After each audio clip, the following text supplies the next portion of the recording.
Sky's End, Book 1, Above the Black, by Mark J. Gregson.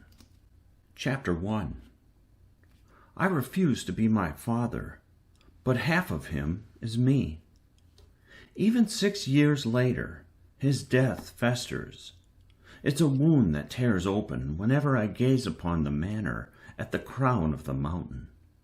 A gnawing reminder of everything I lost when I was just 10. All's quiet here in the attic above the tavern, except for the snowy wind hissing through our cracked window. Mother and I sit near the dying fire. Her hair, skeletal white, hangs over pallid skin. Her frail fingers clutch the armrests. I'm failing her. Can't even scrounge up enough coin for medicine or to layer her in warm blankets.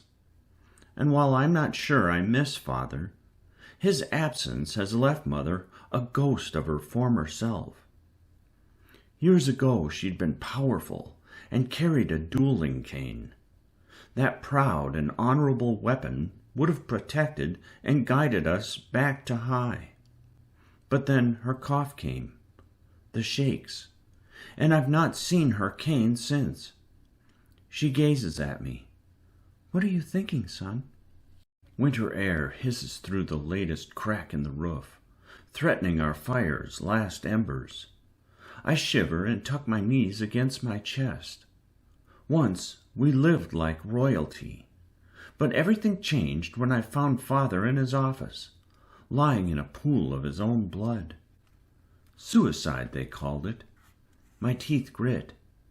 "Conrad," Mother says, rasping, "you're thinking of him again." She covers a cough and clutches my shoulder, forcing me to face her. "Revenge won't bring everything back, son." "It'd bring one thing back." Her hand retreats. She goes quiet, and her lip trembles. My eyes shut. Never remind her of my little sister, the hole in her heart. Never. "Conrad," she whispers, "the world wants you to take. Always take. There's a reason your father was never satisfied. Do you want to become like him?" "Mother, why can't she compromise? Do you?" "No." "Then be better than what the world intends," she says forcefully. "Be better." We go silent, and I wish it were easier to be better. But it's nearly impossible when this merciless world has no problem drowning us under the garbage they drop from on high. Mother claims that kindness reciprocates. That's how we got free rent in this place. A decade ago, she gave McGill some coins to start this tavern. But outside of McGill's kindness, her claim has proven bird shit. What about my former friends, the ones I showed every kindness? Where were they when Uncle exiled us? I lick my teeth bitterly. Mother reaches for her water, but her hand tremors and knocks over the mug. Suddenly she's coughing with the force of a cannon blast. I leap to my feet. "Mother!" She gags and begins convulsing. Her head slams back and she topples forward. I catch her before she hits the floor and clutch her tight. Her arms flail and her body locks up. Is this the last time? Black tar oozes from her lips. Her eyes roll back white. I tuck her head under my chin and squeeze her like I can stop this, like I have control, like I've had any control over anything since Father died. Her trembles linger until, after a final shudder, she becomes limp. Dread prickles my back. Don't want to check her pulse. Don't want this to be the last time I hold her. My fingers press against her neck. There's nothing. Nothing until a gentle rhythm taps my fingertips. My vision wets, and I fight the false sense of relief. The tremors will come back. They always do. They're like a stalking predator, creeping closer at night. The reason why I sleep on the floor beside her bed.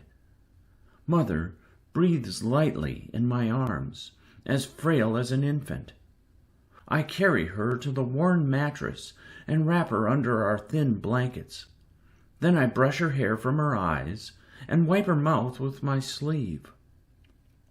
Mother is the half of me that demands compassion, even when it's undeserved. But how can I reach higher when we're lucky to fill our bellies on the tavern's scraps? My jaw sets as I focus on the window. The city's lights climb to the crown of the mountain, all the way to the island's greatest manor. That place was going to be my inheritance, but when Father died, I was too young, and Mother didn't have the blood. So now Uncle's the Archduke. But I don't give a damn who Uncle is. Someday he'll lie beneath my feet, bleeding, and he'll suffer the way he made us suffer. Someday he'll beg for mercy. Mother's breathing grows raspy, and her forehead burns. As she struggles, Father's voice cuts into me like a rusted blade. She's dying. My head shakes. No, it's just a cold night. I'll get some wood, tend the bar downstairs for McGill for a couple hours, and earn her warm soup. She'll recover. You know her last wish, Father's voice whispers. Bring Ella to her.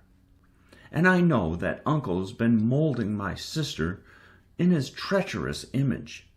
Still, I can't leave Mother, can't abandon her. But when my hand touches her chest and feels her weakening heart, my eyes clench shut. A feeling like the frost on the window fogs my head. Need to do something, now. Father's dueling cane glimmers above the mantel, a 3-foot rod with a silver eagle on the end. Each crack in its black surface is history, the story of my ancestors' rise, and it's been our only way of earning coins since losing everything. Some nights I've taken the weapon and slipped off into the low pit. There, in that decrepit arena, I've fought desperate lows for a bit of coin while the crowd laughed and gambled. Father taught me the way of the cane, but the lows fight hard, and I've often paid for my winnings with bruises and black eyes, all to feed Mother. But food won't help her now. Hell, medicine probably won't either. She needs hope again, a reason to keep fighting. She needs Ella. I kiss Mother's forehead, snatch the cane, and slip from the window into the snowstorm. The white city climbs Homestead Island's lone mountain and towers over me. Smoke rises from the shoddy chimneys of the lows. Above the low shacks and higher up the mountain stand the bricked homes of the middles, and even higher, nearer to the peak, shine the incredible manors of the highs, each with glistening columns, private grounds, and warm rooms. My breath mists as I lower over the wobbly tavern's roof lip, clutch a drainage pipe, and slide into the alley. Pain jabs my skin as my bare heels stab into slushy dirt, but the cold won't stop me. Winter's already taken my left pinky toe.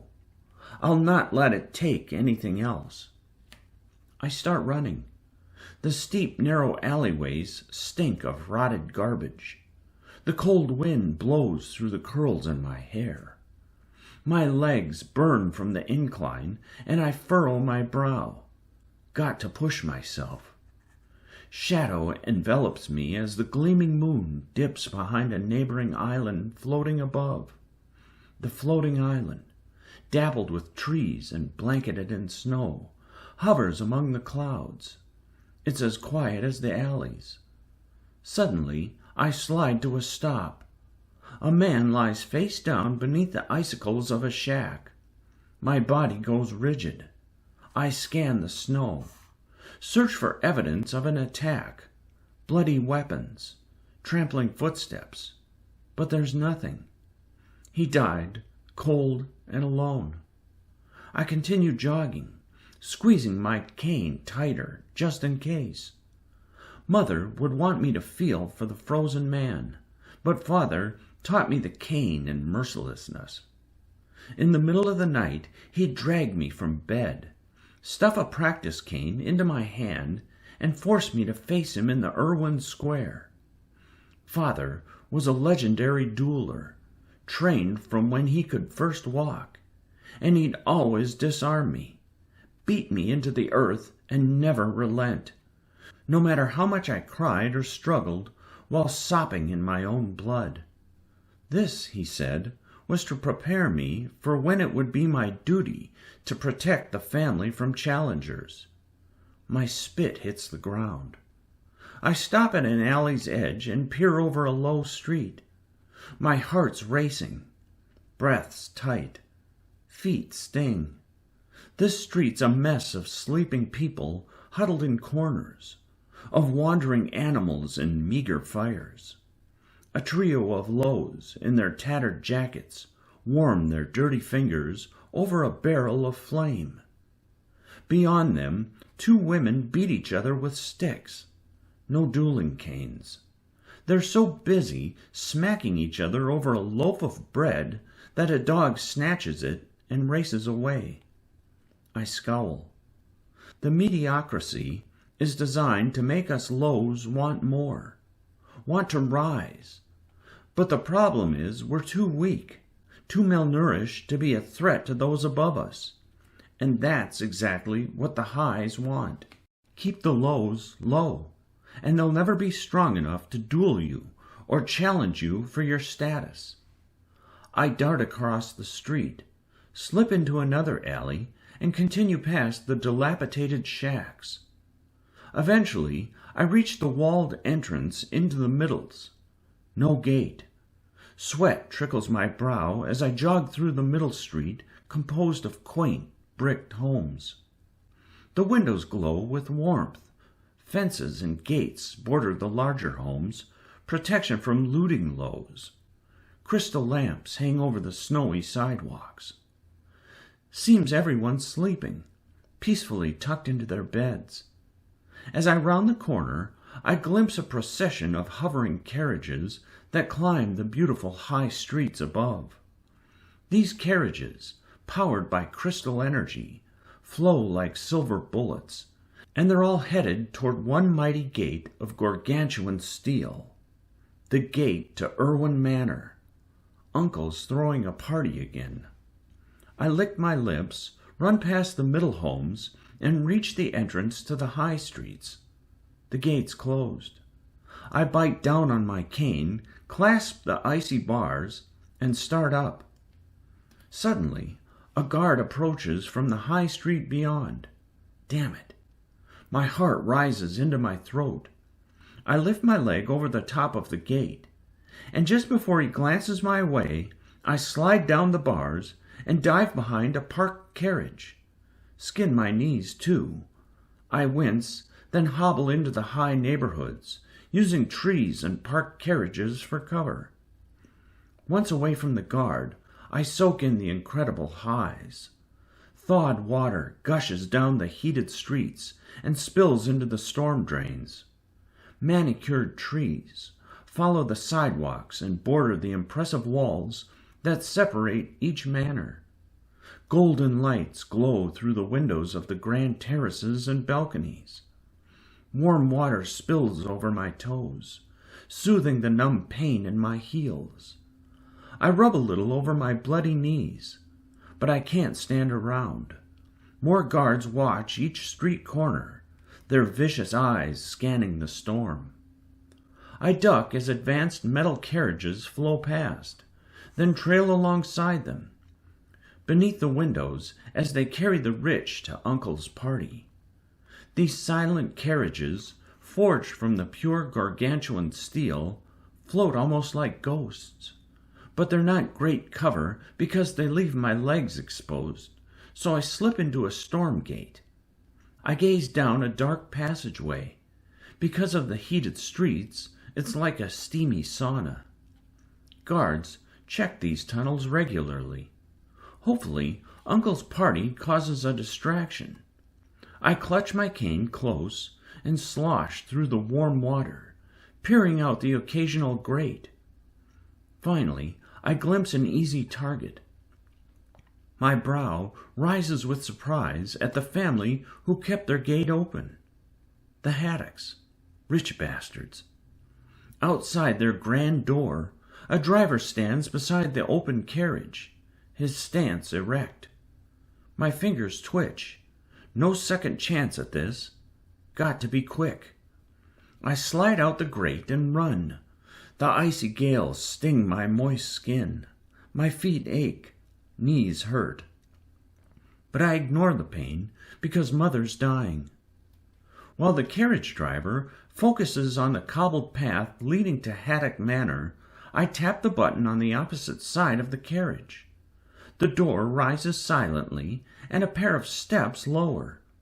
The carriage's interior contains 2 leather benches bolted to the carpeted floor, drinks on ice, and a small, pulsing heat globe. Gently, I climb into the carriage and close the door. Oh, it's warm. I slide under the rear bench and position 2 folded blankets to block me from view. The driver's voice is muffled. "Good evening, Haddocks. Your carriage awaits." A familiar voice answers. "Yes, yes." Nathan of Haddock says, "It's bitter cold." Hearing Nathan again makes me squeeze my dueling cane. This man was sweet to me when I was a boy, brought me and Ella candy, but only because he needed favors from Father. When Mother and I were exiled, the Haddocks did nothing for us, but tonight their carriage is my ticket into Uncle's grand party. I peer through the gap between the blankets. Nathan climbs into the carriage, making it wobble a little. He removes his black top hat and straightens his fine jacket. His dueling cane, clipped to his belt, is crested with a golden duck. His wife, Clarissa of Haddock, enters next. She's wearing a dress with a red fur coat, and she grips her gray cane close. The door hisses shut, and the carriage rocks as the driver enters his driving capsule at the front. Then the ground rumbles beneath me as the carriage lifts. I feel the crystal engine vibrating against my face, and the soft carpet against my side. If my heart wasn't pounding with nerves, the warm carriage could lull me to sleep. Still, I shift a little, moving away from the metal latch that digs into my hip. As the carriage glides away from the Haddocks Manor, I feel the smoothness in my gut, like I'm floating on a cloud. But as comfortable as I am, it's not long until the Haddocks' conversation grates on me, complaining about a rude gesture from a neighbor, the audacity of not being invited to a luncheon, the annoyance of having to fire a mid-cook for burning their morning toast. These 2 lotchers, not true highs, they carry dueling canes, but their canes hold no attestations to their strength, no cracks. They pay professional duelers to stand in their place, all so they can enjoy their warm carriages, their lives of excess, and not have to work for it. Finally, we slow to a stop. A muffled voice greets the driver, and presumably the driver shares the Haddocks' party invitation. The carriage starts moving again, and I don't need to see it to know where we are. 𝘓𝘪 Manor. The manor where I was born. The grounds where I played as a boy, and where I practiced dueling with Father in the Irwin Square. I've only been beyond the manor's gate a couple of times since Uncle took over. The first time I used the storm drains, but I didn't make it 2 steps on the grounds before getting tackled. Uncle has since locked the storm drains. After that, I stole a small boat in the lows and flew to the Irwin sky dock.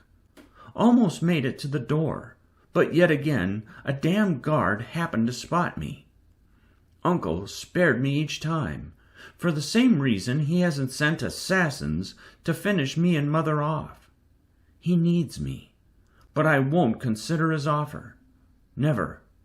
Still, he promised if I snuck onto the grounds again, he'd have me tossed off the island.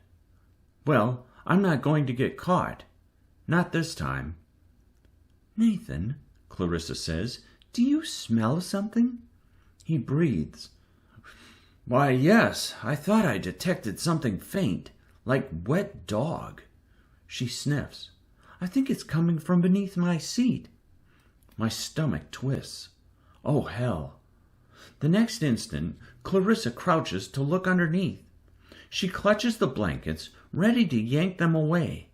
But I pull the latch under my hip and drop through an escape that deposits me directly on the path before Irwin Manor. I roll from the carriage's shadow and into the snowy bushes. The branches cut my arms, my back. Clarissa and Nathan stand in the carriage, perplexed, investigating the open hatch that's meant for loading luggage. My heart thuds as they glance out the windows. They must know someone was inside. But what are they going to do? Report it to the order guards? Prove that they were so weak they couldn't even detect a stinky, hidden low? They shut the hatch and sit, their faces disgusted as their carriage moves on. The other carriages follow. While my shirt soaks, I gaze through the bushes at Irwin Manor. That shining manor with its grand balconies, its giant sky dock, its grounds that splay across the peak, is Ella's home. Where my sister's been for the last 6 years. She's 12 now. What does she look like? Will she recognize me? I crawl out and race up a flight of stone stairs and enter a small courtyard. Nearby, guards patrol the ice-crusted gardens or walk the paths that lead to the pond behind the manor, each armed with auto muskets. Meanwhile, more carriages continue toward the manor's entrance, where a massive door stands behind a giant, heated fountain that jettisons colorful water. The snow soaks my thin rags. I run for the icy hedges that form lines west of the manor's entrance. Got to be careful of the manor, because atop the roof and along the verandas and terraces, several order guards watch the lines of pompous guests entering the grounds. Suddenly, a pair of sleek black skyships soar overhead, gushing wind over me. Guess Uncle hasn't just invited highs from Homestead Island, but highs from other islands too. The skyships descend toward the Irwin docks, where more of the world's rich and powerful parade down the gangways from docked vessels. Many of these people are the false highs, lodgers, the ones Father despised, all full of insecure pomp with thick makeup, eyelash extensions, and designer dueling canes. The influential Bardas couple climb out from their carriage, Amelia and Isla of Bardas. They own Homestead Bank and demand home-stealing interest rates. My eyes widen at the man who trails behind them, Admiral Gorner. His white uniform flips in the wind, and his thick dreads bounce against his shoulder pads. His powerful gait hides a limp from the hip he ruined in an honor duel. Gorner's not one of the false highs. He's earned his position through blood and sweat. "Hey!" A hand grips my shoulder, and I nearly shout. The next second, I'm gazing at the face of a huge order guard. His brow furrows. "You aren't supposed to be here, little low." He raises his wrist to speak into his communication gem and alert every guard in the manor about my presence. My heart hammers against my ribs. The man's arms are twice as thick as mine. His body's taut with muscle, but his mother isn't dying. He hasn't lost everything and had to claw just to eat. I press the release on my dueling cane, doubling its length. Then I bury it into his stomach and smack away his wrist. He staggers back, and just as he's about to roar, I twist, slicing the silver eagle into his teeth.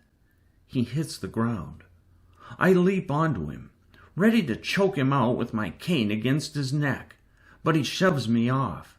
My air's stolen as I hit the ground. The man rises, furious, mouth bloody. Oh shit, can't breathe. Got to breathe. You're mine, he says.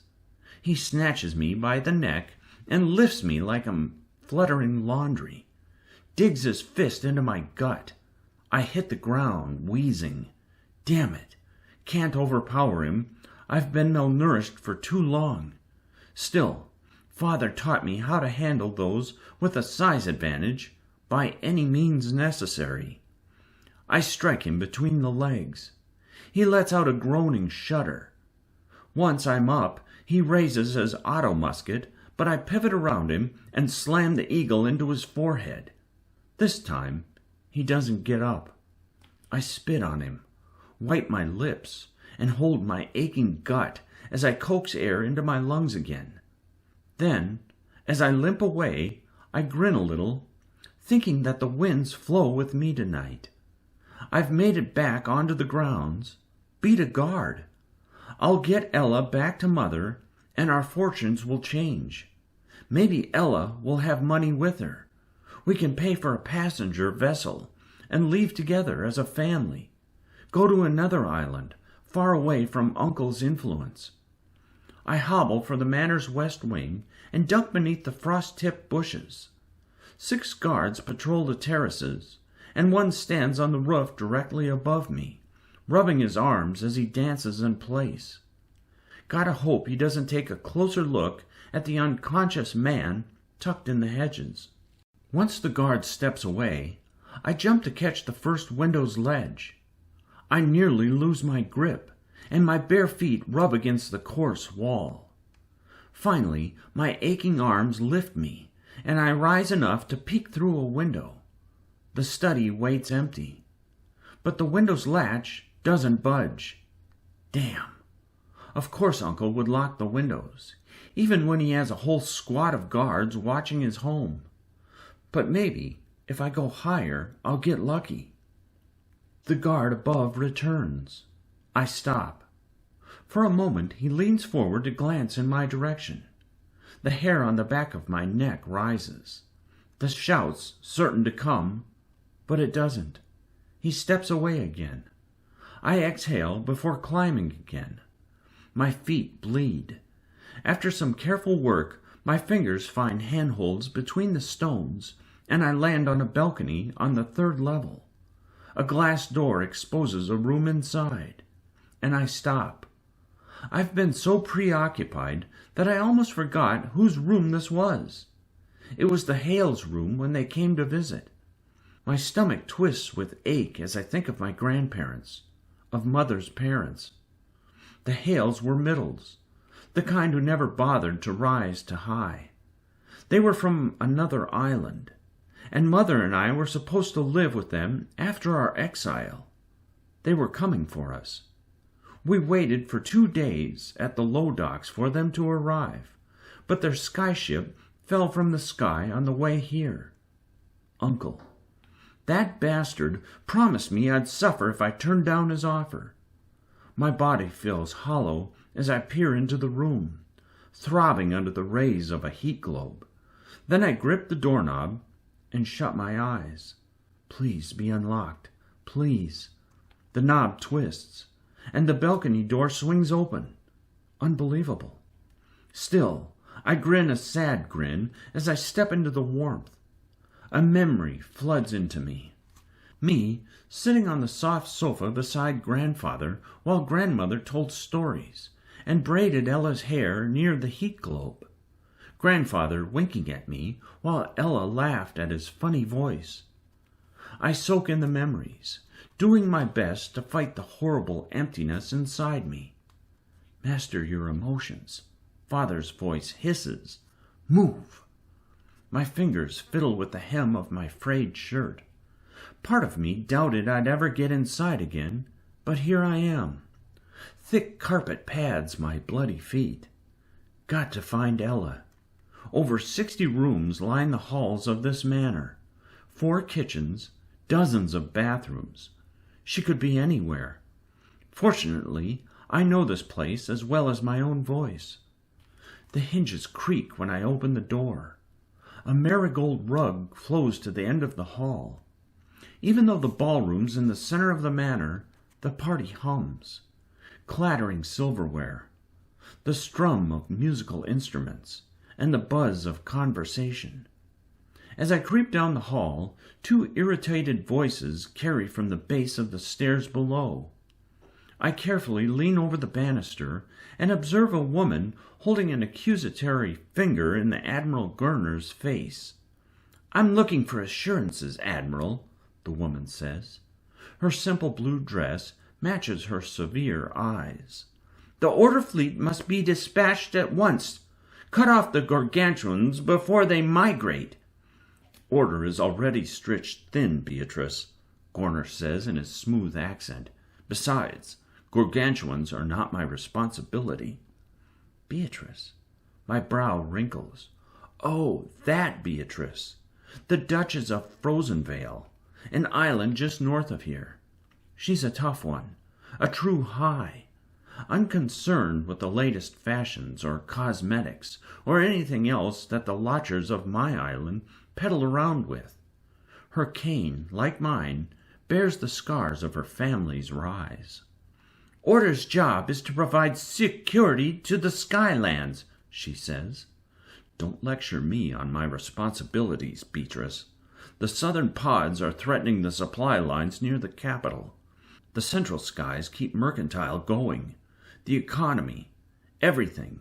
If those lines to Ironside Island are cut off, the economy will collapse everywhere, including Frozenvale's." He starts to stomp away, but she catches his shoulder. His eyes focus on her fingers. "My island is being left to die," she says. There's a tense silence. For a moment, it seems he'll smack her. Instead, he brushes her hand off and straightens his white jacket. The hunter trade has been tasked with pushing back the southern gargantuan pods. If they succeed, I'll send the order fleet from Ironside to help your little island. "Hunter?"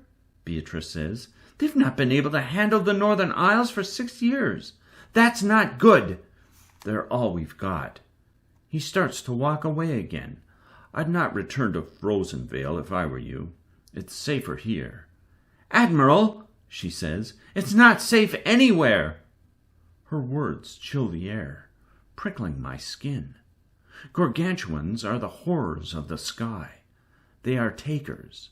They take from the Skylands, destroy and consume.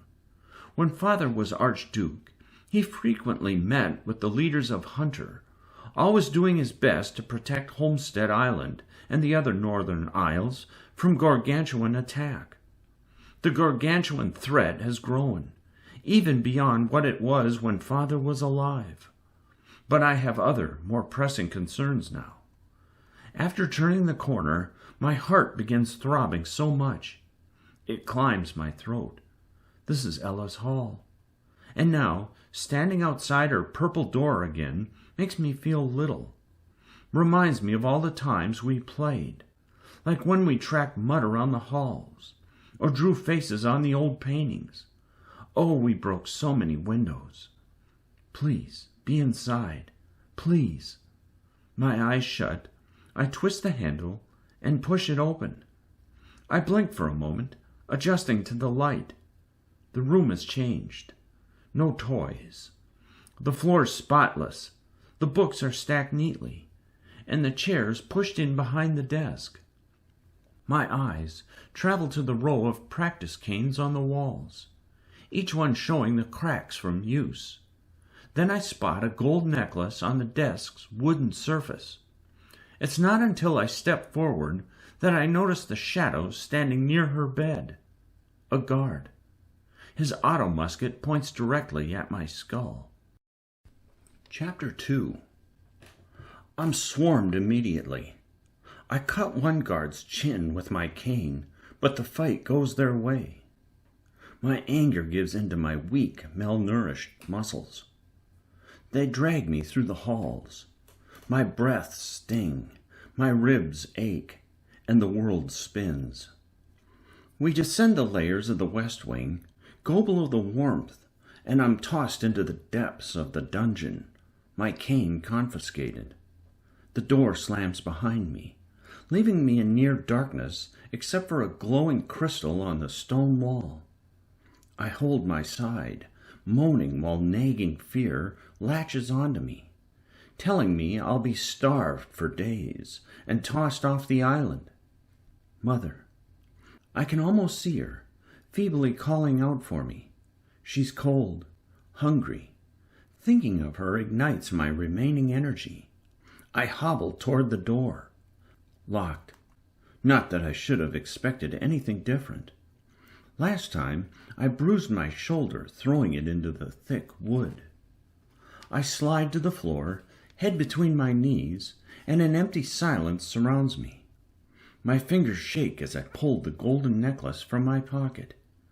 Finding it was the worst thing to happen today. I'd given it to Ella for her 6th birthday, as a promise that no matter what, we'd always be together. So long as she wore it, we'd never be apart.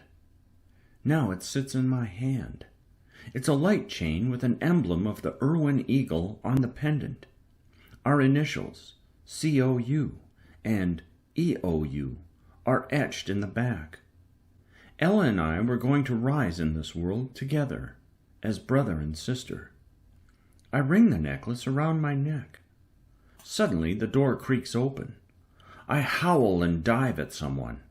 An instant later I'm on the floor, coughing, clutching my throat. A pair of leather boots stops before me. I gnaw on them, but all my animalistic thoughts halt when he speaks. Pitiful. He stands above me in a regal gray uniform, posture rigid and soldier-like, back straight. The man who fuels the fire of my rage. Uncle, Ulrich of Erwin, the Archduke. You keep coming back, he says, and I'd expect one of these times you'll actually have become something. He steps around me. Look at you, Conrad. You haven't grown into a man, rather a rodent. My teeth grind. I'll not lie here, taking insults from this man. I spring to my feet and charge. Uncle sidesteps and watches me stumble into the wall. You have proven my theory to be false, he says. I spit blood. I don't care about your theories, Uncle. That's a shame. If my theories were correct, you'd be strong now. He pauses. Have you forgotten my offer, Conrad? The test? He glances over my tattered clothes and my jutting ribs. Perhaps without nourishment, your brain is not what it once was. He raises his sleeve and speaks through a communication gem. Bring it. A guard enters, carrying a tray filled with gristle and half-eaten vegetables. Mushy food probably spit out by a toddler. Where's Ella? I ask. Eat, then we'll talk. A rat wouldn't eat this. If I left you in this room long enough, you'd eat anything. I scowl at him, but my stomach's rumble betrays me. He smiles. No telling when he'll give me food next. And I've eaten worse, much worse.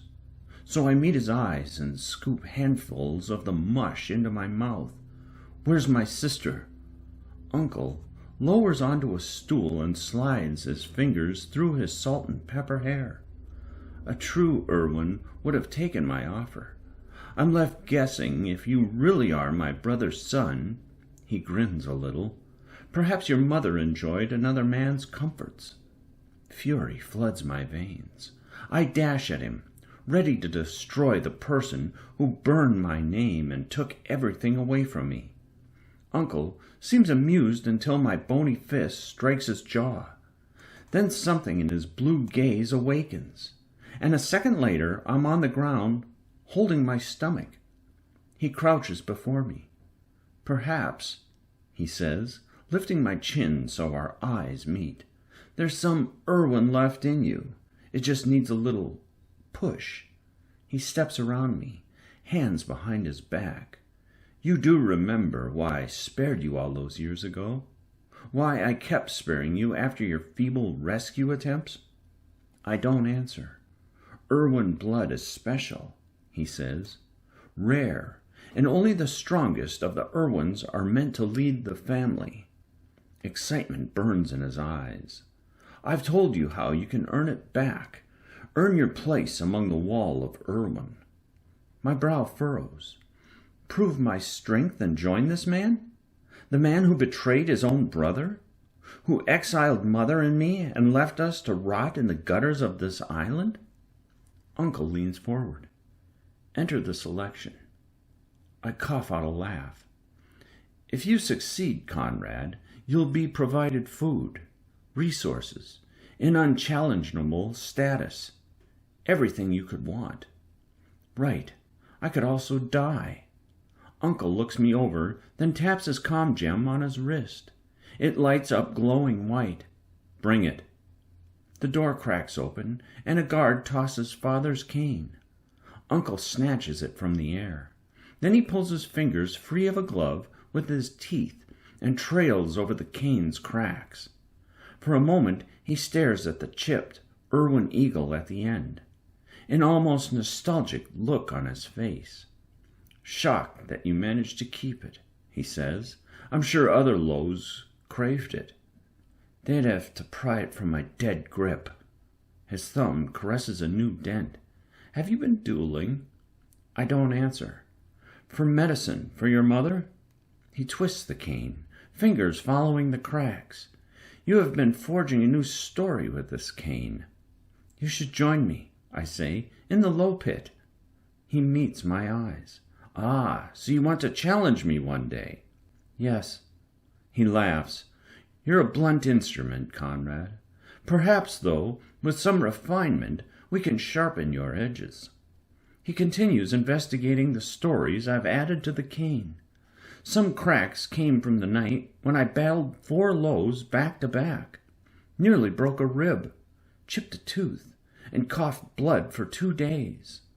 But I got enough for medicine and gave mother more life. "You might rise through the dueling system," he says, looking me over. "You're thin, but relentless." Perhaps I could, but rising through the dueling system wouldn't be enough for Uncle. He wants someone with select status in the family. It'd tell the world that 𝘓𝘪 power extends beyond physical prowess. I glimpse Uncle's cane, clipped to his belt. His bears the 𝘓𝘪 eagle too, and shows the brunt of dueling, but not nearly the same story as mine. "Considered keeping this ancient cane," Uncle says of mine, "but I'm taking the family to higher heights, forging a new path. For so long the family has stayed static. 𝘓𝘪s are destined for more. Our power is meant to grow." My eyes narrow. Then he tosses me the cane, and holding it again, gives me the strength of my ancestors, the legendary 𝘓𝘪s, who wielded this cane to defend the family, to bring us to high, to make us the archdukes and archduchesses of one of the most powerful places in the Skylands. "Conrad," he meets my eyes serious, "this is your chance to save your mother." I'd sooner eat my own foot than make a deal with Uncle. "Where is Ella?" "Safe." We stand, staring at each other. Clearly, he's not going to give me more information about her whereabouts. My brow furrows. "Then give me medicine." A grin grows on his wicked face. "So you will swallow your pride and finally accept the trial?" Pride. He thinks I've turned him down because of pride? "It was never about pride," I say, standing, my finger dangerously approaching the extension button on my cane. "You think I'd just forget that you put a hole in my father's skull, then threw us out to suffer? That you killed my grandparents? No, Uncle, I won't be your experiment. Won't prove your theory that all 𝘓𝘪s will rise eventually. I'd rather starve in the 𝘍𝘪s." He sighs, shaking his head. "You'd sentence your own mother to death?" "You throwing us out sentenced her to death. We're in the 𝘍𝘪s, Uncle. where the wind carries the acid clouds into our shacks. Mother coughs black tar, lung rot. You can't sire your own heir, so you've taken Ella. Now you want me to prove that I deserve a place beside you? I know the blood that flows in my veins, and I don't have a damn thing to prove to a murderous traitor like you. Father's rage fills me. All the battles in the ℍ𝘍𝘪 train me for this moment. Uncle will feel my fury. I extend my cane and charge. Uncle jabs me in the gut with his cane and smacks the back of my head. I slam into the ground. Then he rips the cane from my hand and strikes me twice in the side. I wheeze. My eyes water. Body stings. He looks down his nose at me, shaking his head in disappointment, before he turns on his heels and leaves. And as the door bangs behind him, I'm left with the ominous impression that that was the last of him I'll ever see. It's a strange feeling, being dragged to your death under a serene night sky. My vision darkens around the edges. Lungs hurt. I'm hauled by my ankle down the rocky stairs away from the manor. My back scrapes against the stone. My head bounces. With each step, each clunk, my ribs rattle. Not even the snow cushions me. The big guard strides with purpose. His sweaty head reflects the moonlight. His jacket's high collars wave in the wind. Father's cane dangles from his belt. The path flattens. Icy dirt fills my wounds. The manor's rear lights glisten in the far-off distance, reflecting on the heated pond behind us, and the sound of strumming instruments carries with the wind. "Foolish rat," he says. "You were warned this would happen, yet you came back. Again and again." Don't know this guard, other than he's the one always at Uncle's side. All the guards I knew from before my exile are gone, sent off because Uncle already had his own entourage. "Release me," I say. "And risk getting thrown over myself?" he scoffs. "Right." He continues pulling me, his grip fierce. Once my back meets the smooth planks of the southern Irwin dock, fear tightens my gut. He'll drag me to the end of the wood, lift me over his huge head, and toss me over the edge of the island and into the sky. Then I'll fall until I hit the acidic black clouds that'll incinerate my flesh. I latch onto a wooden pillar and hold with both hands. His grip slides off my ankle. "Stupid ℍ𝘍𝘪," he grumbles. The crisp air fills my lungs as I stand. I'd run for it, but I'm not sure how far I'd get before he'd call the other guards for help. Better to stand and fight. Knock him unconscious before he alerts anyone. "Come on, then," I say, waving him toward me. "Come on, you bird shit." He stomps forward. I jab his chest and reach for Father's cane, but he snatches my arm and squeezes my wrist. Pressure swells behind my eyes, and I fall to my knees. He hits me with the cane right across the cheek. I spit in his face, so he hits me again. "Ulrich is sending this with you." He stuffs the cane in my shirt, then drags me by the hands. Splinters stab my gut. Once we stop at the end of the dock, he repositions his boots and collects my arm in his grip. I shout, struggle to break free, but he lifts me above his head. Can't believe I'm ending this way. What a stupid way to die. Just before he hurls me, a strange screech fills the air. A screech that instantly makes my skin go cold, makes my heart thud in panic. "Impossible," the guard mutters. "The pods are not—" And then horror fills his eyes. He drops me onto the dock, and the cane slides from my shirt. "Gargantuans!" he cries into his communication gem as he runs. "Gargantuans!" My vision spins. Everything hurts, but I catch Father's cane and push it against the planks to help me rise. The piercing screech fills the air again. I whirl back toward the clouds and my stomach falls. No. Homestead's emergency sirens scream. All the city's crystal lights shut off, and against the pale canvas of the moon, a dozen sky serpents appear, undulating toward us with steel scales and golden eyes of death. Chapter 3. I'm hobbling down a middle street like a fish struggling upstream. Panicked people push past me. They pour out of their houses and rush for the highs. Above us, near the rich manors, anti-G cannons blast explosive pellets into the sky.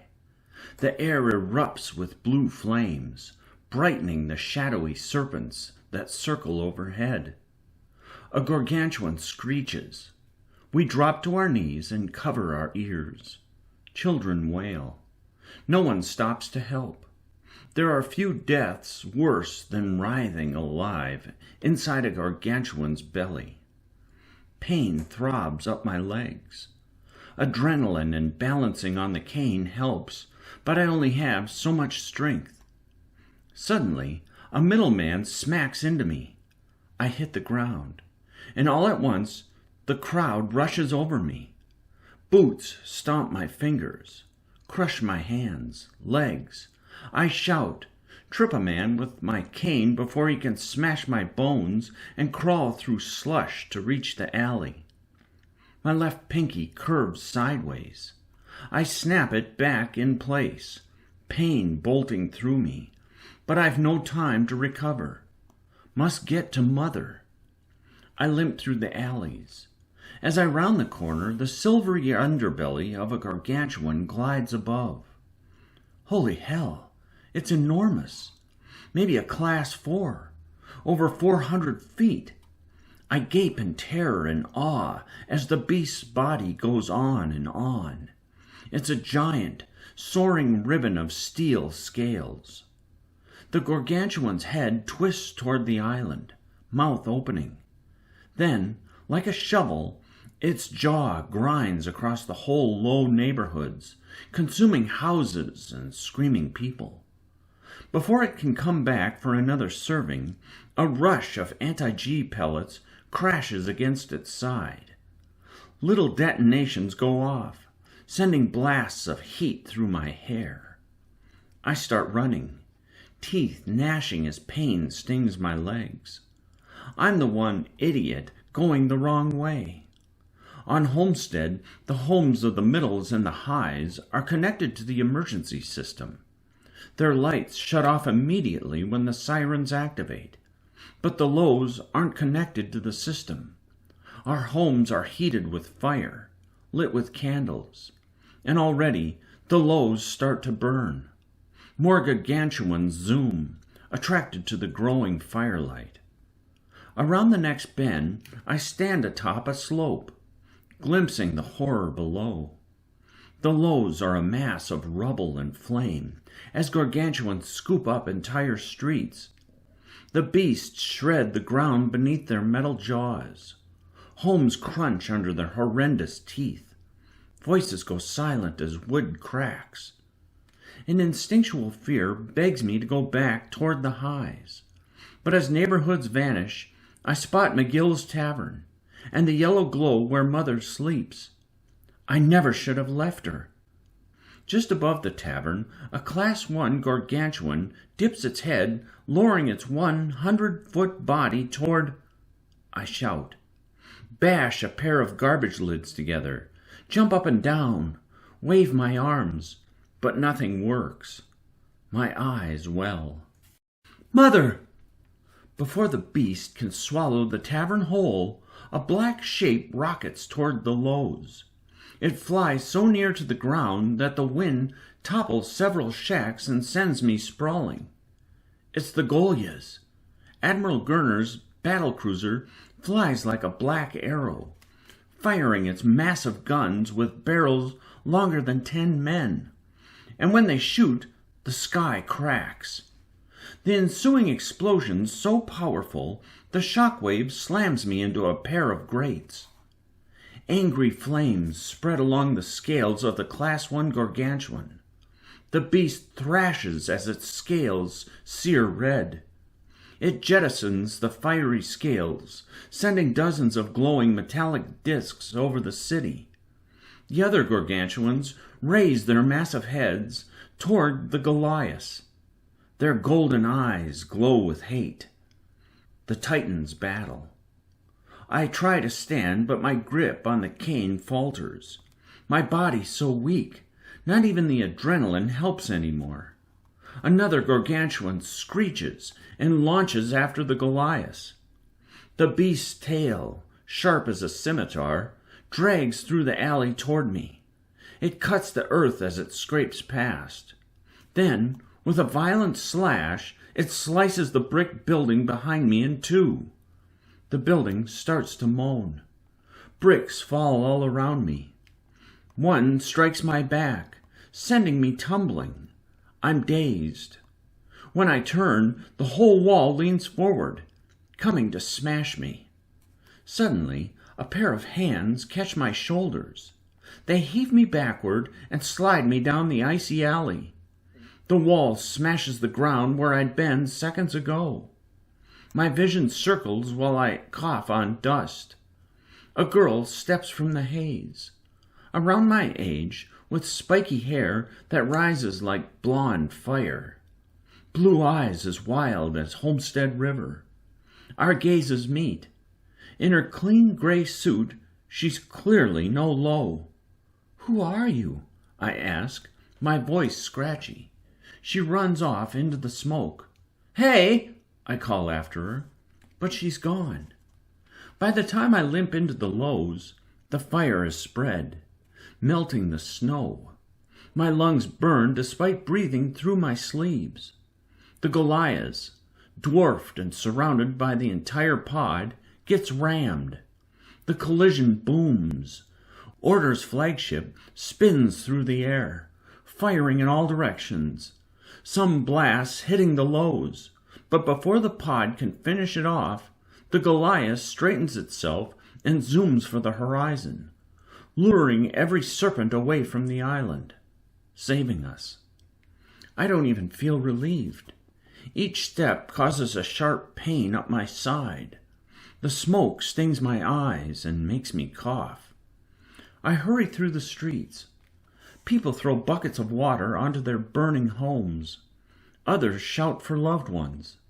Some sit in the street, eyes staring off, their soot-covered faces blank among the chaos. Entire neighborhoods are missing, flattened. Pillars of wood rise from the earth like the ribs of a corpse. Finally, I come around a corner and stop, staring in shock at the destroyed mess of buildings beyond. This was my street. My cane clicks against the ground as I hobble in a panic. Past the old, crumbly stone wall. Past the small market where I'd sometimes barter for bread. And I stop, body tingling, before the smoldering remains of McGill's Tavern. Gone. I drop my cane, then race forward. My feet burn in the ash. Eyes grow wet. I search, dig under charred boards, get cut on broken glass.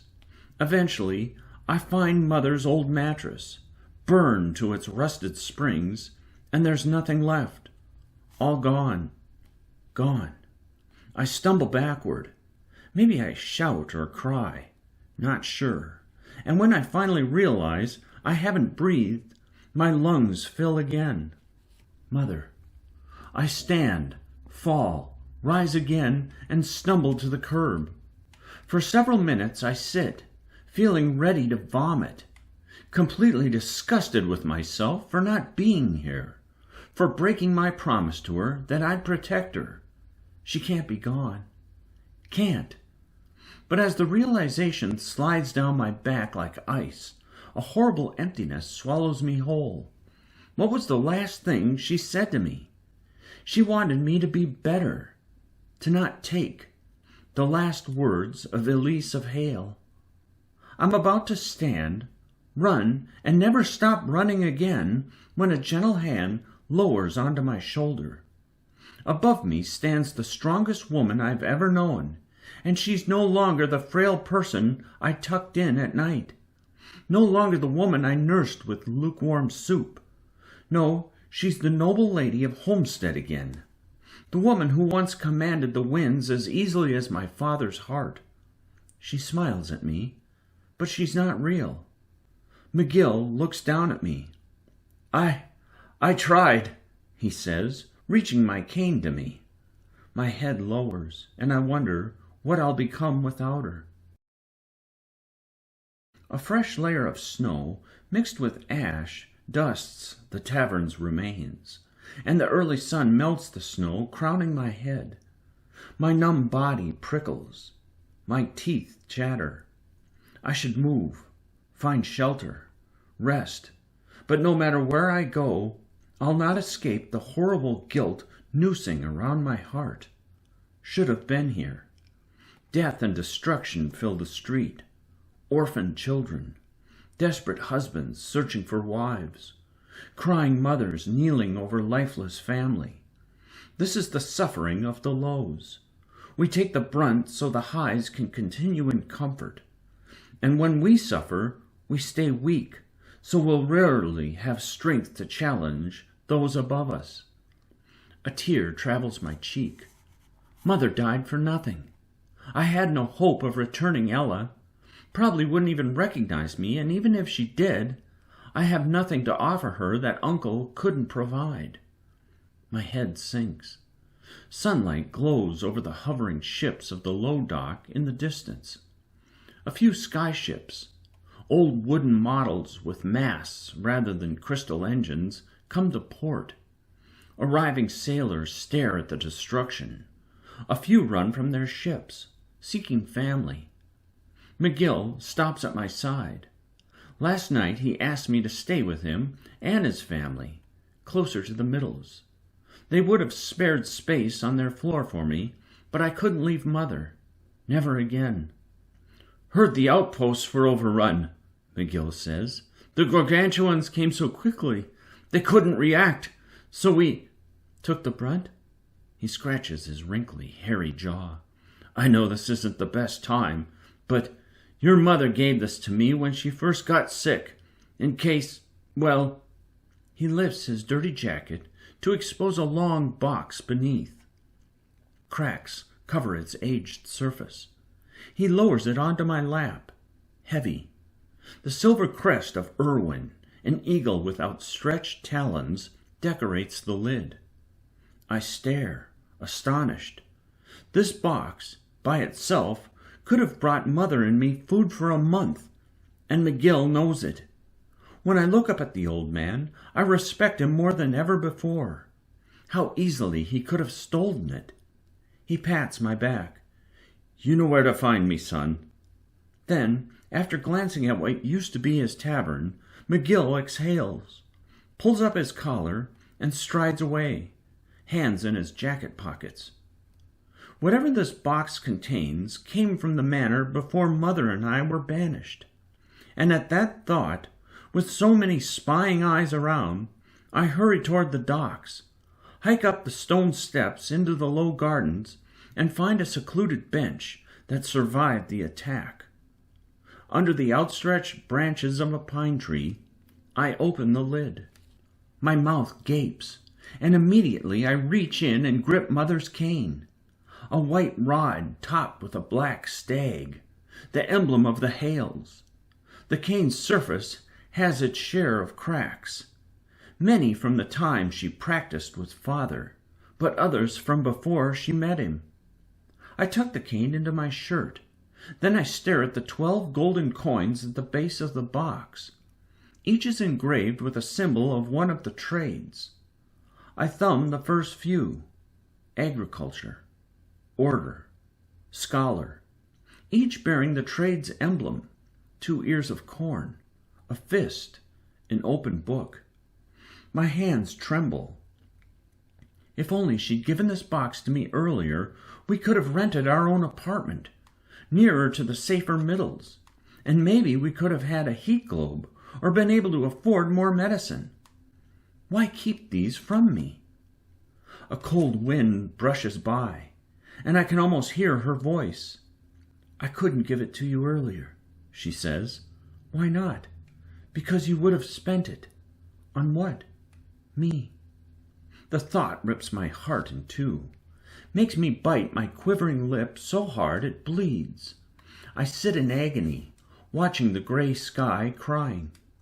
Above me, glinting under the dawn light, stands the home of my ancestors, 𝘓𝘪𝘬𝘦 Manor. Mother may be gone, but I'm not alone. She didn't say it when she was alive and awake, but she desperately wanted her daughter back. Mother whispered to Ella in her sleep, and talked to Ella when she thought I wasn't around. "Oh, you have twigs in your hair again, Ella? Look at your feet, Ella, just like your brother, always running around barefoot. I swear you'll lose a toe." I tuck the box under my arm as wind splashes through my hair. Mother was right. I spend my first coin on her funeral. After the tavern's final embers burn out, I dig through the warm ash in search of her remains. When I find them, I wrap her in a blanket and rent a little boat. Then together, with the sound of the puttering crystal engine, we float into a bright sky. Once we're away from the island, we sit together, just us, enjoying the peace, enjoying the feeling of the wind's gentle kiss, enjoying our last moment together. I talk to her, tell her everything, tell her I'm sorry I wasn't there, but I don't make promises that I can't keep. To get Ella back, I'll have to let go of my softer side. I'll have to be as rotten and ruthless as the highs above. The one promise I do make is the one that'll be the most difficult to achieve. But I won't fail. After I dry my nose and eyes, I lift her body, and then I hold her tight like I did all those nights when she seized. My voice quivers as I sing the song of falling. Its mournful verses mark all funerals, tell of how everyone lives to rise, gain status and riches. But in the end, we're all equal. In the end, we all fall. I let Mother go, returning her to the sky. As she falls, I say a silent prayer, hoping that wherever the winds take her, she'll find peace. Chapter 4. I am Conrad of Elise, not an Erwin. That name has been stolen, taken by a man who'd betray his own blood. And not a Hale either, because I'd rather carry Mother's name to keep her close. Even so, without her steady influence, my darker ambitions grow to a raging inferno. I should have been there for her, but I'm not the one who banished us to Loh's rancid streets. I'm not the one who put a hole in Father's skull, or murdered the Hales. I'm not the one who burned a little boy's name and broke his future. On a tin roof under the warm afternoon sun, I sit and watch the windows of 𝘓𝘪𝘬𝘦 Manor glimmering from the towering mountain above. Uncle will regret what he's done to me. The destruction the gargantuans wrought is still visible from here. A month has passed since the attack.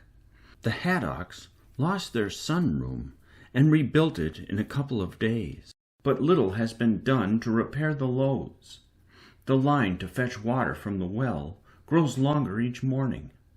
Waterworks still hasn't fixed the pipes, so our only other option is to make the long trek to Homestead River. I hop off the roof and land in melting snow. Ice crunches under my new boots as I advance through the shadowed alley. Father's cane dangles from my belt. I've got Mother's tucked away with McGill's family. "Nice jacket," a voice calls behind me. I keep walking. "What's a pretty mid doing in the Lohs?" a woman asks. "You get lost, sweets?" Steps follow me. "Hey, boy!" A harsh hand grips my shoulder. "I said nice!" I stab the man in the throat with Father's cane. He stumbles backward, coughing. His friends, a man and a woman, bare their decaying teeth. They extend their own canes. My eyes narrow. With the help of my inheritance, I'm no longer weak. In the past month I've eaten, built muscle, bought clothes. Even these muggers, with their numbers, cannot match the beast growing inside me. Once they're rolling in pain at my feet, I retract my cane, lift the collar of my new jacket, and move on. My new clothes and boots might draw some attention here in the lows, but I'll blend in as I hike higher up the mountain. I step over the groaning trio. Mother told me to have empathy for the lows, not the false, self-serving kind of empathy that lodgers have, but genuine compassion. Unfortunately, that's impossible when these three would have gouged out my eyes just for my warm jacket. A few strong lows find a way to rise despite all the obstacles placed before them. But most are crabs in a bucket, the kind that pull down anyone who climbs. Warm sun grazes my neck as I emerge from the alley. I've taken my inheritance and become something new. Still, my coin pouch isn't full enough for what I must do next. And what I must do goes against everything I've told myself since I fell to low. Soon I step into the middles, and with the sour stench of the lows behind me, I stride past the bricked homes and food stalls. This part of Homestead has carefree kids running around, and happy people packing the dessert stalls, eating cake or drinking hot caramel chocolate imported from Eastloch. They enjoy their treats under the shade of the trees. Mids have the fashion sense of the highs with top hats, big dresses, and ugly makeup, but they're cheap imitators. Thin suit jackets and knock-off boots.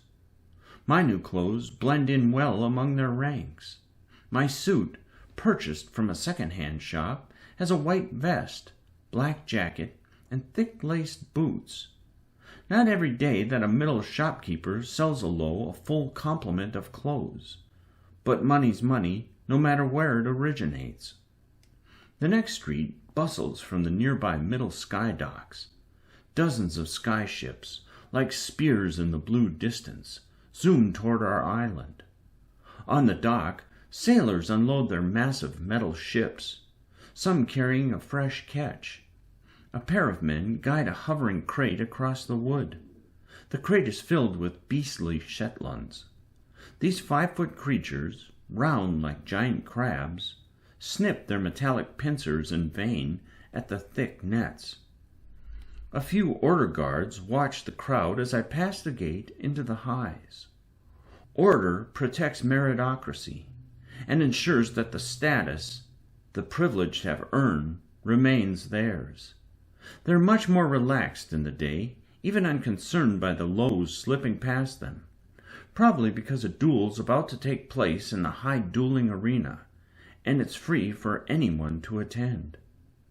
Shops in the highs grow bigger, spanning multiple levels, and the restaurants display high-priced items like gargantuan flank, tender beef medallions, and lemon-crusted pishin, each worth more than my entire inheritance.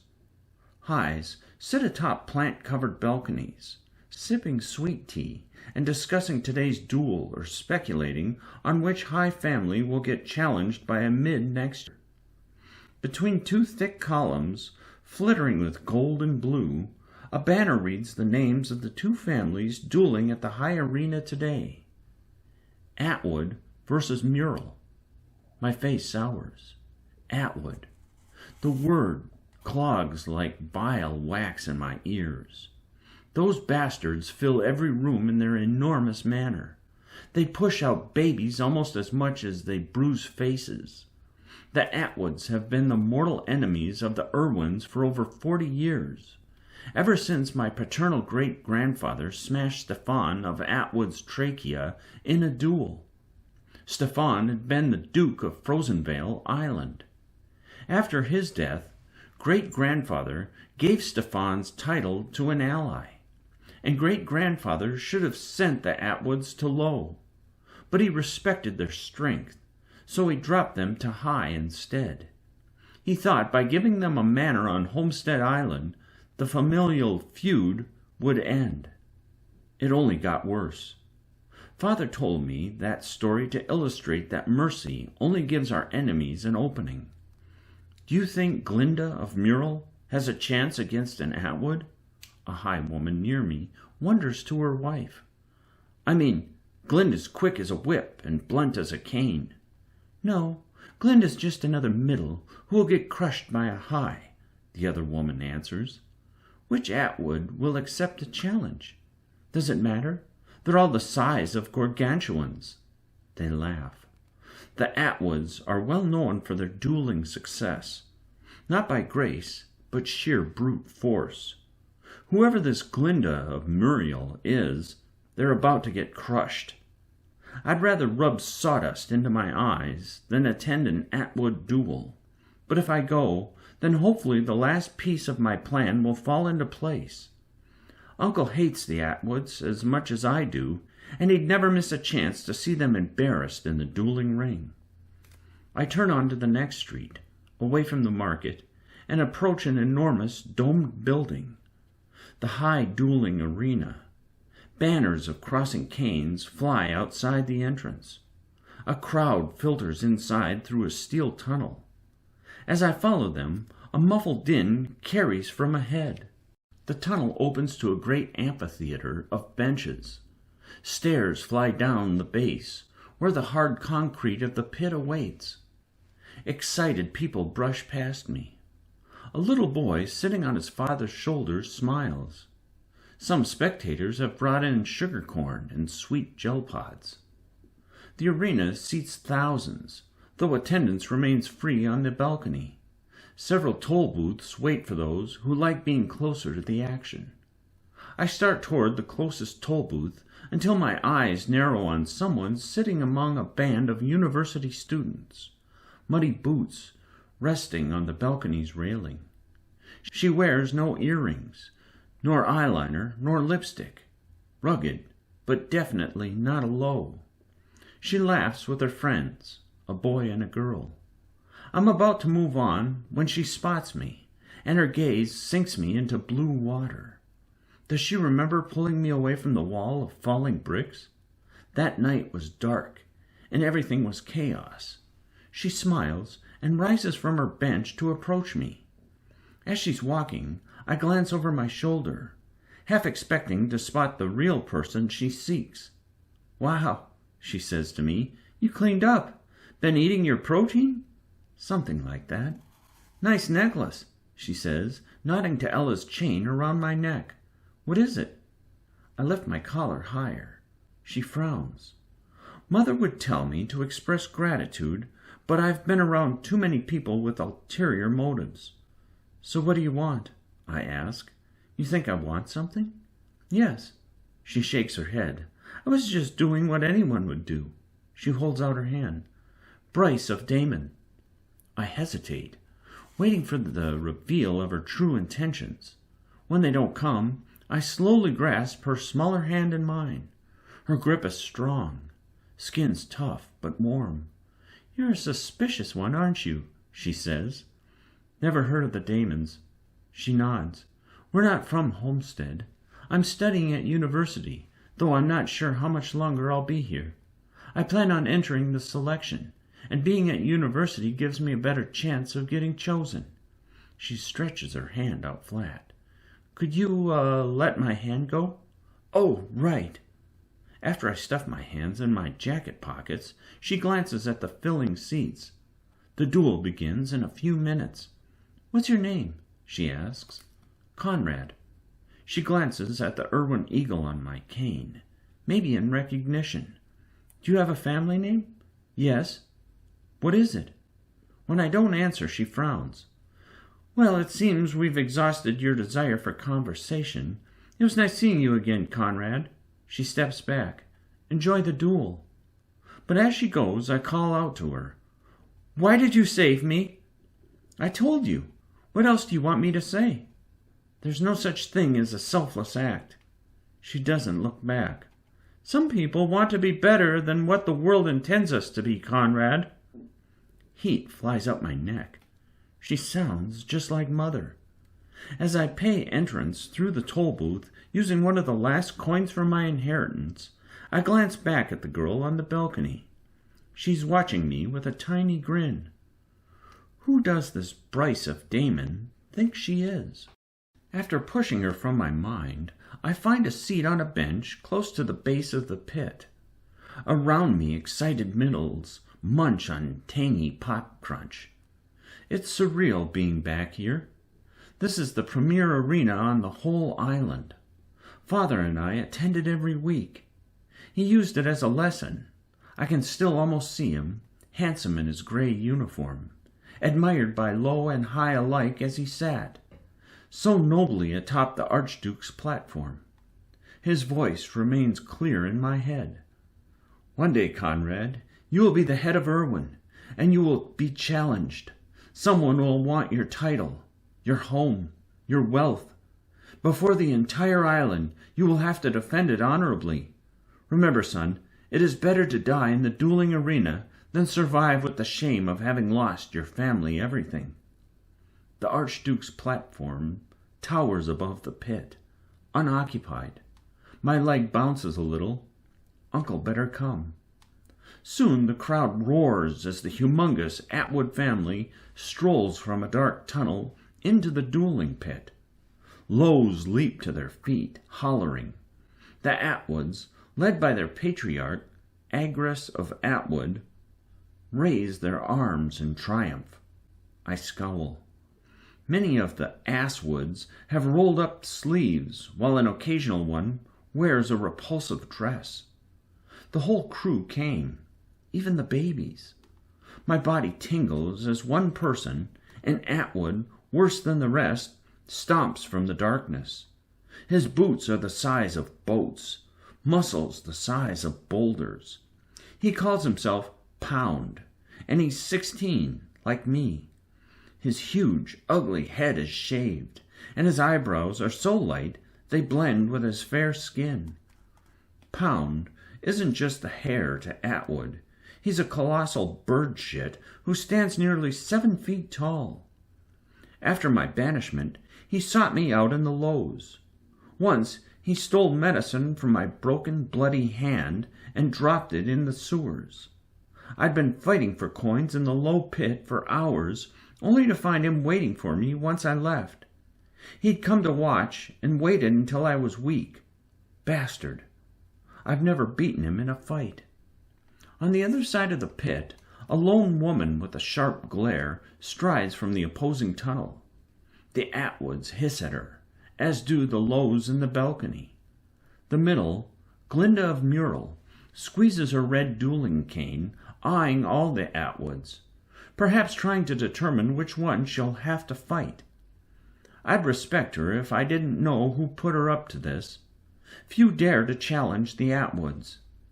They're monsters with jawbones so thick they could crack a lion's paw. The Atwoods have been a shiv in the Erwins' backs for years, always threatening to challenge one of Uncle's allies, other dukes and duchesses of the northern skies. If they were to regain that lost title, they could challenge Uncle. But if someone could knock down the Atwood status, Uncle wouldn't have to worry about them. After all, only a duke or duchess can challenge an archduke. The amount of coin Uncle must have paid Glinda to risk her life in a no-win duel. Guards appear at the top of the amphitheater, and among them emerges a figure who I hate more than Pound. A figure who makes me squeeze my dueling cane. Ulrich of Erwin starts toward the special platform. His latest companion, some high woman with enormous eyelashes, strolls beside him, holding his arm like it's the rope that'll pull her to celebrity status. The Atwoods throw middle fingers his way. Our shared hatred of the Archduke is probably the only thing I have in common with that horrible family. Uncle, though, looks straight over their heads, like he always does. Uncle lowers onto his seat atop the platform, and the dueling committee official comes before the crowd, announcing the duelers. When it's revealed which Atwood accepted Glinda's challenge, my eyes widen. He stomps out, a large dueling cane in hand. Pound. He's just old enough to accept the challenge on behalf of the family. His face is vinegar as he eyes Glinda. I can almost hear his dueling cane squeak under his iron grip. I know those knuckles better than most. They've forced me into mud, made me bleed. Uncle brushes the woman off his arm and leans forward. Victory glints in his eyes. He knows, like me, that Pound can beat the tar out of anyone with his fists. But his skill with the cane?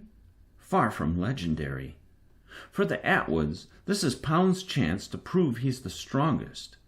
That when his parents pass, he'll nobly defend the family status. The dueling committee official raises the comm gem on his sleeve, magnifying his voice to the whole arena. Glinda of Murrell has challenged the Atwoods for status. If she wins, all that the Atwoods own will be hers, and the Atwoods will fall to low. He pauses, a devious little smile on his face. But as challenger, if she loses, then she will be at the mercy of the Atwoods. Her very life will be in their hands. The Atwoods share excited looks. Wolves, the lot of them. A series of drummers above the pit start banging away as Glinda and Pound unbutton their jackets, revealing loose clothing beneath. Then, at the behest of the official, the duelers step into the painted circle. The crowd stands, and the duel begins. Pound charges her, wanting to end it quick, but she dodges his attack, then smacks his ribs. He grunts, falling to a knee. A hit, that quickly. The whole crowd turns to the three judges. They sit on a platform above the duelers. Their conversation is short. Then they draw a 1 below Glinda's name on the white scoreboard attached to their table. The lows hiss. Can't help but grin a little as Pound roars in frustration. No one has beaten the Atwoods in a duel since my great-grandfather, and because of his mercy, the Atwoods have maintained their status for the last 80 years. While the crowd's stunned, Uncle stands clapping. Only one more point for Glinda, and the Atwoods will fall. There are few things I'd enjoy more than watching Pound get beat, but now, as the second round commences, I need to move. I clip my cane to my belt, sidle past annoyed people, and make it to the stairs. At the edge of the balcony, a series of guards stand watch by the thick pillars that raise the Archduke's platform. A few people scowl at me as I descend the stairs, but most focus on the duel as the action intensifies. Pound's and Glinda's canes collide. A guard, leaning against the back pillar, eyes me. A series of highs sit before him. Suddenly, I trip and shove the closest high into the guard. They both go tumbling, and in the commotion, I leap onto the pillar and climb. Doesn't matter that the fallen guard's shouting, I just need enough time to get above. I pull myself higher until I clasp the edge of the platform. The guard below shouts into his comm gem, and suddenly a mean hand clutches my back and pulls me onto the platform. I'm thrown down immediately. A boot presses against my throat.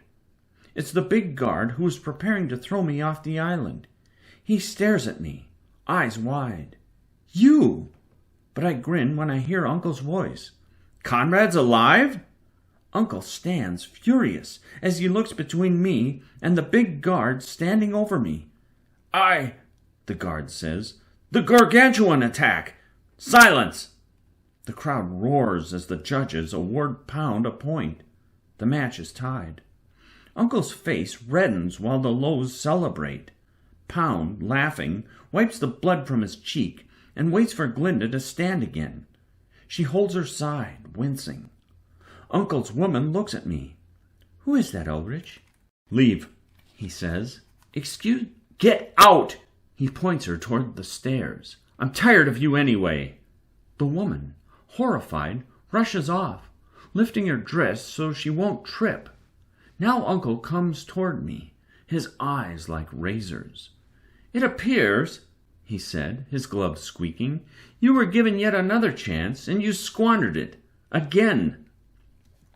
The guard's boot presses, collapsing my throat. I wince.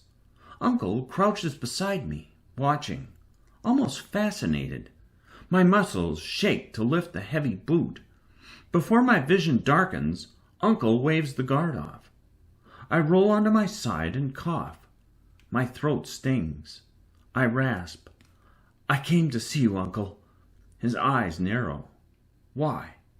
I grip the railing to pull myself to standing position, straighten my jacket, and meet his cold gaze. "Because I've decided to accept your offer. I will enter the selection." There's silence between us. Uncle's eyes pass over Father's cane attached to my hip. "You think you're worthy of being Erwin?" His voice is toxic, threatening, and for a moment I fear that I made a huge mistake and that he'll never believe I had a change of heart. But then he grins with triumph, and perhaps believes that I enjoyed this moment, as if I'd forgotten he murdered my father and my grandparents and stole my sister to mold into his image. He leads me to the seat beside him. Then together we watch, quietly, as Glinda dodges Pound's latest series of attacks. Once she steps back, he leans on his cane, tired. She waves him toward her. Pound roars and goes after her again, swinging with wild ferocity. But Glinda evades everything. Meanwhile, the Atwoods shout anxiously, all giving him tips, and while he's distracted, Glinda charges. "Look out!" an Atwood cries. Her cane jabs Pound right under the chin.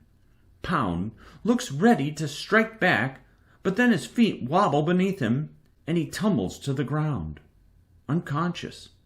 An instant win. Uncle leaps to his feet, clapping.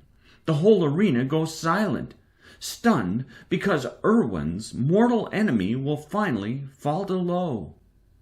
"Rising," Uncle says, looking at me, "is in our blood." Chapter 5. Order doesn't even wait until morning to remove the Atwoods from their home. A line of Order's guards, like a white snake, marches through the black gates of Atwood Manor to usher out the gigantic, horrible family. I lean forward and clasp the bars of the balcony of Erwin Manor. This vantage point provides a clear view of the island and the closest manors below. Other highs watch the scene from their balconies. A few even spectate outside the Atwood gate. My breath clouds into the frozen evening. Long have the Atwoods shadowed my steps through the low alleys. This moment should be relished, but watching Uncle celebrate beside me fills me with bubbling nausea. "Our enemies are destined to fall," he says. At least 50 Atwoods stomp from their former home, shouting about how they've been wronged. Some attempt to drag out prized possessions, or bags of coins, old vases, anything of worth. But Order rips everything from them except their dueling canes and the jackets on their backs. All that Atwood has ever owned now belongs to another. Glinda of Muriel watches, smiling from behind a row of Order guards as the family tromps toward the gates. Atwood Manor is now Muriel Manor. It belongs to Glinda, along with wherever she lived in the Mids. Maybe she'll sell that property off. That's what most new highs do. The Atwoods' fall from glory is not quiet. They continue shouting into the night. This is the system. the meritocracy. Only the strong can remain high, and the rest fight over the crumbs. The highs lead because they're meant to lead, Uncle says. Our lows, they've developed fortitude and grit, and even they can defend us should our great enemy ever return. Uncle pauses and gazes into the horizon of small, floating islands where little lights glow. They're out there somewhere. My mouth shuts. Father would sometimes say similar things. He warned me about threats to the skylands. He mentioned that there was a reason these islands are in the sky, a reason for the black clouds beneath us. My gaze falls to the broken shacks of the lows. Uncle's wrong about the highs. They're not strong. They maintain power because the lows are weak and starving, and many of the highs in these neighboring manors, they're gluttons. True meritocracy on Homestead is a mirage. Uncle, in all his cunning, has exploited the fractures in the system.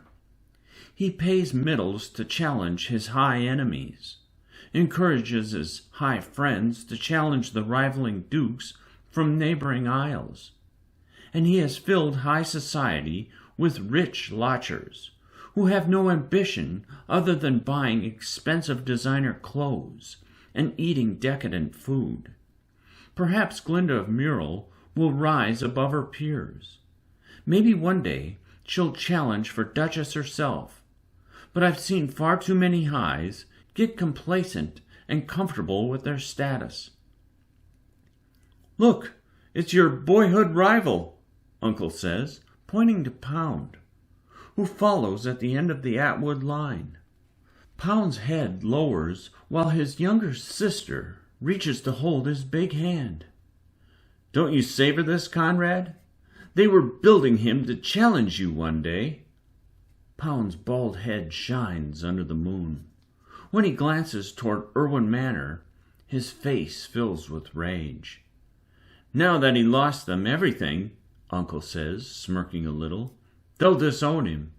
As much as I despise that loathsome family, I can respect their merciless ability to cut the fat." While Pound shuffles behind his family, several of them shout insults toward him. But I refuse to feel any pity for Pound. How can I forget the fists he stuck in my starving gut? Or when he threw Mother's medicines in the sewers? "The Atwood's fate must never be the Irwins," Uncle says. He turns to me, eyes determined, like gargantuan steel. "You want your sister back? A reunion of family, Conrad? And I'm willing to reunite and paint your name back on the wall of Irwin. But first you must prove your Irwin strength. Prove that rising flows in your blood, even among the trades." He strides into the warm office, where a heat globe throbs. I spare a final glance as the Atwoods descend the mountain fallen, shamed, fated to some unknown home in the lows. If there even is one for them tonight, they'll probably throw someone out of theirs. Hell, more than one, a whole neighborhood. "Come," Uncle says. As I enter the office, the moon peers through the arched windows, illuminating a familiar wall of books and a mantel adorned with the canes of my ancestors. Uncle watches me from his seat behind the desk. His ringed fingers curl below his chin. "Irwin has been atop Homestead for generations," he says. "But none in the history of the family have been selected by a trade." He pauses. "This year, Order and Hunter are seeking a large number of recruits." Hunter and Order? I'll probably die. But if you don't, you'll have all that you've wanted and more.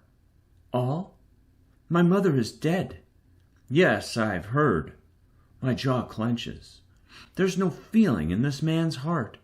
It's been wrung out, leaving only a dry husk in his chest. But my fingers clutch Ella's necklace. She's the sole reason I'm here. standing before this man, and I must get her away from him. "Is your mother's death," he says softly, "why you changed your mind?" "I'll do anything for my family." He seems amused. "If that were true, your mother would still be alive. If you had accepted the trial a month ago. Conrad, I would have brought your mother to live here with us." He meets my eyes. "And I would have bought her medicine." My stomach twists at this revelation. The pain of regret gnaws at me, but then I consider Mother's reaction, and I know she never have allowed it. Uncle killed her husband, her parents. She wasn't going to risk me, even for the chance of being reunited with Ella. "You hide your emotions well, nephew, but you will have to hide much to succeed in the trial, no matter which trade selects you." He pauses and meets my eyes. "More than that, whichever trade you are in, you must rise and prove your strength." "And if I'm not selected?" "You'd better be." I lick my teeth. I'm so sick of this man, sick of this room, sick knowing that he still breathes while Father does not. "Where's Ella?" "Rising." "What does that mean? Where is she?" "She's elsewhere, Conrad, becoming worthy of her inheritance." "She's not old enough for selection, Uncle." He laughs. "I'm aware. If you rise, you'll reunite with her." He points over my shoulder to a bag near the door. "The money you'll need for selection is there." He pauses and leans back. "I don't suppose you'll just run off with it, abandon Homestead, and leave everything behind? You could start a new life." "That'll never happen." I pocket the bag. "I'll not abandon my family." He smirks. "This time, be sure you don't." I bite down my tongue and turn to leave. As I step through the hall of marigold carpet, Uncle calls to me. "Rise, Conrad, or never come back." The weeks pass, and I spend the time helping McGill rebuild his tavern while I prepare for selection. The trades of hunter and order require physical prowess, so I carry lumber for McGill and jog in the evenings to strengthen my lungs. I enter the low dueling pit almost nightly. Practice with the cane never ends. With my increased endurance and strength, my body is finally accomplishing what my mind demands. I'm winning duels, easily, and earning a bit of coin, too. Coin that McGill deserves for all the years he allowed us to stay for free. Coin that I give him because he's letting me stay with his family. Finally, selection day arrives, and I'm cutting through the crowd in the middle streets. I've just come from the middle library, where I completed the selection test, and now my sealed scores rest safely in an envelope in my jacket pocket. Selection Day's the most celebrated holiday of the year. Excited voices pack the streets. Drinking people fill the taverns, and musicians sing celebratory songs on the sidewalks. Shops sell specialty pins to honor each of the trades. While only a couple of trades will be selecting from Homestead this year, every trade brought a representative to the island. A man from the trade of waterworks breezes through the crowd. His sky-blue robes, emblazoned with waterworks' rushing waterfall, swish behind him. A silver medal glints on his uniform. He's a leader. A few lows shoot him some glares. While they struggle to fill their pails, he's only here for selection day, and Waterworks isn't even selecting anyone this year.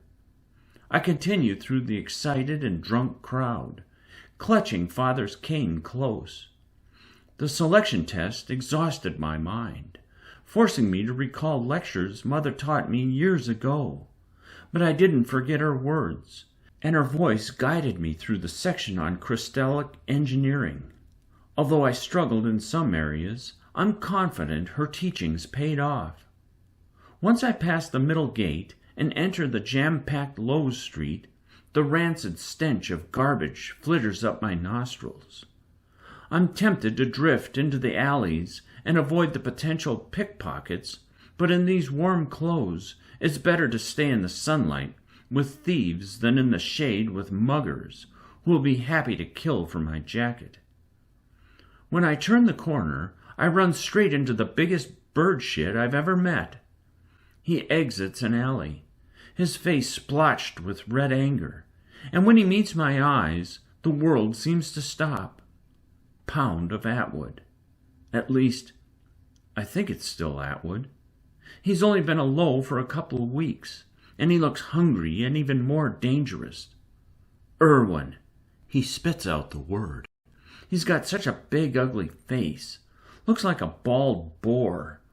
I'm not an Irwin, I say. I'm an Elise. Doesn't change what's in your blood. He glances at my cane. How about you, asswood? Family still keeping you around? His knuckles pop. A bit of congealed blood drips from his fists. Behind him, a man lies unconscious in the alley. Pockets pulled white. Pound glances over my warm clothing. Look at you, rich again. Give me your coins. I'd rather not. He roars. I duck under his massive arms, and before he can snatch me, I extend my cane and jab him in the chin. Then I run. Coward! He howls. I hate fleeing. It's something a lodger would do, but I only come up to that brute's chest, and I can't risk losing everything to him. His massive boots race after me.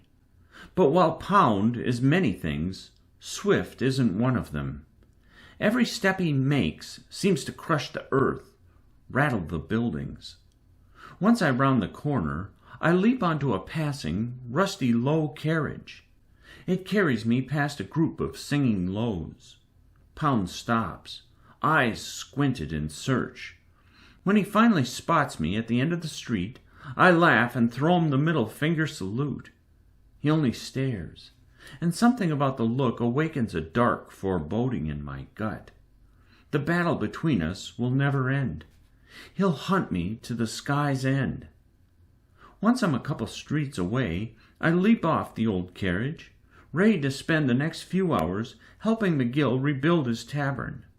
But every time I come back here, where Mother passed, I feel hollow, sick. Go, McGill tells me. It's selection day. The line is long, and if you get selected, you may never have to duel again. Are you sure? I'm still spry, he says, taking my hammer. Go! He smiles and pats me on the cheek. Good luck, Conrad of Elise. Do your mother proud. Luck? There are 1,000 entrants this year. I'll need it. Even with Uncle's influence, the odds are not great. I race through the lows, hitch a ride on the back of a carriage through the middles, and arrive at a giant imperial building of 12 white columns, the Equilibrium. The massive windows glint under the sunlight. This place is where anyone can make their duel challenge official. It's the heart of Homestead's meritocracy. But despite the grand sight, my heart sinks at the massive line worming out of the revolving glass door. Young people are everywhere. People I knew when I was a high. People I fought in the low alleys. People who once called me a friend, but left me to shiver in the icy gutters after I fell to low. Near the door stands a boy, Sergei of Kuznetsov, who once played with me around the hedge maze of the Irwin grounds. When we were children, he claimed the sky would crack before anything ended our friendship. He's laughing with another boy. When he glances my way, I meet his eyes. I let him see me, remember. His mouth shuts, and he quickly turns toward the door. I continue staring at the back of his head, disgusted that I ever considered him my friend. I stop at the end of the line. Everyone ahead of me is my age or a little older. You've got 3 chances to get selected. 3 years. If you aren't picked by the time you're 20, you'll never be chosen. Some trades, like scholar and politics, prefer older selections, 19-year-olds. But hunter and order, they prefer the young and malleable. After an hour, I push through the revolving glass door and enter a white chamber with a domed ceiling. Above me stand the 4 pillars of meritocracy: select, high, middle, low. I was a boy the last time I entered the equilibrium. Father brought me here to pick a dueling cane that'd be mine until I inherited his. The one I chose was a combination of gargantuan steel and oak, custom made, 500 coins. Oh, I couldn't wait to have it, but Father died just before he could retrieve the order. Mids filled the space around me, but a decent number of highs came too. Select status is for those who want to rise without dueling. While some people are built with muscles, others are built with brains. Select status accounts for the best and brightest, regardless of whether they can wield a cane. Behind a marble banister that leads to the second, marbled floor, above, a man stands with the shade of Father's countenance. Intelligence and regality. Domineering eyes inspecting those below him. But it's no man. When I squint, I realize it's Master Coco of Ito, the master of Hunter. She's here to choose a few from this enormous line to train with her. Mud speckles her boots. A tear ruins the otherwise perfect hem of her silver robes. She's nearly 80. No dueling cane hangs from her belt, but very few of her trade carry one. Her eyes travel over me, but not for long. I'm not special. She probably wouldn't expect to see the son of Allred of Irwin here. Probably wouldn't care even if she did. For hunter selections, it doesn't matter where you come from. Death doesn't care about your ancestry. Another figure in white robes joins her. Admiral Gorner's just as tall and powerful as when I last saw him at Uncle's party. He's another master to select from Homestead. The way he looks down on us, he only hopes to find working parts to fill his efficient military machine. Order's not a safe trade, particularly with pirate raids and gargantuan attacks on the rise. But it's the oldest and most powerful trade. The best order selections receive training to become officers in Skyfleet, and they get to command swifters, battle cruisers, and carriers. It's not like Master Coco's trade. 20% mortality in Hunter, a girl behind me mutters to her friend. That's what I heard. 20% of their selections die during training. My skin tingles, and I absently stroke the pendant on Ella's necklace. Won't be much good to my sister if I'm dead. Still, hunters get paid well and can command their own skyships. Plus, there's freedom in Hunter. Buy off your own ship and you can choose your contracts. Fly whenever you want, just so long as you're hunting. Above the Admiral and Master Coco hang the banners of the 12 trades, each with a distinct color and symbol.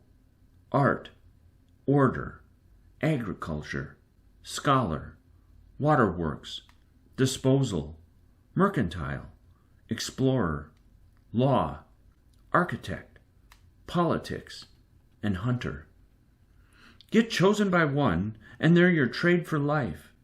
And select status can never be taken by duel.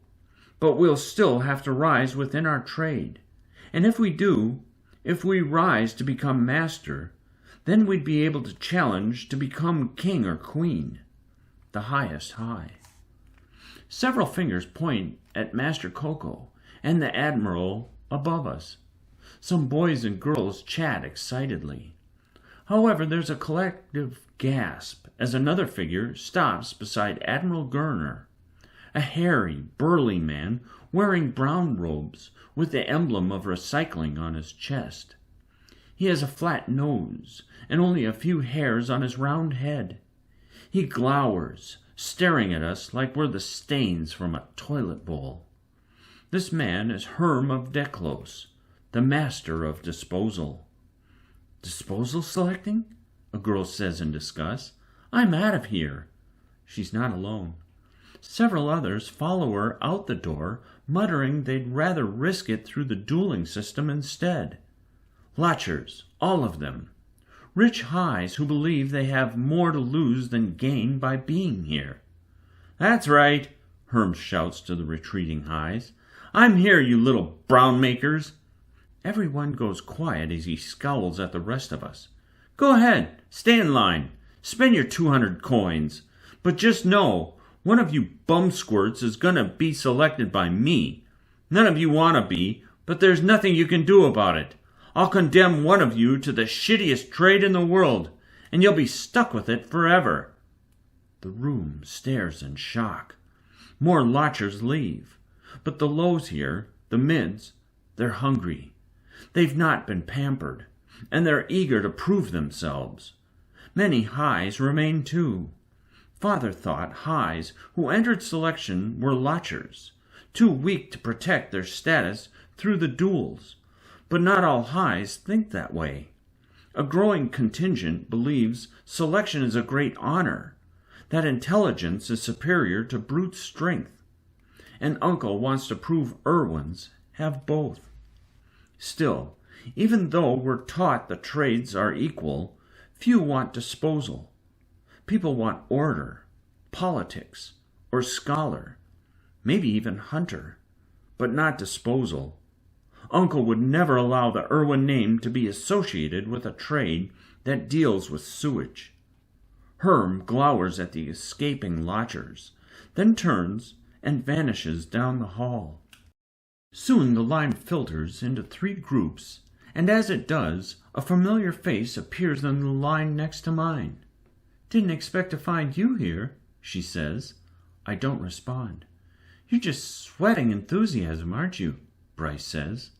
Still think I want something for saving your life? Yes. She laughs. Never thought you the selection type, Conrad. Her eyes look me up and down. You're built like a dueler. Only because I've been able to eat. She nods. Will you tell me your family name now? She smiles. I won't stop asking. I just don't get this girl. Why is she being friendly with me? We're competition for selection. It's Elise. She frowns. Never heard of it. Took it from my mother. I'm sure she's very proud. She's dead. My comment drops an iceberg between us. Bryce's mouth opens, then closes. She mutters some form of condolences, but I don't hear them all because our lines separate us. Well, she says, good luck. I'd wish her the same, but I can't let anything stop me from saving Ella from Uncle and his poisonous, corrupting tongue. My line leads up a staircase. The air stinks of breath and unbathed lows. The line cuts through a hallway filled with painted depictions of the current masters. Sunlight gleams in through the windows. At the end of the hall, selection attendants, dressed in black robes with the signs of all 12 trades, sit behind a table and take money and test scores. Among the attendants comes a voice that makes my skin crawl. I've given you all my damn money. Now enter me into the selection, or I'll beat your ugly face. Sir, I cannot, the selection attendant says, her hands calmly folded before her. Either give me all 200 coins, or I cannot enter you. My scores are great, Pound says. Wonderful. You'll be selected if someone wants you, but you're still short on the coins. I'm not going back empty-handed. Maybe you shouldn't have lost that duel then, Atwood, someone in the crowd shouts. Snickers echo down the line. Pound whirls on them, looking ready to throw a few fists. But before he enacts his rage, a small figure comes forward. How much does he need? He asks the attendant. 13 coins. This boy's jade eyes hide under a black flag of messy bangs. He's a minuscule figure, especially when compared to Pound. Carefully, he opens his bag and fingers around. Clearly, he doesn't have much. His jacket's a little frayed on the edges, and his dueling cane's bent. Finally, he takes out 13 coins and drops them into Pound's huge hand. Pound stares at the boy, eyes narrowed, thinking what I'm thinking. This boy will want something from him in the future, something big. But Pound doesn't have a choice. His head lowers as he mutters some gratitude. "No problem at all," the boy says. "I'm Sebastian of Abel." "I'm Pound. Just Pound." They shake hands. Finally, my turn comes. 200 coins, all for the chance to be selected. Everything Uncle gave me. I hand over an envelope filled with my test scores to the attendant. "Good luck." The attendant takes my money and papers. "If you are selected, your name will be called tonight in the high amphitheater." As I turn to leave, an anxious knot tightens over my gut. Long have I desired to control my fate, but all I can do now is hope. Chapter 6.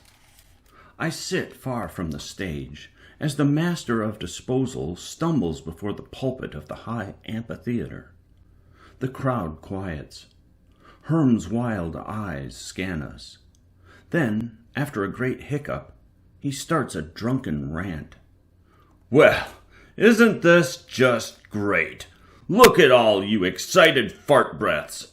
Suppose I'd be happy too if I had hopes of being selected by a nice, honorable trade. But guess what?" His tone darkens. "I was selected by disposal, and one of you will be too." I swallow. My eyes find Uncle, sitting atop the Archduke platform near the stage, his hands lazily draped over the edges of the armrests.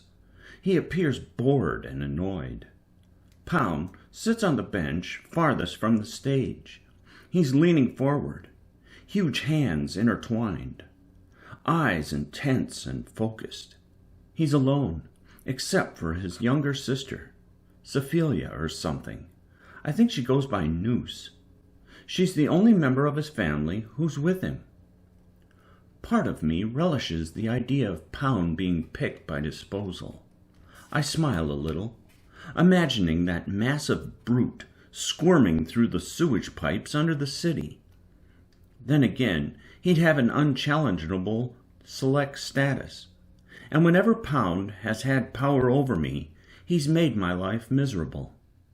"We've reached the point we've all been eagerly awaiting." Herm glances at a paper in his hand and clears his throat. "Disposal selection." My knee bounces. I seal my eyes shut. This man controls whether I'll have a chance to be with Ella again. "I am most honored to select Ariana of Elkos. Congratulations, Ariana." The tension in my shoulders relaxes, and the entire crowd releases a collective sigh. But the silence ends once Ariana screams. Her high family looks ready to faint. Order pulls Ariana from her family. Her mother begs them to rescind her entrance into the selection. It doesn't work, and soon, with tears in her eyes, Ariana takes a short walk to the stage. She's tugged into a bow with Herm, then reluctantly follows her stumbling master out the tunnel, off to train to become a sewage cleaner. After her distraught family rushes from the amphitheater, a jolt of excitement grows. We've survived disposal. Everyone sits a little straighter. If Hunter doesn't choose us with one of its multiple selections this year, we'll have a chance at order. Seems the whole amphitheater holds its breath, and for the barest moment I imagine myself not as an order guard protecting the mediocrity of the Skylands, but a member of Skyfleet who commands a carrier full of sparrows. I anxiously shift in my seat. The crowd quiets as the master of Hunter approaches the pulpit. Master Coco stares over the audience, face as blank as a statue as she studies candidates. Finally, she whispers into her comm gem. 18%. Nearly 1 in 5 of Hunter's selections don't survive training. Nearly 1 in 5 are burned in the black clouds, or wrapped in the electrical tendrils of a blobborn, or snipped in half by a 𝘓𝘪𝘬𝘮𝘦, or consumed by a ℸ𝘰𝘮𝘬𝘠. A swift death in Hunter, she says, is a blessing. Who among us wants to spend the remaining moments helplessly dissolving in the gut of a gigantic beast? Silence. If you survive in Hunter, though, you will be built of ℸ𝘰𝘮𝘮 steel. We, the hunters, are hardened by fire. We rush toward death while others flee. We are the fearless who hold back the ℸ𝘰𝘮𝘮's threat. My heart starts thudding. Now Uncle's looking at me with a tiny smile in the corner of his mouth. I bite my lip, and chills prickle my back. Uncle interfered. The bastard did something. Our ranks have thinned, Master Coco says. This year we've required 128 new hunters. I've taken selections from Dandom to Eastrom. Tonight I take from Homestead, and soon you'll complete in training for the honor of becoming captain. She clears her throat and rattles off 2 names for selection. Sebastian of Abel and Bryce of Damon. I blink, confused at the suddenness, but a little grateful too. Master Coco pauses, looks over the audience again, and reads another name, and as I hear the words, a knife pierces my gut. The name sounds so strange, spoken with so little fanfare. It echoes into the farthest reaches of the amphitheater. Conrad of Elise. My heart pounds.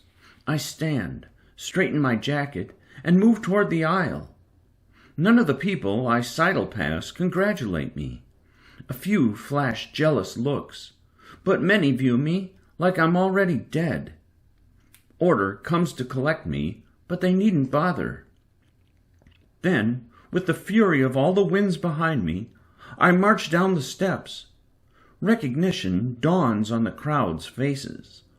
I'm Allred of Erwin's son, the former heir to the previous Archduke of Homestead, and I'm off to face a swift death. Will I laugh in its face and rise, or disintegrate in the gut of hell's spawn and fall?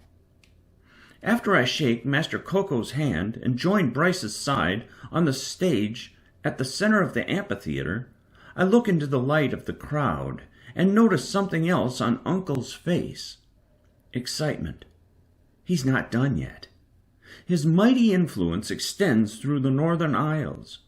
If he speaks, even masters will listen. And as Uncle stares at me, I know in my heart that hunters will either kill me or make me the toughest person alive. I have one final selection, Master Coco says.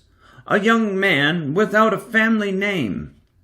The crowd whispers, gossiping, unsure who it could be. But my hands have already formed into fists. It's not enough that I'll soon be hunting 300-foot-long gargantuans that can level a city in one night. No, Uncle wants me to prove once and for all that rising is in my blood. Hunter's final selection is Pound. Chapter 7. I have nothing left of Mother except her cane and memories. After climbing the icy steps of Homestead's middle gardens, I lower onto the bench where Mother and I often sat when she was healthy. My thumb caresses her white cane, and I remember her smile, and how the wind would make her white hair flutter.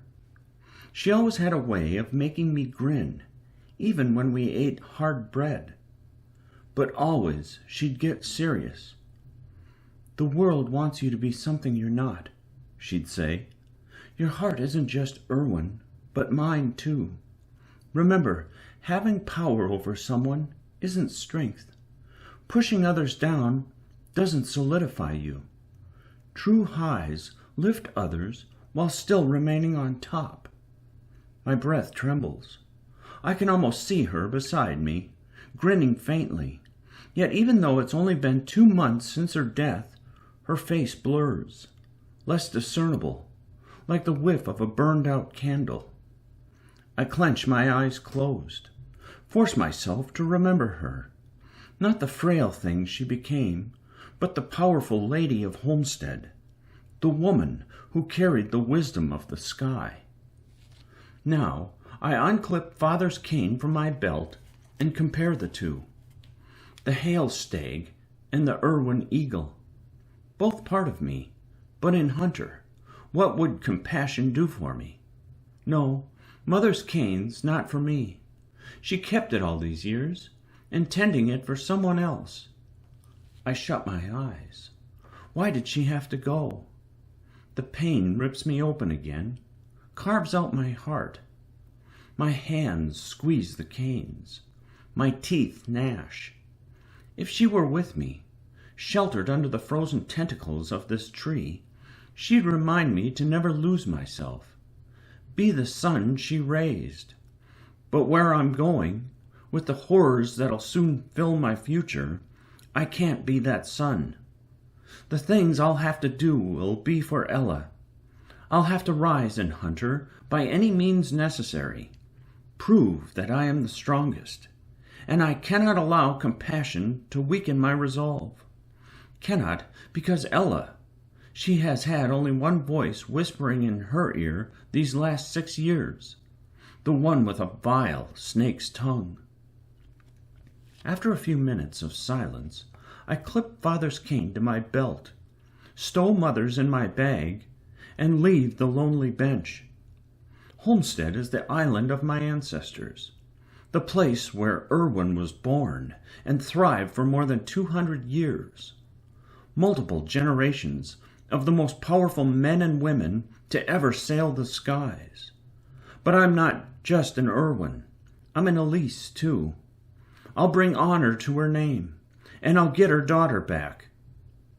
After leaving the Middle Gardens, I travel the streets until I stand on the Middle Docks, looking over the skyship that'll soon take me to Hunter's home island, Venator. The white steel ship spans hundreds of feet. A gigantic gangway leads to the deck. Dozens of people hike the path to the ship. This ship isn't just for selections. It also acts as a passenger vessel. Some homesteaders travel south during winter. Just as I'm about to carry my luggage toward the gangway, I spot the other Hunter selections. Sebastian of Abel, the scrawny boy with black bangs, has his hands on his hips as he inspects the great ship's hull. He's the first to climb the gangway. Bryce of Damon kneels, smiling as she gives coins to a few low children who wandered into the area. Then the biggest bird shit this island has ever spawned arrives. He heads up the gangway, brow furrowed, determination in his eyes.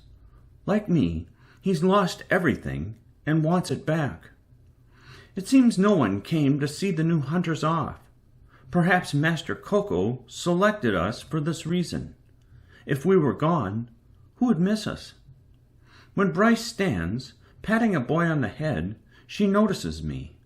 She's already dressed in the silver, tight-fitting uniform that all hunter selections wear, built for less wind resistance. But I haven't slipped into mine just yet. What are the odds, she says, stopping next to me, that the boy I saved from a falling wall would end up in the same trade as me? Slim. She laughs. No family to see you go? I ask. Not my home island, remember? I've been at the university for the past 2 years. What were you studying? Social hierarchies? Lucrative? Sarcasm. She grins. Maybe this line of study isn't for the rich, but it's an important field. The ship's horn blares, the call for boarding. Well, we better get loaded up, she says. See you on the ship. Soon, I climb the bouncy gangway and step onto the deck. The last passenger boards and the gangway slides up. Then the skyship groans to life. Its power shakes my core, and my heart starts thumping. I reach the stem's railing, and for an instant I nearly see Mother standing on the dock, white hair billowing. "Don't let this world rule you," she whispers. "Be my son, always." But as my eyes climb the white mountain and glimpse Erwin Manor, a darker voice invades my mind, a voice that taught me the way of the cane and gave me the bruises he called love. "Those who wish to rise," Father says, "will chase it to sky's end. Let nothing stand in the way of your ambition, son, and you'll cradle lightning in your arms." The ship pulls into blue skies, and Homestead shrinks. Mother will always have my heart, but to rise, I'll need to be crueler than Father. Nothing will stand in my way. Not Pound, not the other selections, and certainly not any damn gargantuan. I'll prove to Uncle that rising flows in my blood. Then I'll leave him bashed and bloodied at my feet. This isn't the last I'll see of Homestead. Chapter 8. 2 days later, I'm on the skyship's deck as Hunter's Island. Venator grows in the distance. I lean forward, hands on the railing, while the humid evening air fills my lungs. Venator's an enormous jungle island, twice as large as Homestead, with dozens of islets encircling it. A hot breeze rushes through my hair, but I hardly notice because of my trim hunter uniform. A black harpoon symbol marks my right breast. The uniform keeps me cool. Still, I unzip the black hunter jacket, letting it flap. Veins of waterfalls lace the numerous peaks of Venator. A mountain range separates the island's two cities, East Dock and West Dock. The cities appear gorgeous from afar. Golden twinkles fill their streets, but the two couldn't be more different. Tourists fill East Dock, which borders a giant lake, striped with sandy beaches and the luxurious villas of Venator's highs. Meanwhile, the rugged hunters occupy West Dock. It's not a place to kick up your feet and relax. Instead of sandy beaches, the rustic buildings cling to a rocky lakeshore at the base of a steep mountain range. There are no mansions, very few homes, but plenty of taverns to get a hot meal and a drink. Apparently, drinking is how hunters cope with all the death in their trade. We zoom for West Dock, and once we approach, we follow a line of skyships waiting to make port. Skyships from across the skylands arrive, some with tall bridges towering over the deck, or masts rather than crystal engines, and a few have ancient wooden hulls. All of them bring hunters' latest selections. Below us, dozens of figures walk the wooden dock, streaming toward West Dock and the benches surrounding the fires that burn in rocky pits. Then something silver fires across the sky, a thin ship. It shoots away from the island, deck shimmering under Venator's lights. It slices through the air, beautiful. One of the newer ships I've been hearing about, Predator class, also known as Sword of the Sky. It rockets into the distance at an incredible velocity, off to the hunt, protect the islands, fight the gargantuan threat. I shake my head in awe. How soon until I'm aboard one of those ships? How soon until I command one? Pound watches the ship with a smug expression, like he'll lead one someday. The stupid bird shit. Our gangway slaps onto the planks and we disembark. Bryce moves ahead, smiling as she breathes air that smells like sweet fruit. Her blue eyes shift to mine. I look away. My boots meet the dock's boards, and I follow the line of hunter selections, all in uniform, bottlenecking through the dock's exit, heading to join the other selections sitting around the fire pits. Countless voices buzz. Standing at the end of the dock under two giant crystal torches, a grizzled hunter veteran presses a hand against my chest. "Name an island." "Conrad of Elise, from Homestead." He checks my name on the notepad. "Join the other selections until Master 𝘠𝘠𝘠 arrives." Heat gushes around the fire pits. Rising smoke keeps the bugs away. All the selections network with one another, smiling falsely, searching for someone whom it'll be advantageous to know. Their words feign interest, friendship, but really they're using one another until the day they rise. Then they'll watch from warm doorways as their so-called friends are crushed beneath their heels. Uncle taught me that when he murdered Father. My right hand squeezes Father's cane. I'll not make the same mistake again. I won't let others in. I sit on my luggage near the wet jungle's breath on the outskirts of the light and laughter and swat the irritating bugs away. From here, I study my opponents. Some selections are brutish, some gorgeous. They've come from across the skylands, black and brown and pale. These are the strongest of their islands, the smartest, the most cunning, and they all stand in my way. For Uncle, it isn't enough that I'm selected. That's the easy part. The challenge is becoming the best of hunter, climbing through the ranks, becoming captain. Then I'll be offered Erwin, be next in line for Archduke on Homestead Island. Someone steps into my view. "It's strange," Bryce says. "We were on the same ship for 2 days, and yet I hardly know you." "Not much to know." She lowers onto a log before me. "Well, you used to be the heir of Erwin. I think there's quite a lot to know." "Have you been asking about me?" "Pound told me about it. He really hates you, by the way." "He's an idiot." "Is he? Why did you stay in your room the whole trip? I think I saw you in the cafeteria just once." "I prefer being alone." She glances at the bugs humming around my neck and smirks. "Well, you're not alone now." I wave a couple mosquitoes away. She laughs, noticing my discomfort. "Come on, let's meet a few people together." "Not much of a mingler." "That's a shame."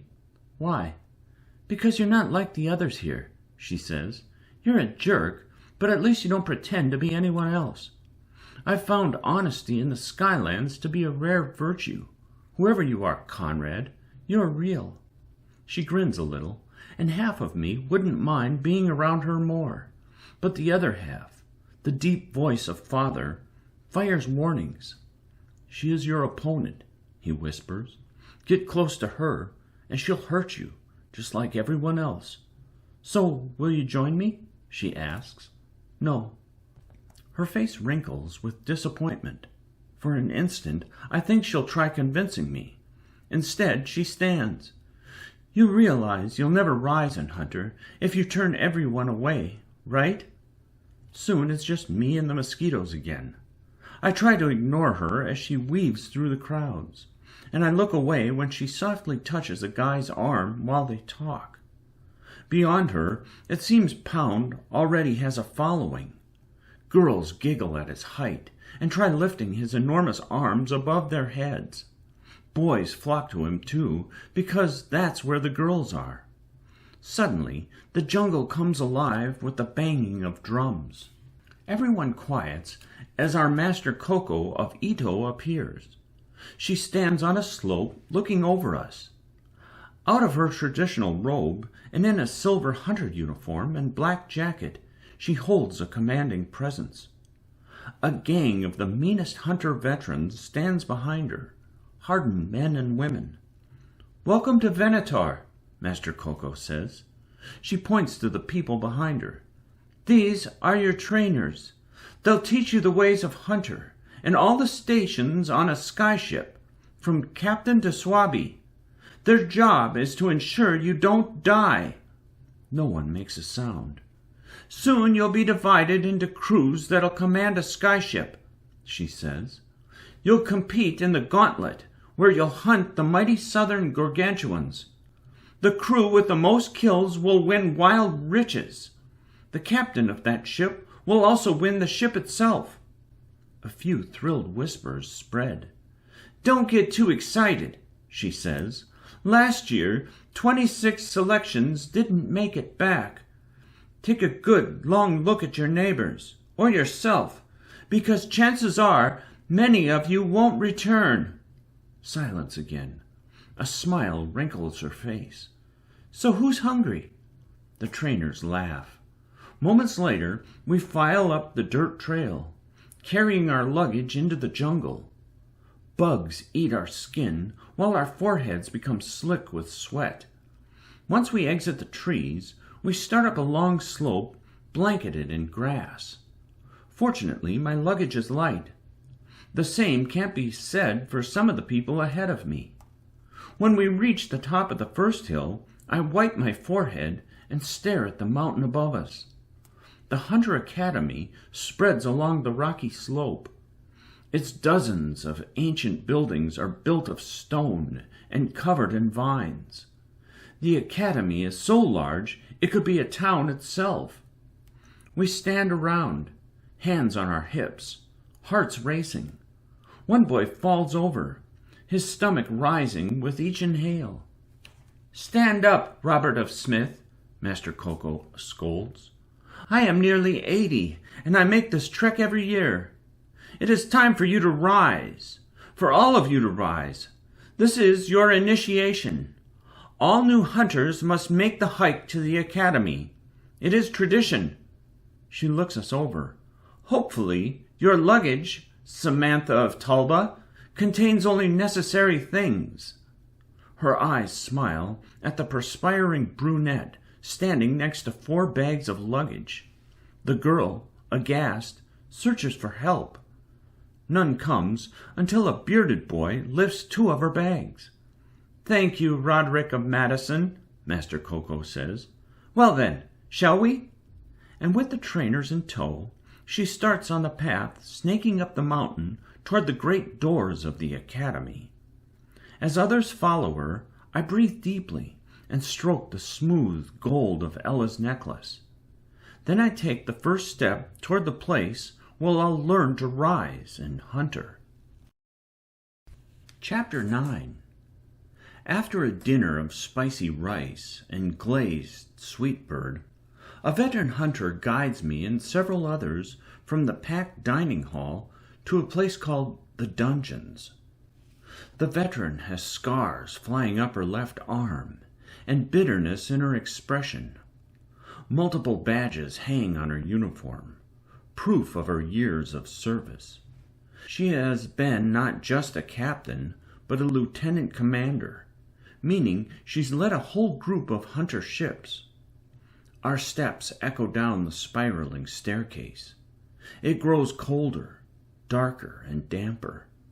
Finally, we enter a dreary passageway lit only by the occasional heat globe. Their red light stripes the stone floor. Here are your sleeping quarters, the vet says, pointing at gargantuan steel doors. You will find your name written on your door. You will each have 1 roommate.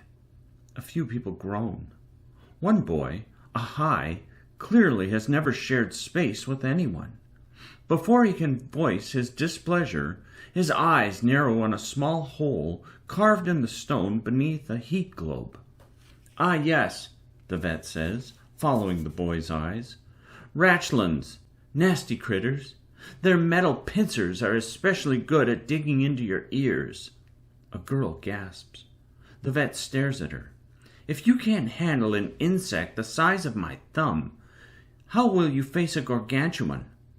A silver bug, like a scorpion without a tail, scurries from the hole. Someone screams. The Rashlin's plated carapace shines. It turns its head, and several black eyes stare at us. The vet unclips something from her belt and stomps forward. The Rashlin raises its little metal claws, ready for a fight. until the vet blasts it with a flame from a small canister. The ratchland screeches before shriveling up into a little steel ball. "I recommend always wearing boots down here," the vet says, tossing the ball to the girl. She drops it, disgusted.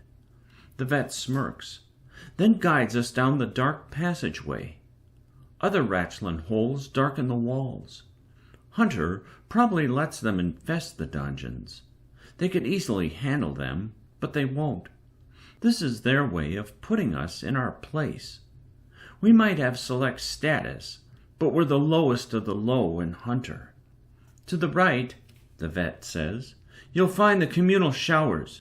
Laboratory facilities are at the end of the hall. Well, good night." She cuts between us, heading for the stairs. "Oh, I'd keep all your things hanging in the specially woven bags on the walls, too. But that's just me."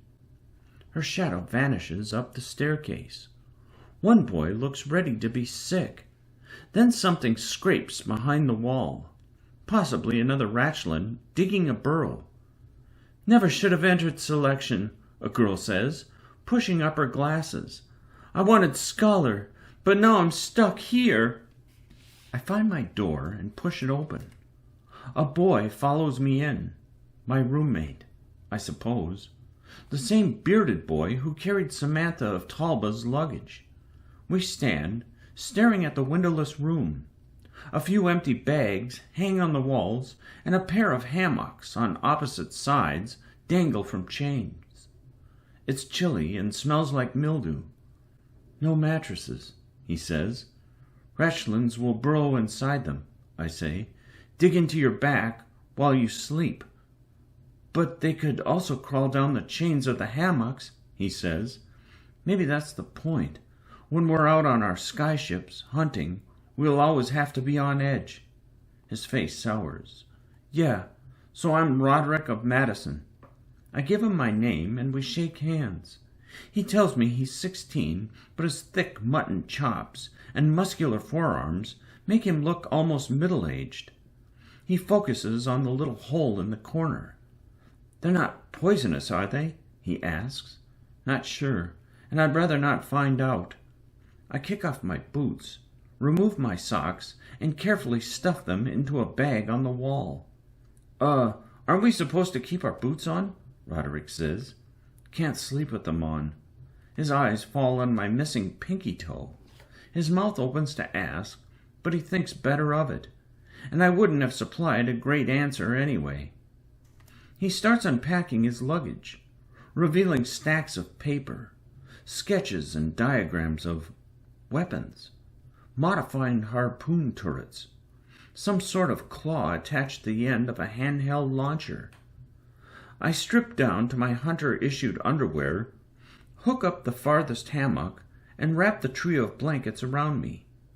Despite the digging sound in the walls, despite Roderick carefully unpacking all his clothes and papers, I hop into the hammock and shut my eyes, and within seconds I doze off. A cannon blast rocks the academy. I flop from the hammock, stumble in the darkness, and fall to the floor as a high-pitched siren fills the air. "Gargantuans!" Roderick shouts, scampering to flick on the crystal. "Here?" I yell over the alarm. "This is Hunter's Island!" Screams echo outside our door. Another cannon blast shakes dust from the ceiling. Roderick coughs. I hastily slip on my uniform. "Where the cuss is my uniform?" Roderick digs through multiple bags. "I put it—" "Come on," I say, tugging his arm. "We can't stay here." "But I'm practically naked." The siren intensifies, making my ears ring. Roderick rummages some more, but I force him out the door. Soon we're in the packed hall. Me in my uniform, with only a single boot on my good foot, and him in his underwear. The hall's complete chaos. Everyone stampedes toward the exit. "Do you want to die?" the trainers roar, waving us toward the staircase. "Hurry, before it all collapses!" We exit into a massive courtyard, stumbling over one another. My heart pounds. My body tingles. Then I stop on the wet grass. Roderick does too. People around me shout, but I stare at the quiet, starry morning. The skies are completely empty, peaceful. No gargantuans. The siren stops and laughter explodes from the wooden platform before us. The trainers smile. A wave of relief pulls over me, but also anger. Damn initiation rites. The rest of the selections enter the courtyard, some hobbling with sprains. There's even a boy who apparently slept in the nude. He's covering himself. Coco appears. Pathetic! Her eyes blaze. She cuts through our disorganized ranks. Death comes to the unprepared. No one utters a sound. She stops. What would happen if you were on a ship and a gargantuan slammed into the hull?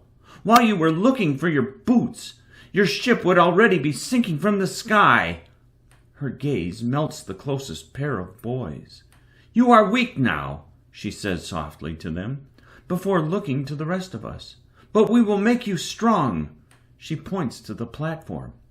These are your master trainers. If you enjoy breathing, I suggest you listen to them. Now, when your name is called, you will follow your trainer, and they will teach you how to be strong. The master trainers come forward and start calling names. I'm filtered into the same group as Roderick and Sebastian. Fortunately, I'm not placed with Pound. He is, however, teamed with Bryce. My trainer is Madeleine de Beaumont, a tall woman whose brown hair has mostly grayed. Unlike some of the other trainers who wear robes, Madeleine wears the same uniform we're all supposed to be in right now. Several badges cluster below the harpoon insignia on her chest, including a gold captain's pin and a red stripe, a medal indicating that she captained a crew that successfully took down a Class 6 gargantuan. Class 6. That's 600 feet. I can't even imagine the enormity of the thing. Class 2s have been known to devastate entire islands by themselves. Madeleine leads us away from the courtyard and into the multi-leveled learner building, where we walk through some corridors until we find our classroom. Fortunately, the naked boy, as well as Roderick and I, get permission to hurry back to our rooms and get fully dressed. Samantha of Talbot eyes my 4 exposed toes. Weak candidates this year.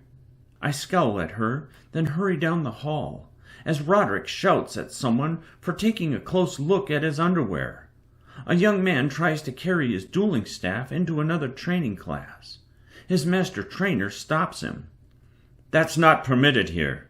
Physical conflict is not the hunter way. I do not part with it, the boy says. Stow it, she says. Back in your luggage. The boy grumbles, then jogs toward his room. Roderick's face is red. Can't blame him. All I'm missing is a boot. But it's not long until we're fully dressed and have returned to the learner building. Madeleine's waiting for us inside the classroom. Many seats are filled, so Roderick and I split up. He takes the hardwood desk in the back middle, while I lower into one in the front corner. The formerly naked boy, Harold, steps in after us. Once he sits, Madeleine begins distributing our bags and notepaper. Within seconds, I find myself hurriedly scrawling notes as Madeleine pulls down a diagram of a gargantuan. We're all exhausted and still on edge from the false attack. But she doesn't care. I guess that's the lesson. We must always be ready. She points out all the gargantuan's internal organs, including the gas sac and the long throat that passes the soft heart and lungs, all safely protected behind steel scales. Hours pass, and we get no breaks. Eventually, we grow so weary that Harold dozes off. You must always be alert, Madeleine shouts, before striking her pointing stick across his knuckles. He yelps and nearly falls from his desk. She stands over him. It's my job to make sure you don't die 5 minutes into the gauntlet, she growls, Now then, Harold, tell everyone what gargantuan scales can do." "How the hell am I supposed to know that?" "By paying attention." His mouth shuts. "Stand, Harold. You will demonstrate the special scrub of the 𝘬𝘬𝘬." "The what?" She slaps the stick against his desk, and he jolts upright. Soon he's slogging forward, and at her direction lowers onto his knees. She opens a closet in the corner and removes a soapy bucket. His mouth falls. "Aboard a vessel, this fate could await you all," Madeline says, dropping the bucket before him. "The lowest low, the 𝘬𝘬𝘬, the one who cleans the lavatory when the toilets have clogged and there are chunks on the floor." She eyes him. "Scrub, 𝘬𝘬𝘬." Harold stares at her stick, and finally stuffs his hands in the bucket. He slaps a rag onto the clean floor. While he works, I'm thinking that being the 𝘬𝘬𝘬 wouldn't be much better than being in disposal. Uncle would never accept me as anything less than captain. "When the gauntlet begins," Madeline continues, "you will each have a position on your ship. There won't be any veterans there to explain how to fix an engine crack or dodge a Class 4's attacks. You will be isolated, accompanied only by 7 other trainees." She points to a banner of hunter ranks at the front of the room. "You are all select status," she says, "but in hunter there are still the highs, the mids, and the lows." The high, captain, quartermaster, navigator. The middle, strategist, master gunner, mechanic. The low, cook, 𝘬𝘬𝘬. Sebastian raises his hand. "Master Trainer, how are we assigned our positions?" "You will discover that answer in time." She touches Harold's shoulder. His face burns red, embarrassed. "Thank you for your demonstration. Next time, I'll teach you the 𝘬𝘬𝘬's circle scrub." "I can't wait," Harold murmurs. The room breaks out in a little laugh, but our mouths shut when we expect Madeline to smack us. Instead, she betrays the tiniest of grins before approaching a stack of books labeled Crystallic Engineering. "You've all had an eventful morning," she says. "I think that is all we will cover until after lunch." "I am eager to continue," Sebastian says, hands folded on his desk. Roderick looks ready to tear Sebastian's face off. A couple other students give Sebastian razor eyes, too. They're probably starving, and no one likes a sycophant. "While I appreciate your enthusiasm, Sebastian," Madeline says, "I'm a little famished myself. Now then, everyone please collect a book. I expect you to read the first 4 chapters by tomorrow." After we take the books and stuff them into our bags, Madeline guides us to the dining hall. 6 tables, each 50 feet in length, occupy the hall's space. At the back wall, where the afternoon sun streams through the narrow windows, a set of stairs lead to the higher platform. The master trainers sit there, mostly hidden behind a balustrade. As I'm walking, people keep staring at my left foot, like they can see through my boot. Has someone been talking? Samantha smirks at me as I stride past her. Then I lower into a seat in the corner, away from everyone. Some food carts are pushed into the room, and soon I'm stuffing my face with a heavy meal filled with oily carbs. As I lean back, enjoying the sensation of a full stomach, I'd love nothing more than to go straight to the hammock. Unfortunately, things are not so easy for hunters. We need to build knowledge and muscle. So once every trainee has filled their bellies, we're brought outside into the hot courtyard, and then a vicious man with one eye steps before us and tells us to start running. "Hell no," a boy says, but the vicious man comes at us with a stick. Doesn't even introduce himself to us. I guess we'll just call him the Stick. We start running, avoiding his swinging attacks, and within seconds a girl leans on her knees, puking up creamy rice. She's still barfing when the stick strikes the back of her thighs. Move! The stick shouts. You think a gargantuan cares that you just ate a rich meal? He chases her as she starts jogging. Move, you worthless swabby! Move! My stomach feels warped and queasy as my boots stomp the ground. A cramp stabs my side. But I grind my teeth and run past others who lean on their knees. I'm used to running. Hell, I did it barefoot all the time in the lows. And leaving Samantha in my wake is especially satisfying. She seemingly can't believe I'm not as weak as she thought. The selections around me whine. All these lotchers think suffering is having a full meal in their belly. Try starvation. Try watching your mother melt away. Try losing everything. I run past Pound. He's wheezing, hands on his hips, and when he sees me, his brow furrows.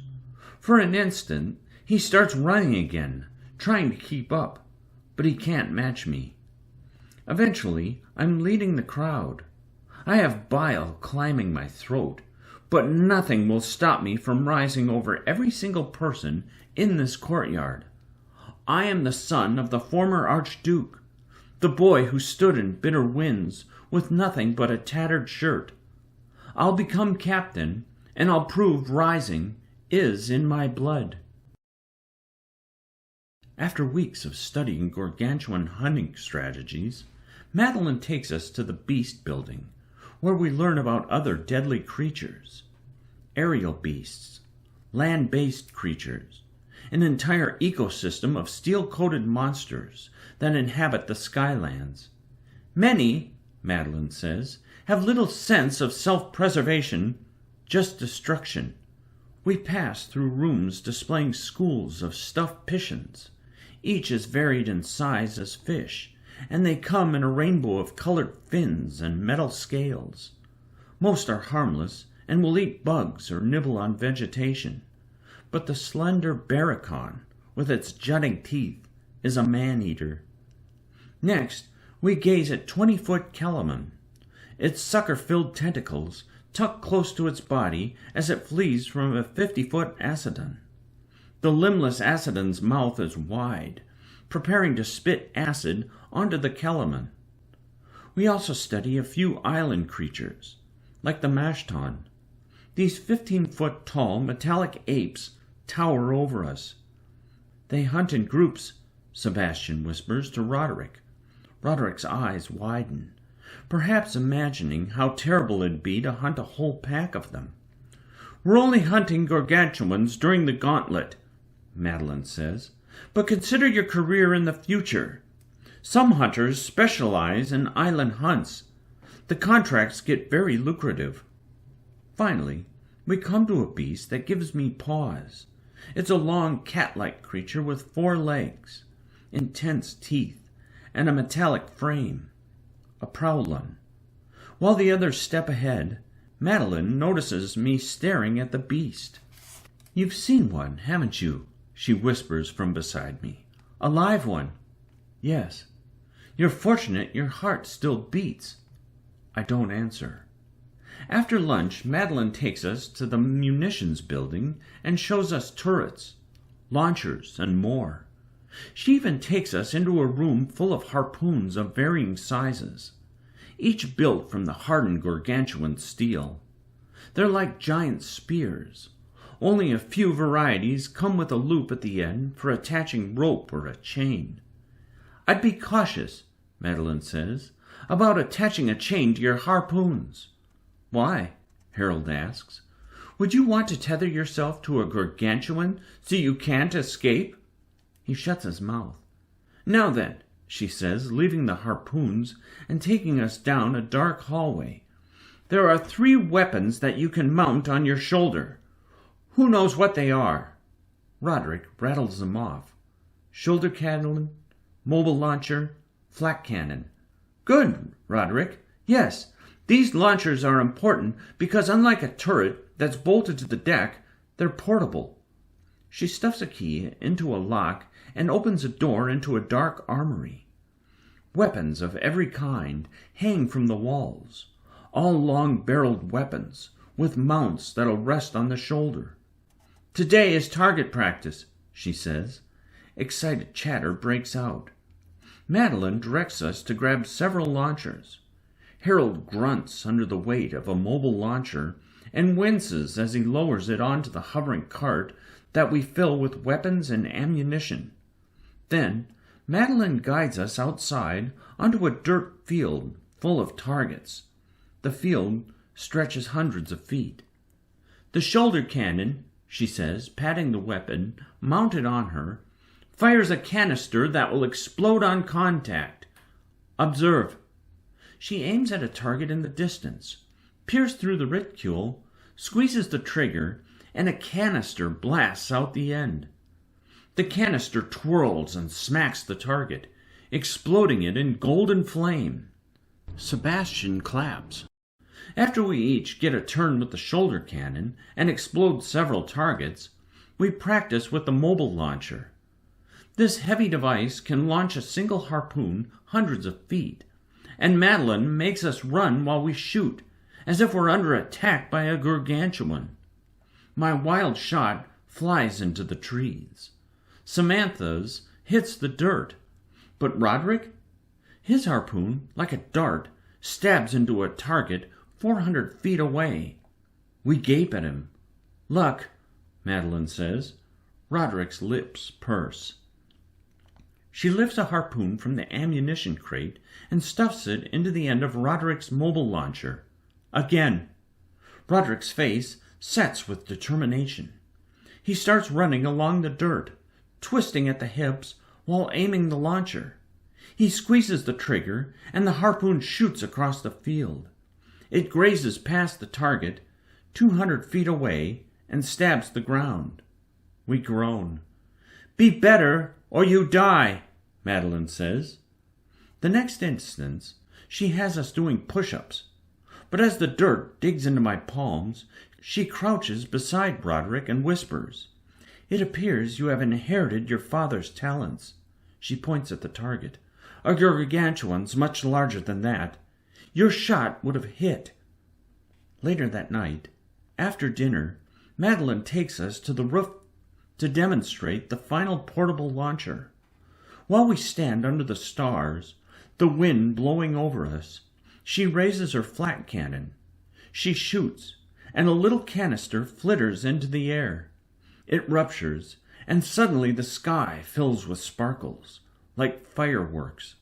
"Flak," she says, "will sting a gargantuan's eyes, and could be the difference between one eating the stern of your ship or dipping away. It's very much a defensive weapon." "Is it dangerous?" Harold asks. "Oh, it'll eat the flesh from your bones." He gulps. For the rest of the week, we practice on the target range. My aim improves, and I'm hitting targets regularly. Even Harold somehow manages to hit one that's 400 feet away, but the rest of his shots stab the dirt. But Roderick? He dominates us. At one point, he hits 7 targets in a row, and he almost gets 8 when his shot narrowly misses a target 600 feet off. We all groan. After the miss, Madeline makes us do push-ups again. She watches us, her arms folded. But I don't get the sense she's angry. She knows that soon we could be flying to our deaths, and she wants to give us a chance. She wants to turn us into the fiercest people of the Skylands. We're going to have to be, considering what's waiting in the clouds.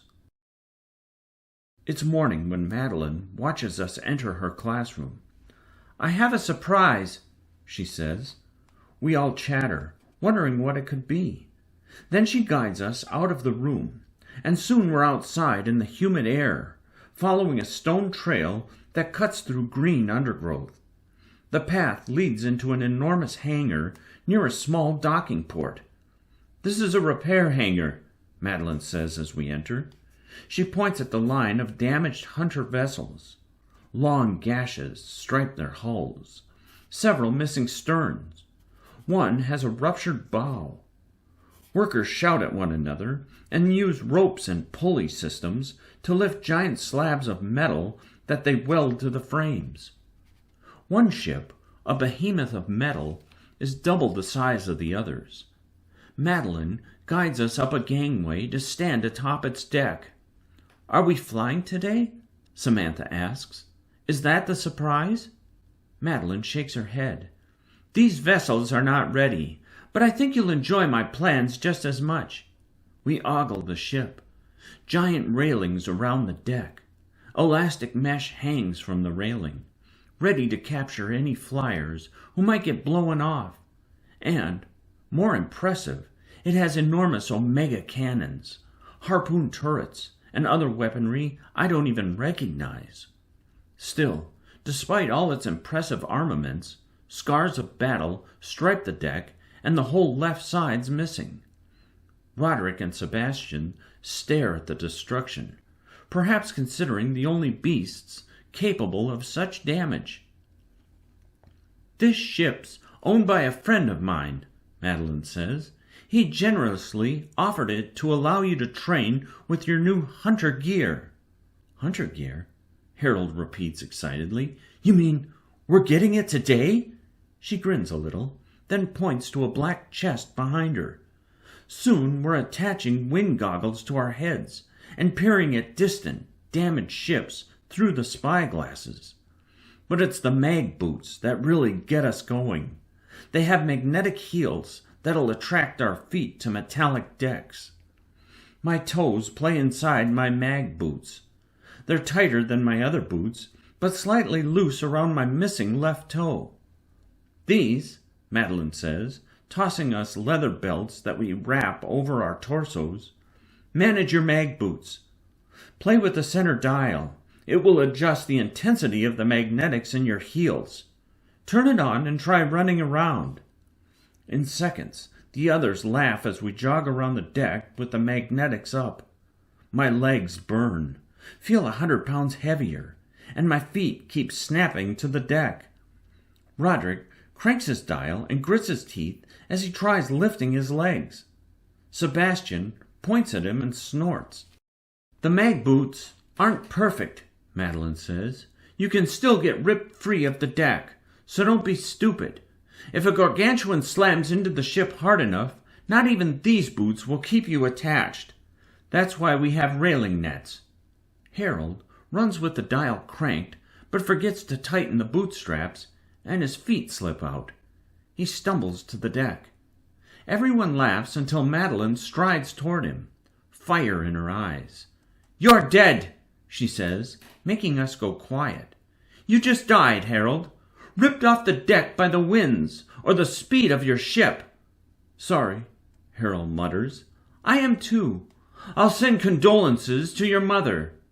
Harold, face red, scampers to pick up his lost boots, and this time tightens the straps so much he winces. Madeline turns to the rest of us.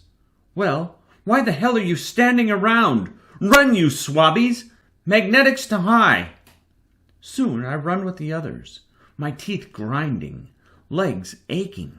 It's like jogging with a person on your back.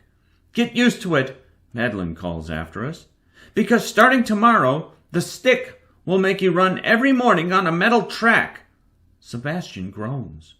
We run for 15 minutes, and by the time we're done, Harold's lying on his back, and Samantha's consoling a red-faced Aaron by the railing.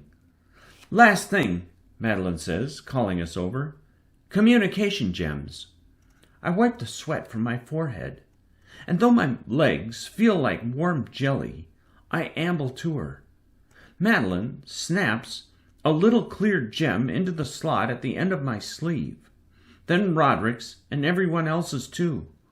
We tap the gems, making them glow with life, and practice sending short-distance messages to one another from opposite ends of the ship.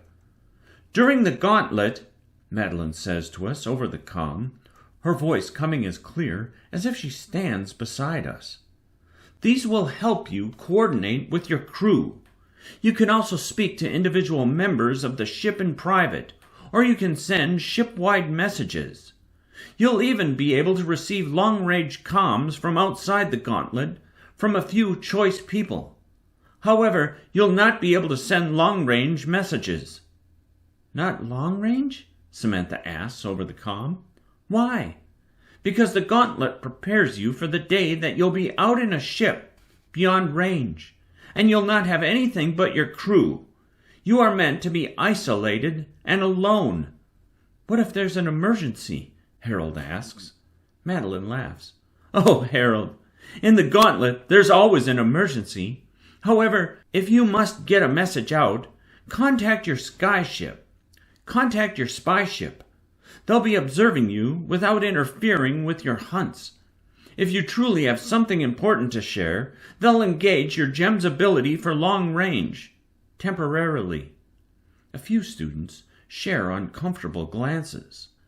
Not only will we be hunting the most dangerous beasts in the sky, but we'll be on our own. Afterward, we're all exhausted and ready for a nap, but Madeline takes us to the observatory instead. Hunter maintains a few of the most powerful long-viewing scopes in the whole world. Soon we watch a gargantuan pod from miles and miles away. There's something strange about their long, snake-like forms, undulating so peacefully in the sky. Maybe it's because we all know there's no such thing as a peaceful gargantuan. They destroy, even with a full belly. Gargantuans have been observed eating until they've vomited, then eating some more.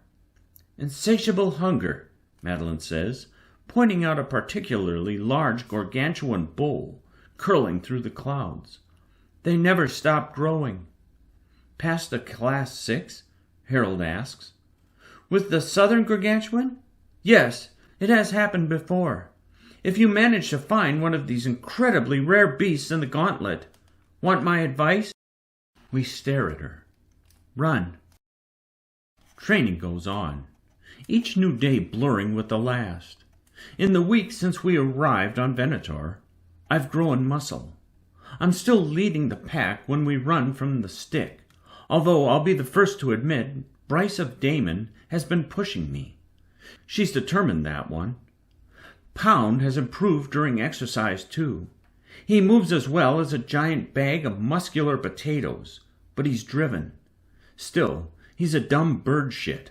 I guarantee he's suffering in class.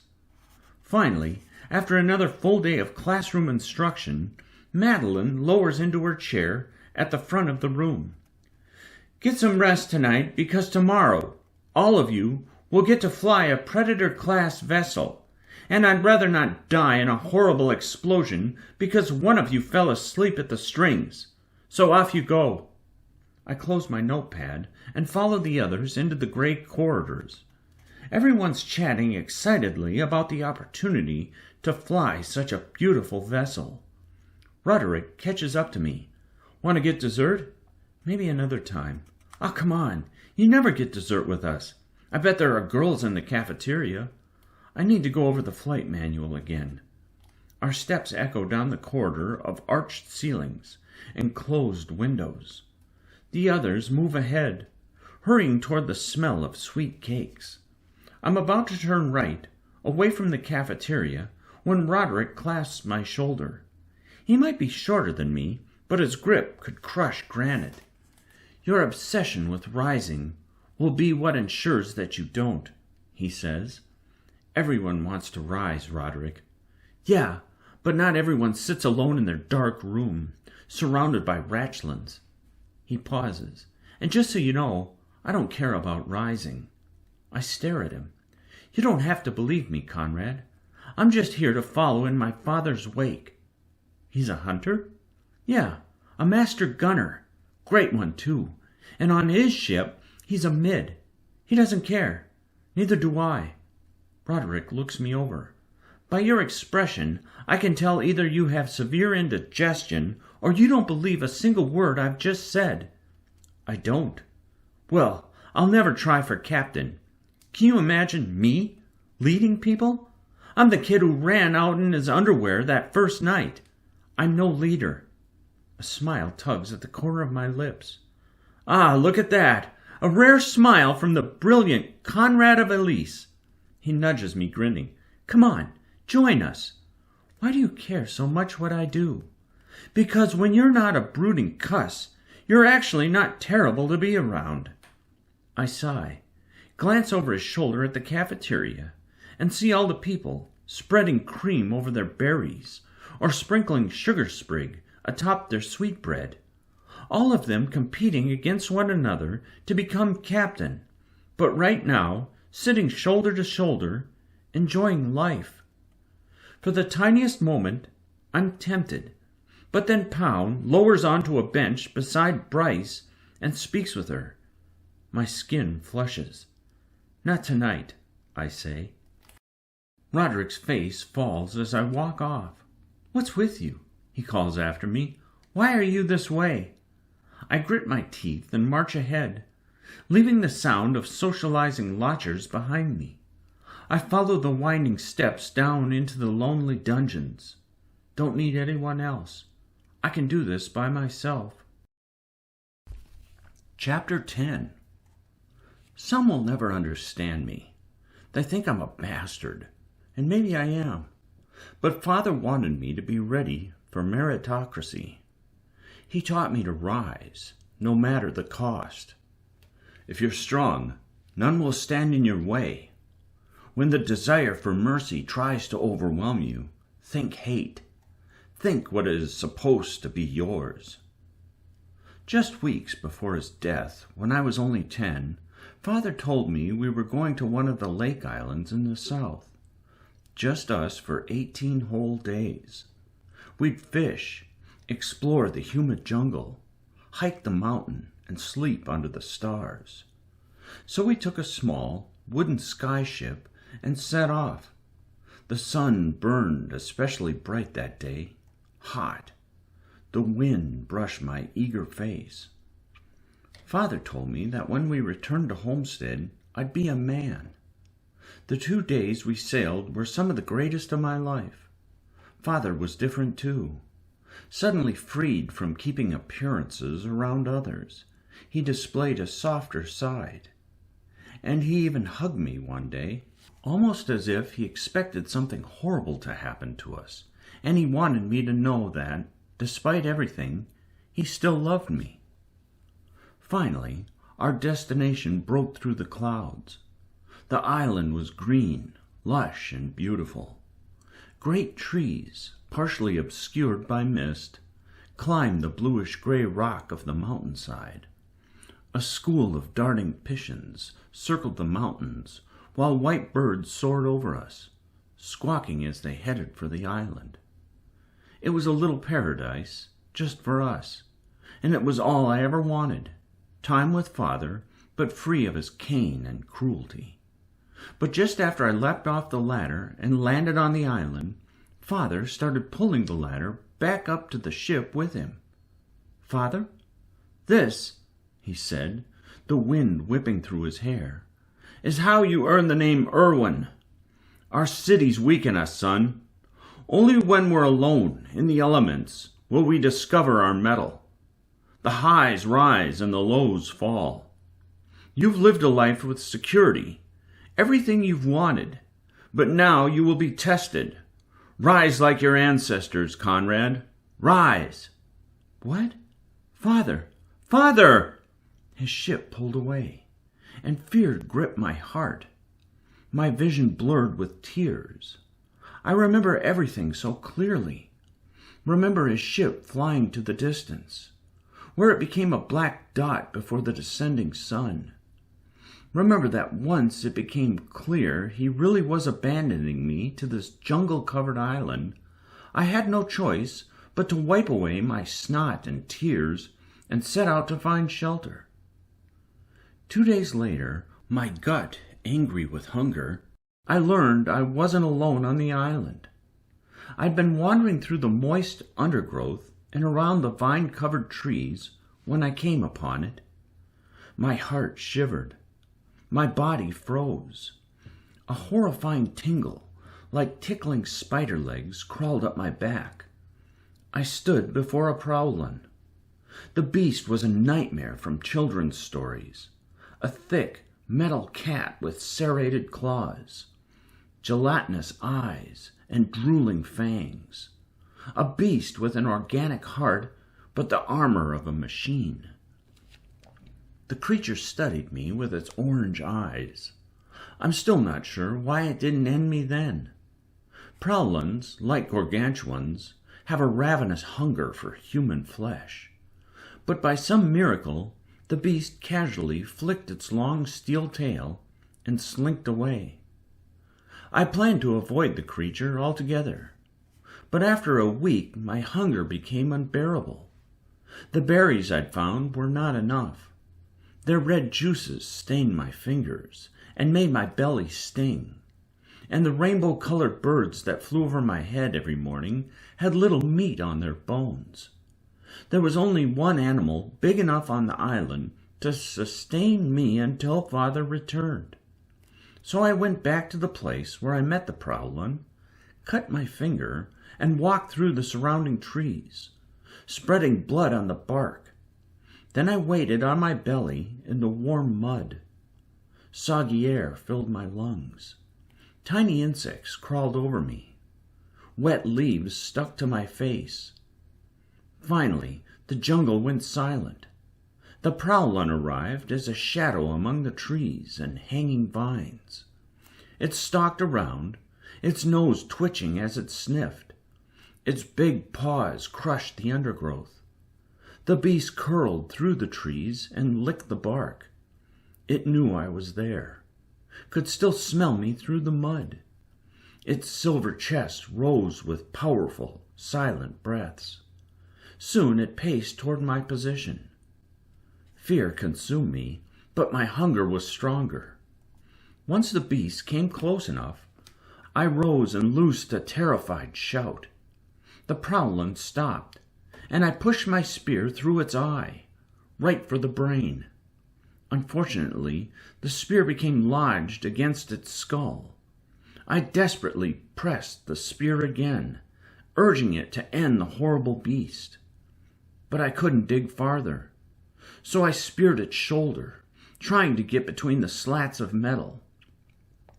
I stabbed again. Puncture wounds gaped between the metal strips, and white blood spotted the ground. The beast fell groaning. I felt numb while it struggled feebly in the mud. Something about the way it held onto life tugged at me. But then Father's voice played in my head. When the desire for mercy tries to overwhelm you, think hate. Nothing should stand in your way of rising. Not friends, not the world. If you let your guard down, even for an instant, it'll cut you to low. Roaring, I lifted a huge rock and dropped it onto the prowlan's skull. The beast shuddered, and all stopped. The last of whatever life it had twitched on the jungle floor. I stood over its body, yelling and thumping my chest.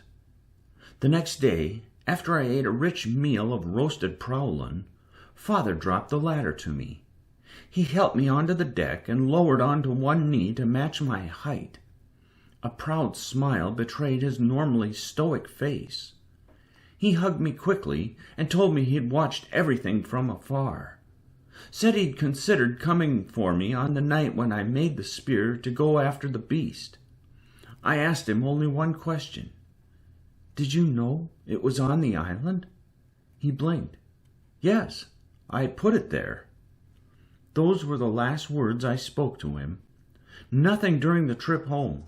Not when he returned and Mother asked us, over dinner, how many fish we'd caught. Father made me the man he wanted me to be. His lessons, in a way, were an act of love, ensuring I'd be ready for anything the world threw at me. The only repercussion? I hated him for it. After another morning run on the metal track with the stick, I sit in the cafeteria eating alone. The other trainees mingle, laugh, dip breakfast sausages in warm fruit syrups. I watch them. They're my competition, yes, but some will be on my ship, so I've been studying them. There's Eldon of Bartimaeus, a lanky boy who's often Sebastian's shadow. Many mornings he'll write a letter to his parents. His beautiful calligraphy proves him capable of the fine motor skills necessary for an effective navigator. He'd be an impressive flyer. Then Keaton of Johnson. She has a bright smile and dark brown skin. She keeps books on engineering tucked under her arms like highs keep dueling canes under theirs, and she can often be found studying in the Hunter Library. She'd make a fine mechanic. Finally, there's the one who would be a strong quartermaster. That position requires social skills and the ability to keep a crew together and loyal to the captain. When I'm captain, I'll need someone to help keep the crew on my side. Someone like Bryce. She's currently surrounded by a group of friends. It seems no matter where she goes, people gravitate to her enthusiasm. But she and I haven't spoken much since we landed. I'm guessing she's given up trying with me. After I finish my daily observations, I flip through the flight manual and munch my orangeberry yogurt with nuts. A figure steps beside me, blocking the sunlight from my reading. "Hey," I say, "could you move—" My mouth clamps shut as I stare at Master Coco. I jump to stand, acknowledging her presence, as does everyone in the hall. She lowers into the seat across from mine. I've never been so close to her. My heart hammers, but I try keeping a cool exterior. Whatever reason she's here, it can't be good. "Well, what are you waiting for, boy?" she says, annoyed. "A trumpet?" Waiting for? "Sit down, Conrad." I comply. Her eyes are so intense. I'd rather face the prowling again.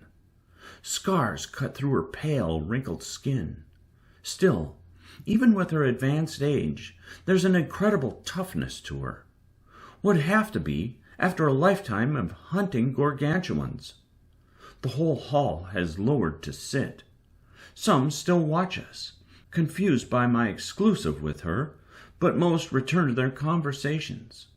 Coco whispers, "Do you know why I'm here?" "No."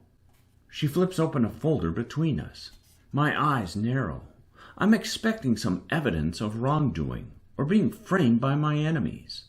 Instead, the folder displays comments Madeleine de Beaumont has written about me.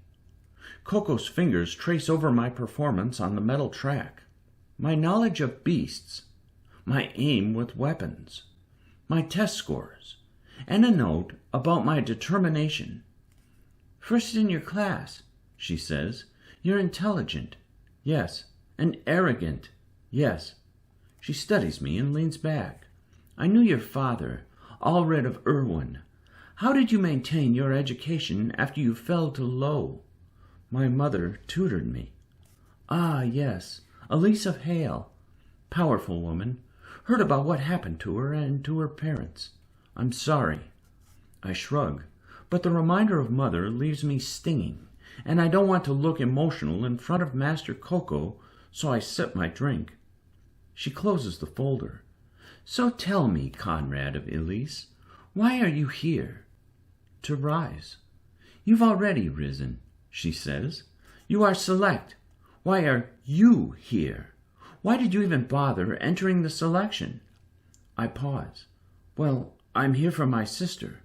Her eyebrows raise in surprise. "Interesting. What? I didn't think you cared about anyone."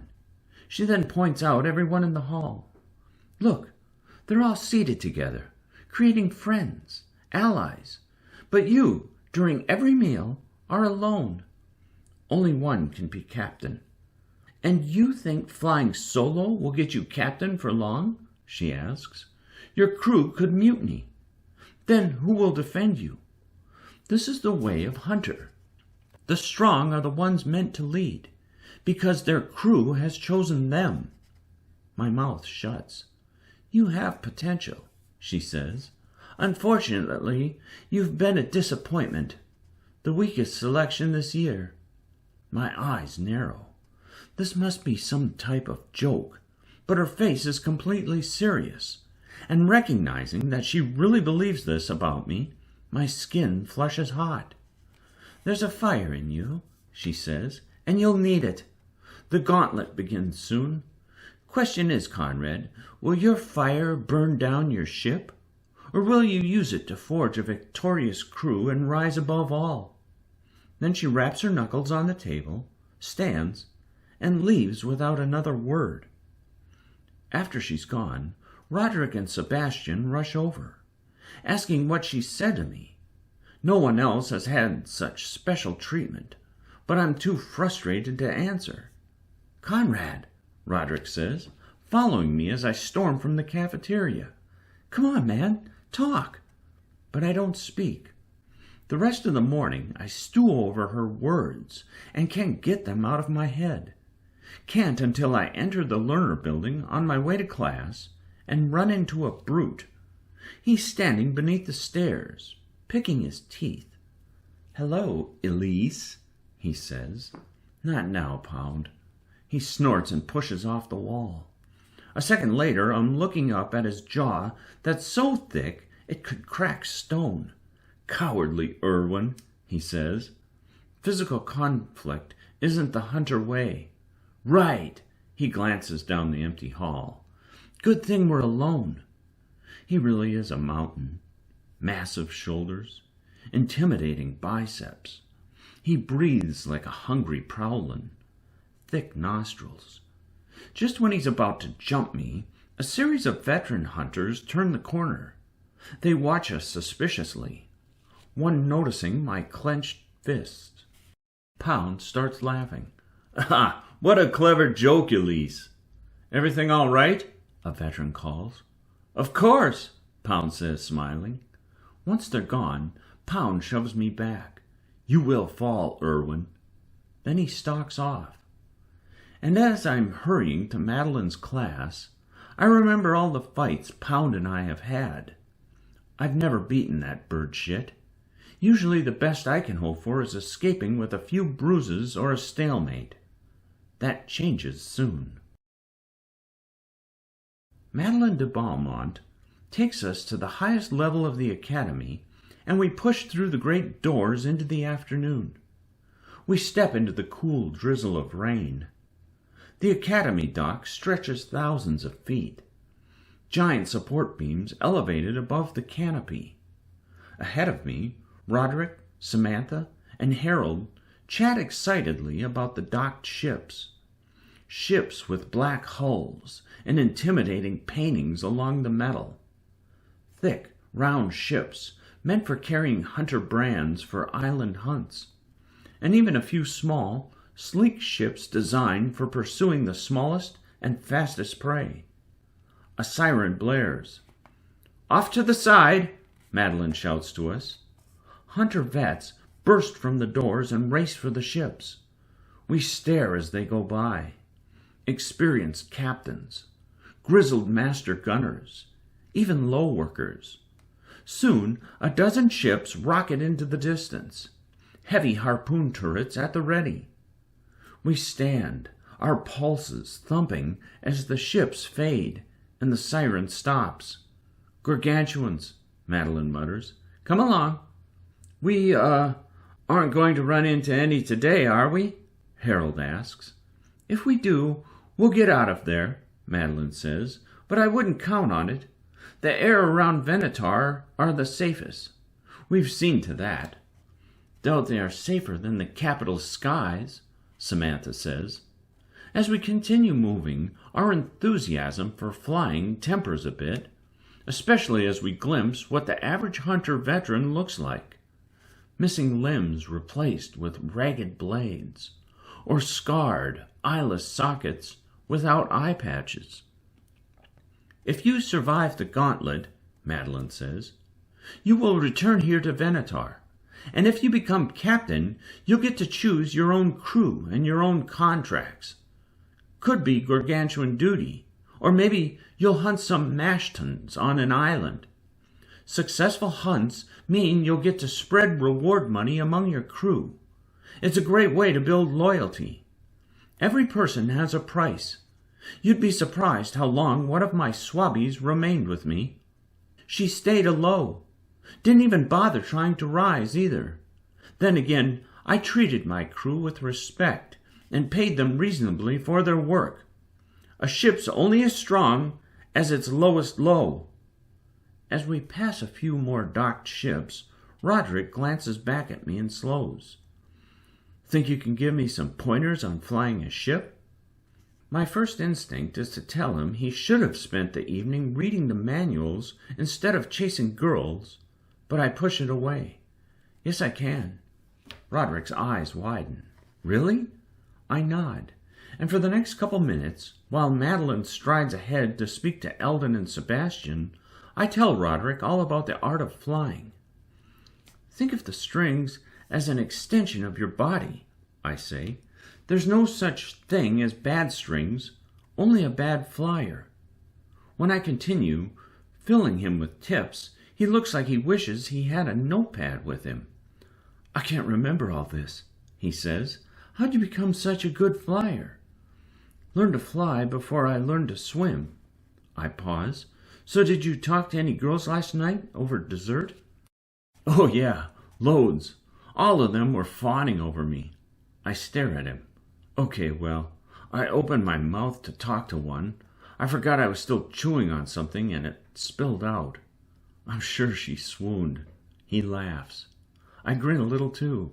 Hey, there it is again, Roderick says, laughing. Smile more. It makes you look like you don't want to murder everyone. Madeline guides us through a crowd of veterans, and once we're beyond their midst, Roderick points ahead. Wow! The most beautiful set of ships glisten under the obscured sun. They float in a long row, the swords of the sky. Thick harpoon turrets rise over their decks. Their shiny hulls glimmer. Madeline faces us, walking backward. These are the ships you'll be flying in the gauntlet. This one, the Gladian, she says of the ship with the gash, has never been won in a gauntlet. She was one of the first of her kind to pass the prototype stage. Beautiful? Yes. You want to fly her? Yes? Absolutely, Roderick says. Madeline smiles. The Gladian's sharp bow appears eager to cut through clouds. Round windows cascade her hull. We've studied her type's blueprints, 4 total levels. High railings border her deck. Between the railing bars, an elastic mesh flitters, ready to catch crew when mag boots prove insufficient. You'll get to fly one of these ships, Madeline says, but not today.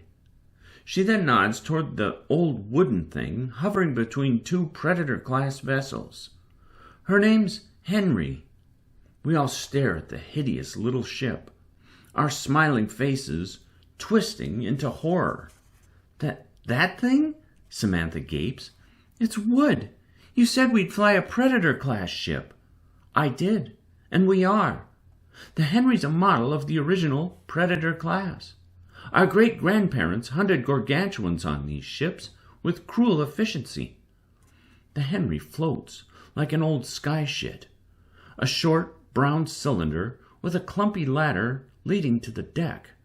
She may not look it, Madeline says, one boot on the ladder, but she's fast. 100 years ago, these were among Hunter's finest ships. They're still effective today. Once my boots hit the wooden deck, the magnetics in my heels turned useless. Fierce winds could throw me overboard. Yet, despite the threat of death, and despite standing on what could only be described as a toilet floater, excitement twists my insides. I like it, Roderick says, hands on his hips as he steps around. It has character. He lowers to touch the scars of the deck. Imagine what this ship has seen. What a load of bird shit, Samantha says indignantly, after rocking on a wobbly board.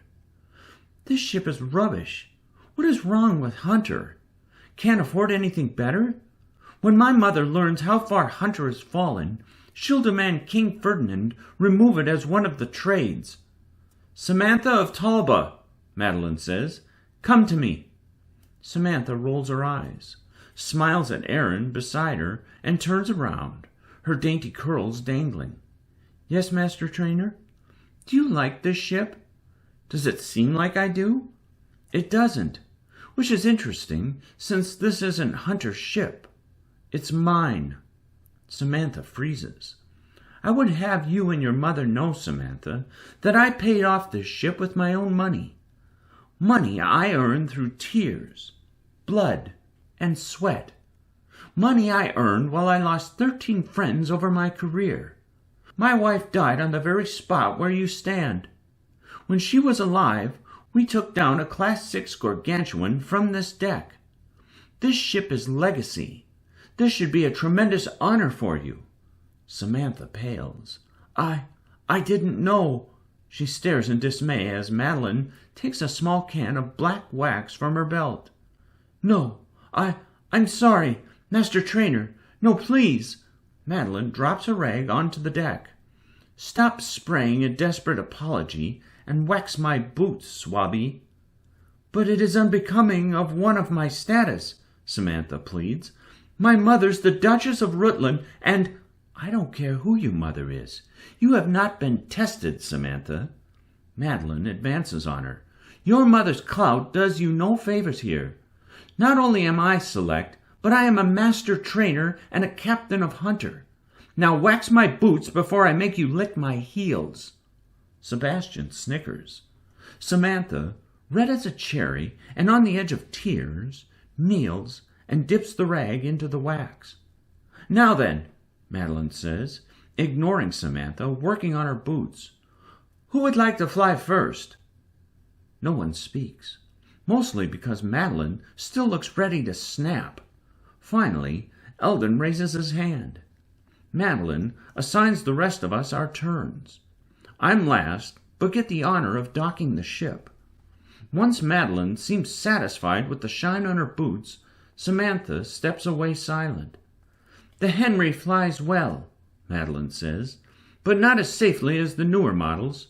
Please find a place at the railing and hold on as if your life depended on it." "This is crazy," Roderick says. "You nervous, Conrad?" "No."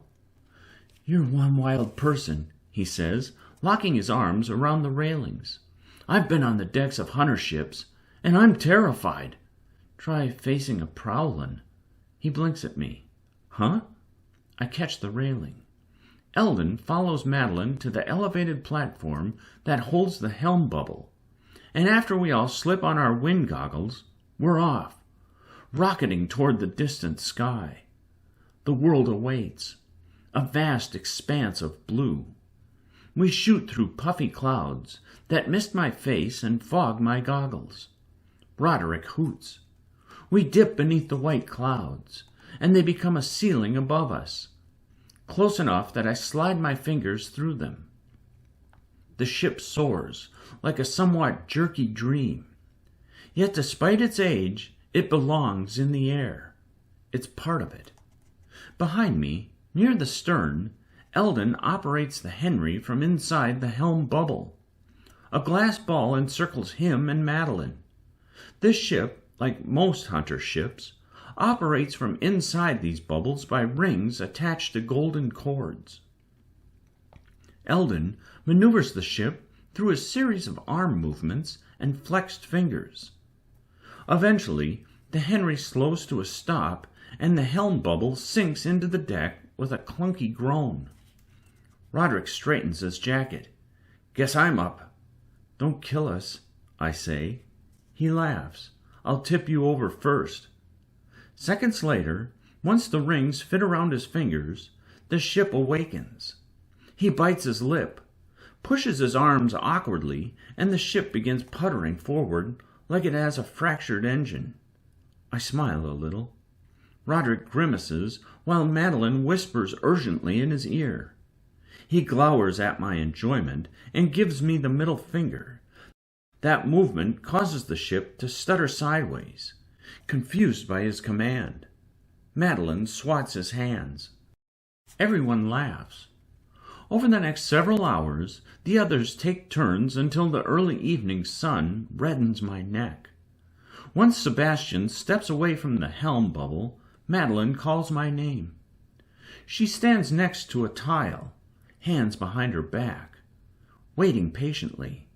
"So," she says as I stop before her, "how do you like my ship? Flies smooth. By the right hands it does. Step here." The black tile, big enough to hold feet twice as long as mine, stands inches from her boots. I stamp onto it, sinking it under my weight. Immediately the helm bubble encircles us inside the glass. A clear hatch overhead opens, and 2 golden cords lower. 10 rings dangle from their ends. She helps me attach the rings to my digits. "You've flown before, yes?" "Not anything like this." "You'll do fine." I inhale the moist air. Anticipation pulses in my fingertips. Forget how much I missed being at the strings. Almost like rediscovering a missing appendage. "Activate the engine," she says. I flex my index fingers, and the ship shudders to life, vibrates under my boots. When my arms relax, they remain suspended by the strings. "Now move ahead," she says, slowly.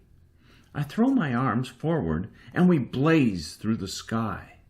We fly so fast, Madeline catches my shoulder to remain standing. The crew clings to the railings, their eyes full of terror. They scream and holler. "Pull your arms back," Madeline cries. "Elbows to your hips." When I do, the ship slows. My heart's racing, and I don't realize I'm laughing until we come to a complete stop. Roderick gives me his other middle finger, as do several of the trainees. "You mad bastard," Madeline straightens her frazzled hair. She inhales and chuckles to herself. "You connect well with the ship, but that's too fast. You could lose your crew." The trainees climb back to their feet. Samantha's face has turned green, and Harold's throwing up all over the deck. On my second attempt, I push more softly. "Better," Madeline says. I try some turns by pulling one arm back to my waist while I keep the other aimed straight. To turn right, I straighten my right arm. To turn left, I straighten my left arm. I speed into the white and turn us, curling the clouds into a cone. We jettison off, pulling a trail after us. "You're a natural," she says. "Best so far today." The apprehensive crew relaxes, no longer clinging to the railings so tightly. We coast in silence, happy and comfortable. "Master Trainer? How are we assigned our ranks for the gauntlet?" "Master Coco will reveal that tomorrow." "If I'm already going to find out, you might as well tell me now." "Nice try. You will learn like everyone else. But I'm your favorite student. Or my most overconfident. Why not both?" She laughs before hesitating, watching as the other trainees chat. "You are doing very well, Conrad, but Master Coco thinks you're weak." I shut my mouth. "She wasn't pleased with my last report on you." Madeline meets my eyes. Sincere. "She's old, Conrad. She wants a successor, someone she can train. She thought there was something special about you. Son of one of the most powerful families in the Skylands. Yet after a month's time here, the only person you talk to is Roderick, and the only reason you talk to him is because he's your roommate. No one rises to captain as a lone eagle, Conrad." She points to the west. "Take us back to Venator." My lips purse. Am I the only one who understands that people will abandon you when you need them most? I was 10 when Father abandoned me to the Prowlin. 10 when my uncle betrayed his own brother and I lost everything. 10 when I realized all my friends had been fake. No one came to my aid then. I pull back my left arm, turning us. Ahead of me, Roderick laughs happily and pats Sebastian on the back. Something is different about that bearded boy. He genuinely seems to not care about status or rising. I sigh. We're all a product of meritocracy, Conrad, but you will need allies, friends, if you want to succeed, Madeline says. No one has ever commanded an entire skyship solo. I must rise to captain, must be the best. So I resolved that perhaps having one friend, just one, won't hurt. Chapter 11. For the first time in as long as I can remember, I sleep in. As I'm resting, a ratchlin carves a burrow inside the wall. Strange that the sound of its grinding pincers relaxes me. Roderick's hammock hangs empty, probably already gone to breakfast. That boy's not patient when it comes to food, but I'd hoped to talk to him, if only I had the chance. Or maybe I'm just hesitating. Once dressed, I follow the other latecomers toward the smell of a traditional Venetorian breakfast. Spicy tomatoes filled with rice and eggs. My eyes water a bit from the scent of chilies, but we always eat spicy things on Venator, and I'm getting used to it. Madeline tells us it gives us guts of gargantuan steel. Trainees pack the dining hall. All around they scoop breakfast with bread. Many lean close to one another, whispering, spreading rumors about what Master Coco might tell us today. My spot in the back corner remains empty, and I start toward it, but I stop, turn to face everyone, and watch the laughter and the friendships that have formed. They've all found a place where they fit in. Sebastian, Roderick, and a few others sit near the front, just below the master trainer's platform. Roderick waves at Keaton. He always waves at her, and today for once she notices. Her smile widens until he spills juice onto his lap. The next second she stifles a laugh and leaves while Roderick hurriedly brushes off his crotch. I stare at my lonely corner. My jaw sets, and I turn back to Roderick. Then, after breathing through the stitch in my chest, I maneuver down the aisle toward him. A few eyes follow me. I'm a top student, and one of the few students to get a personal meeting with Master Coco.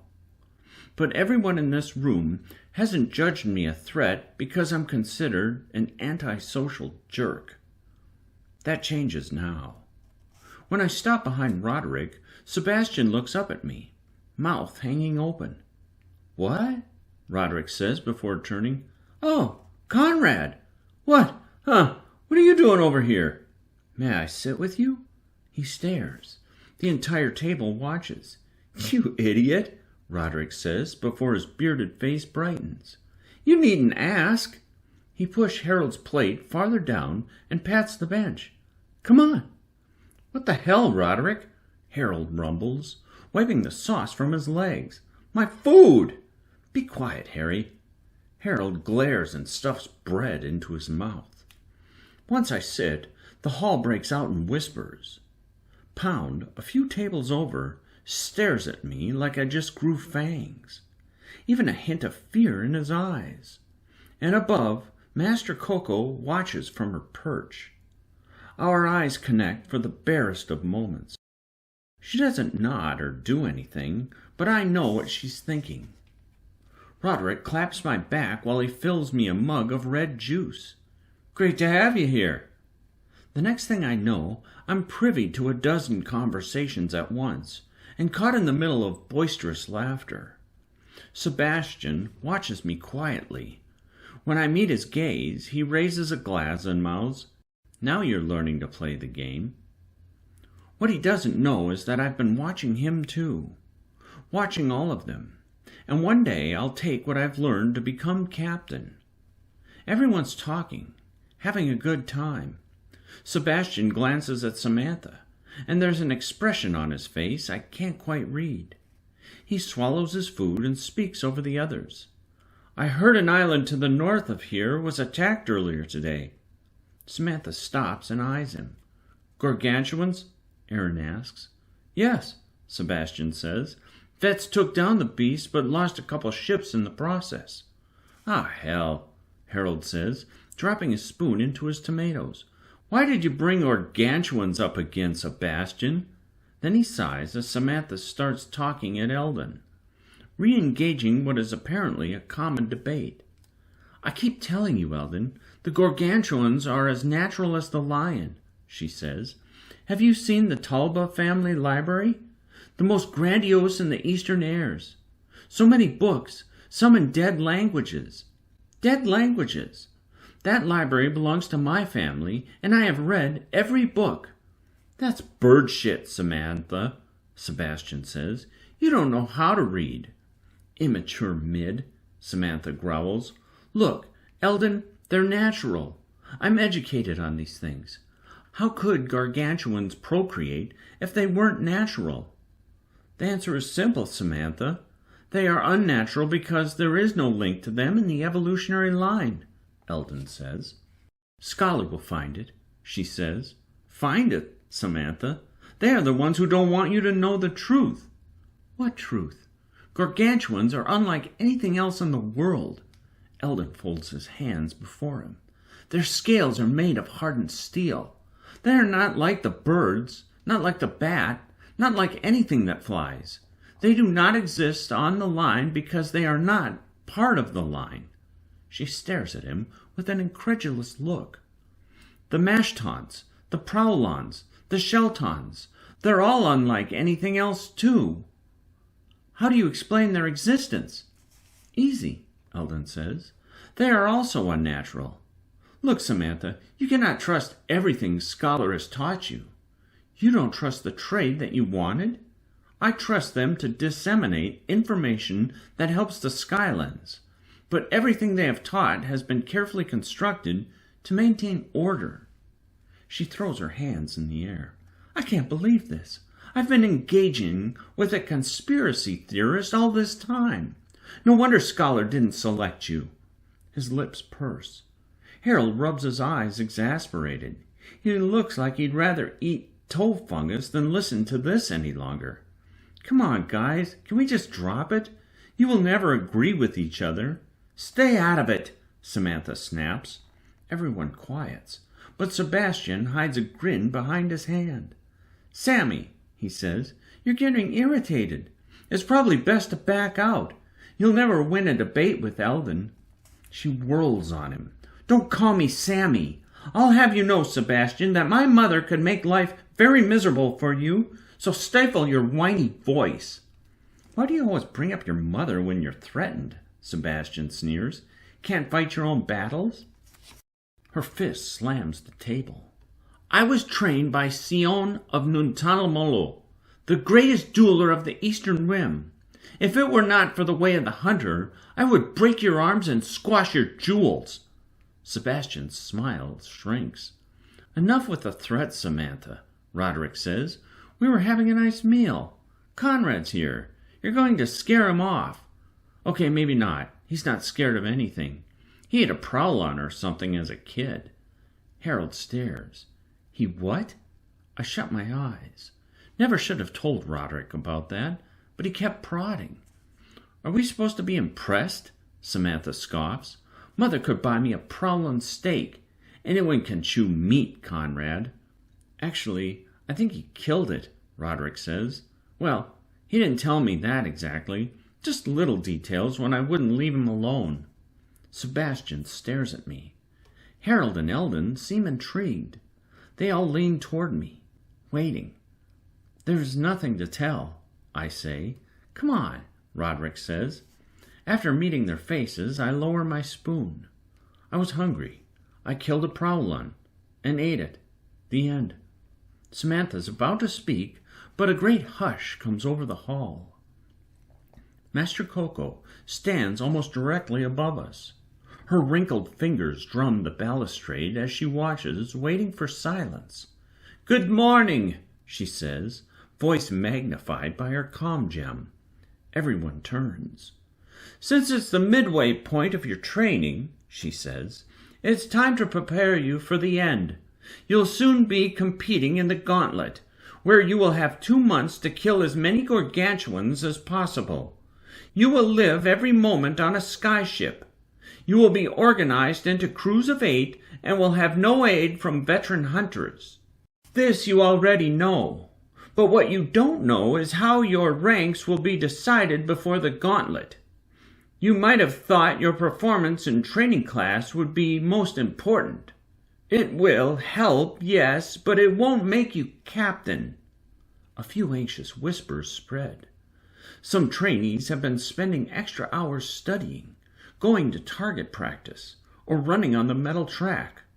I'm one of them. In a month's time, we will have a dueling tournament for all hunter selections, the Day of Duels. As hunters, for many of you, it will be the final duel, or duels of your life. Think of it as saying goodbye to your former habit of resolving conflicts through physical combat. Say goodbye to the way of the islands. At the end of the Day of Duels, the best 16 fighters will become the first captains for the gauntlet. Then they will choose their crews from the pool of available trainees. If you have done well in your studies, you can bet a captain will choose you to serve in a desirable position on his or her crew." Shocked murmurs spread. "But, Master," Sebastian calls out, "I entered the selection to rise without the need for physical strength." "A fair point," Master Coco says. "Those of you who are worried you cannot rise because you are not natural duelers, please understand these first captains are not permanent. We expect that the best duelers among you may not make the best captains. If during the gauntlet the crew feels another person on the ship is more capable, they may mutiny and move their former captain to another position. In fact, we encourage it. It will teach you important lessons. This is the way of the hunter. The meritocracy. The weak fall. The strong rise." The dining room goes silent. A few faces look excited, like Pound and Samantha, those with dueling training. Master Coco finishes her speech, but I'm no longer listening. I have a month's time to prepare for the duel, a month's time to perfect my use of Father's dueling cane and become unbeatable, a month's time to ensure that when the gauntlet begins, I will be one of a handful to pick a crew. I will not fail. "I'm never going to get this right," Roderick says. "You will," I say. We're standing in our room, everything cleared to create space. It's not a huge room, but it'll do. I extend my dueling cane again and come at Roderick. "Defensive posture," I say. "Up!" He raises his dueling staff, the weapon of his island. His feet pivot like I taught him, but he's slow, and my cane smacks his fingers. He yelps, shaking his hand. "Cuss, cuss, cuss, cuss!" I watch him, leaning on my cane, slightly amused. What does cuss mean anyway? Huh? You don't swear? He paces around, sucking his swelling thumb. Swearing is for lows, who don't have the vocabulary to express themselves. No offense, Roderick, but you don't seem to have a massive vocabulary. Cuss off. I laugh. Okay, again. Defensive posture. Within a few seconds, I have him on his back. He pants, staring up at me. You're like a prowlon or something. I can't keep up. Again. Conrad, I'm tired. You'll be humiliated in the arena. So? My mouth almost drops. Can't believe what I'm hearing. The Skylands are full of selfish assholes, and somehow I get roomed with the one person who doesn't give a damn about what people think. I'm built to be a master gunner, Conrad, not a captain. He stands. Turrets? Cannons? Inventing? That's what I want to do. Then why are you letting me teach you? Because you want to practice. And any time we've practiced, you weren't such a cuss. Look, I know you'll follow your goals to sky's end, but I just want to eat cake and live a normal life. I don't even know what to say. Father told me there are no selfless acts. Someone always wants something. But here stands Roderick, mutton chops, boy, who only dueled with me because he was being a friend. Are you hungry? I ask. He gapes at me. Dessert? You want dessert? What the cuss did Master Coco say to you the other day? Nothing. She needed to rest her legs, and my bench was empty. He gives me a suspicious look, and we step out in the hall. Come on, Conrad. Everyone's dying to know. I glance at him.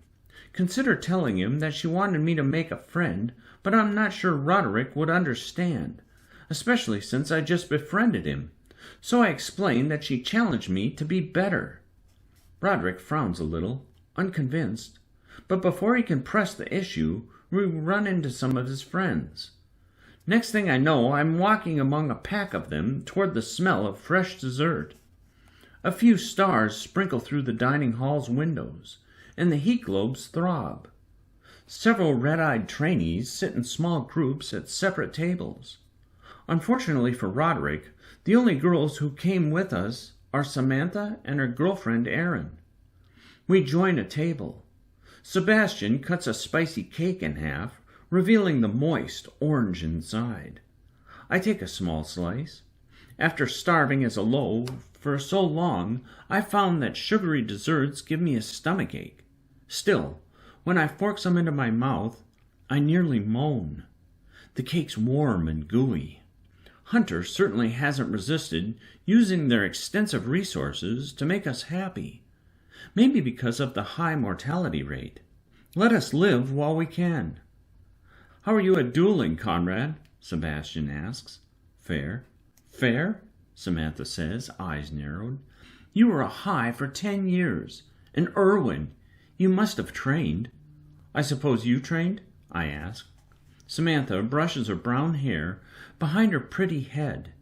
I was trained by 𝘊𝘲 of 𝘊𝘮𝘮𝘦𝘯𝘥𝘴, best jeweler on— Yes, Samantha, we know, Roderick says, bored. As for me, I'm average in every way. Never trained. Well, except with— Wait, you trained? Sebastian asks. With whom?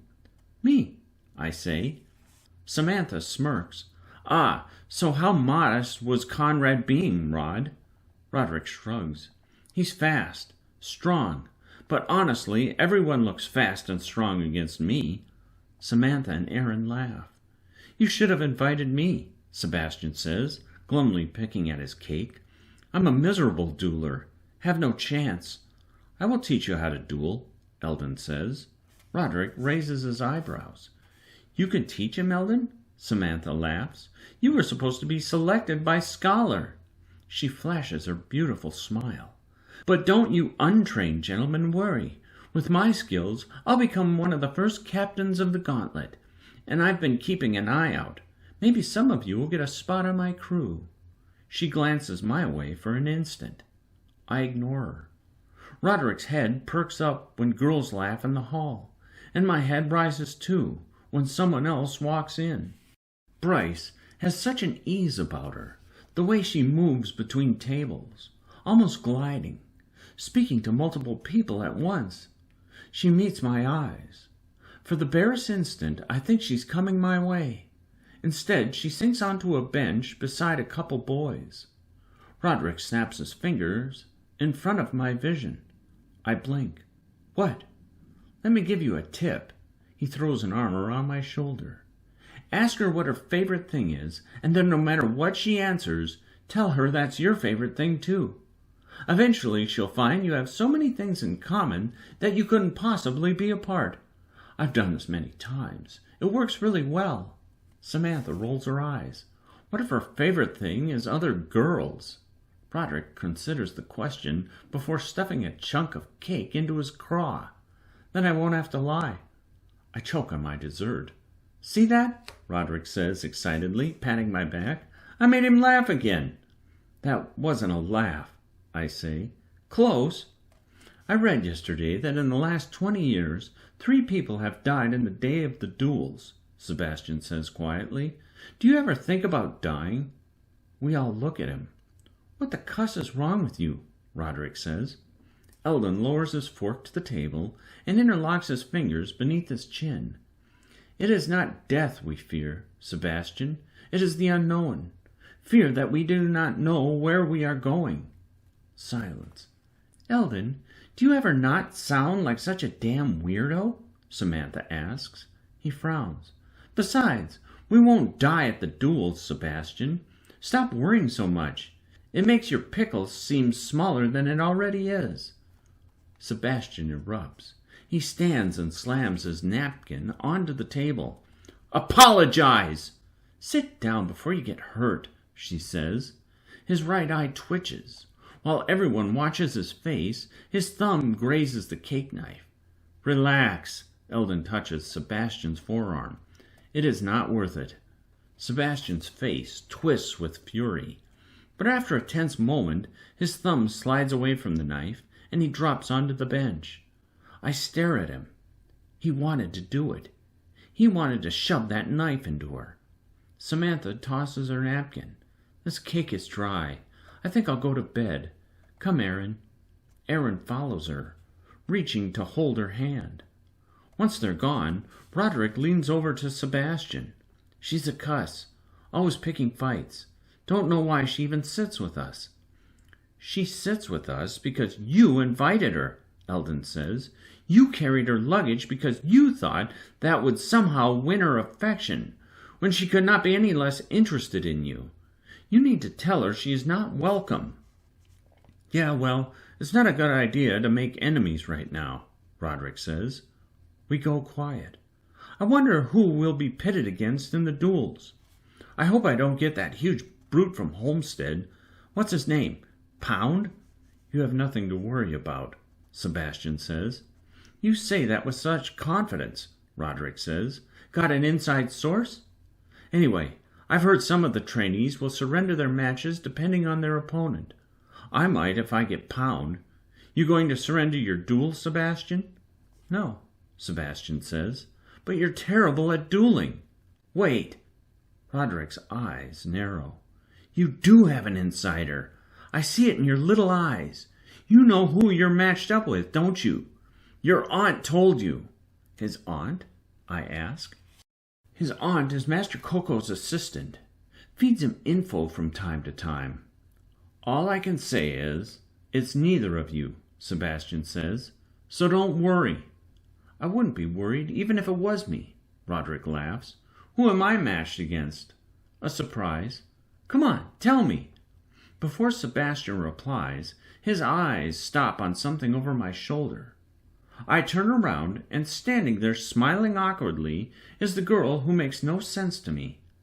Hey, Conrad, Bryce says. How have you been? I swallow my spit. Good. You? Good. That's good. Yeah. We pause. Roderick swoons. Sebastian giggles. I'm about to beat the living bird shit out of each of them, but then she asks me to walk with her. My heart leaps into my throat, and they watch, mouths gaped, as I stride from the dining hall with her. Our steps echo down the empty gray corridor. I'm a little surprised you agreed to come, she says. Is it because I've been rude? She laughs. Well, yeah. We walk beneath banners of past hunter insignias, like crossing spears, clashing ships, and exploding arrows. So, she says, how's training? Why do you ask? Maybe I'm thinking about choosing my crew when I win the duels. Samantha's one of my roommates, and she told me you'd make an excellent navigator, possibly a strategist, too. You're assuming I won't win the tournament? She looks me up and down and smiles.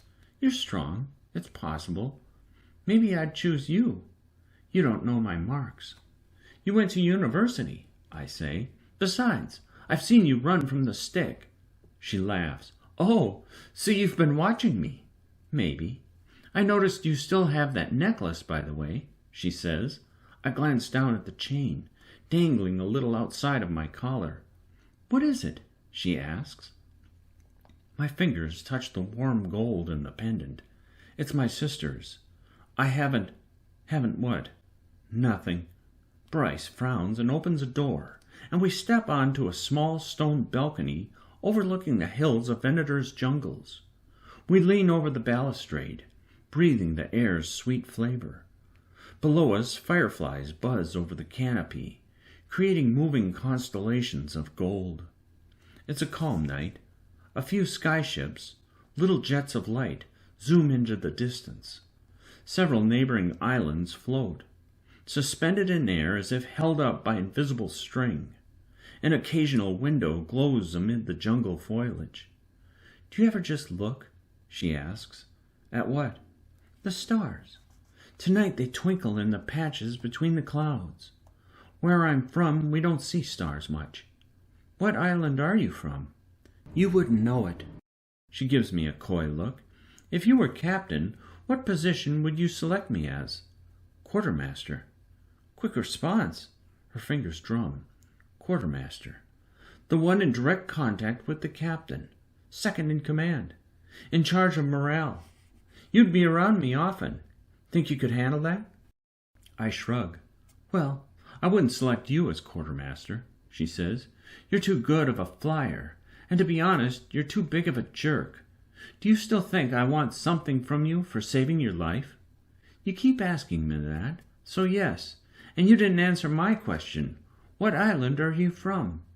She leans over the railing, her slender form a silhouette against the moon over her shoulder. "I'm from 𝘬𝘪𝘬𝘦." "𝘬𝘬𝘬? Never heard of it. Told you, no one has. And how is life there?" "Poor. Crops hardly grow. Many are sick." She stops, hesitating. "I'm not like the others here." "Oh?" She bites her lip. "Can I trust you?" "Yes." Quick answer again. "You asked." Bryce hesitates. "Well, I'm not here for myself, and I don't hide my truths. I'm not chasing status." "Then what are you chasing?" I want to help my people. Save them from starvation. Save them before that hunger turns them all into beasts." My mouth shuts. Why hasn't King Ferdinand helped? Every island gets an equal distribution of resources. The king doesn't care about us. Trust me. She looks away. I need to win the gauntlet. Win, and I get a ship. A ship I can use to deliver resources. A ship I can use to earn coin from hunts. She breathes out. Of course my crew could betray me with a mutiny the first chance they get. Despite my best efforts at creating friendships. She meets my eyes. I'm usually a good judge of character.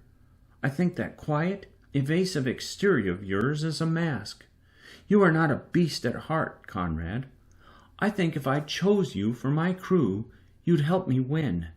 You'd help me feed my people. Am I correct?" I turn and watch the fog weave through the trees. She waits, hands so close to mine. My instincts nearly grip me by the shoulders and plead, "No, don't trust her." But maybe that's the point. She probably doesn't trust me either. But if I say so now, I'll lose an ally, potentially forever. So, gently, I nod. Bryce grins and touches my arm. Her soft, warm fingers on my skin. Jolts of excited electricity surge through me, but even stronger is the coiling snake of guilt in my stomach. I'm a liar. It's in my blood. Can't let her know that truth. I must win, no matter what. Win the duels, and I'll start the gauntlet in command of a ship. She'll never know that I'd betray her to reach my goals. She'll work under my command. The duels are only weeks away. I'm not ready. So after I walk her back to her room, I wake Roderick from his hammock, and despite his whiny complaints, we train. Chapter 12.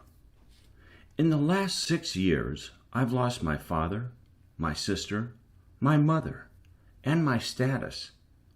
I've eaten rotten meat and dueled lows for meager coins in the low pit. Been beaten in alleys, and on more than one occasion, cried myself to sleep from the twisting pain of hunger and loss. So when Frederick, a powerfully built boy with mean eyebrows, refuses to surrender our duel, I exact 6 years of frustration on him. And the problem for him is, I'm used to these types of duels. Survived them in Homestead's low pit.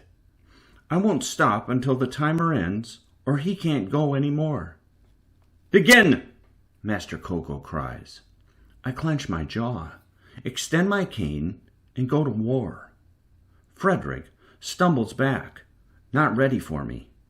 Methodically, I beat him down, taking out an arm, sweeping a leg, and kicking him square in the chest. Within 9 seconds, he falls to my boots, unconscious, splashing in the red sand.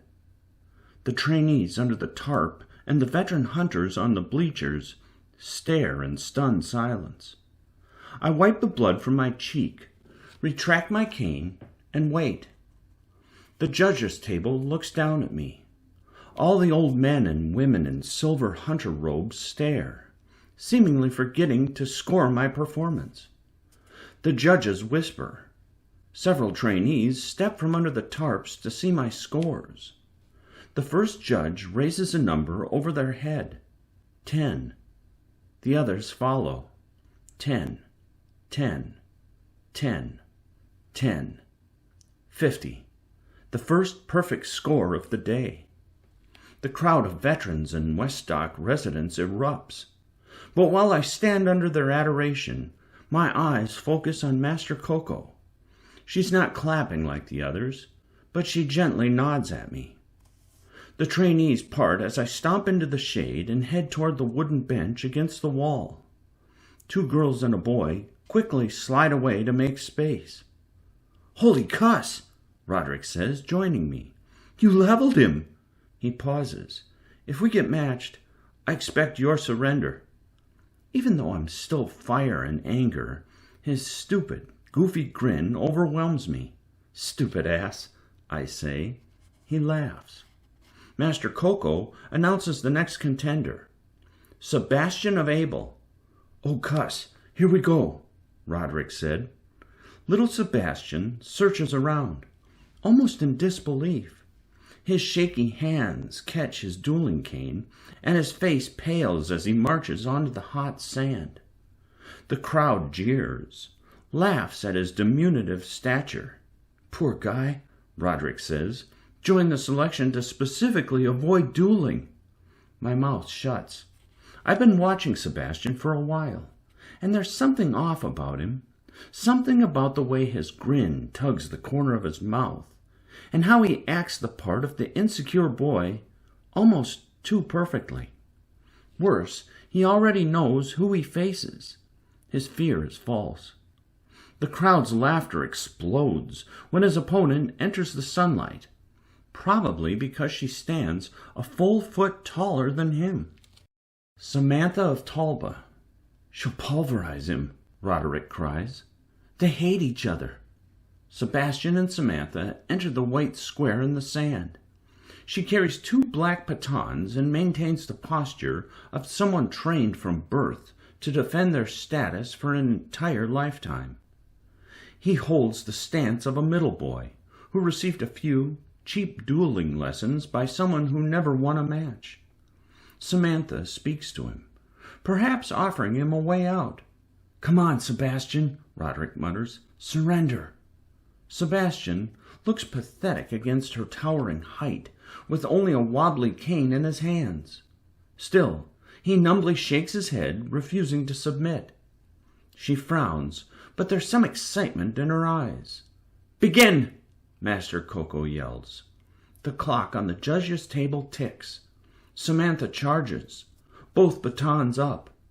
Sebastian stiffens and raises his cane to block. She strikes away his defenses and smacks his jaw. Blood sprays from his mouth. He hits the sand and nearly rolls out of the square. The crowd hollers.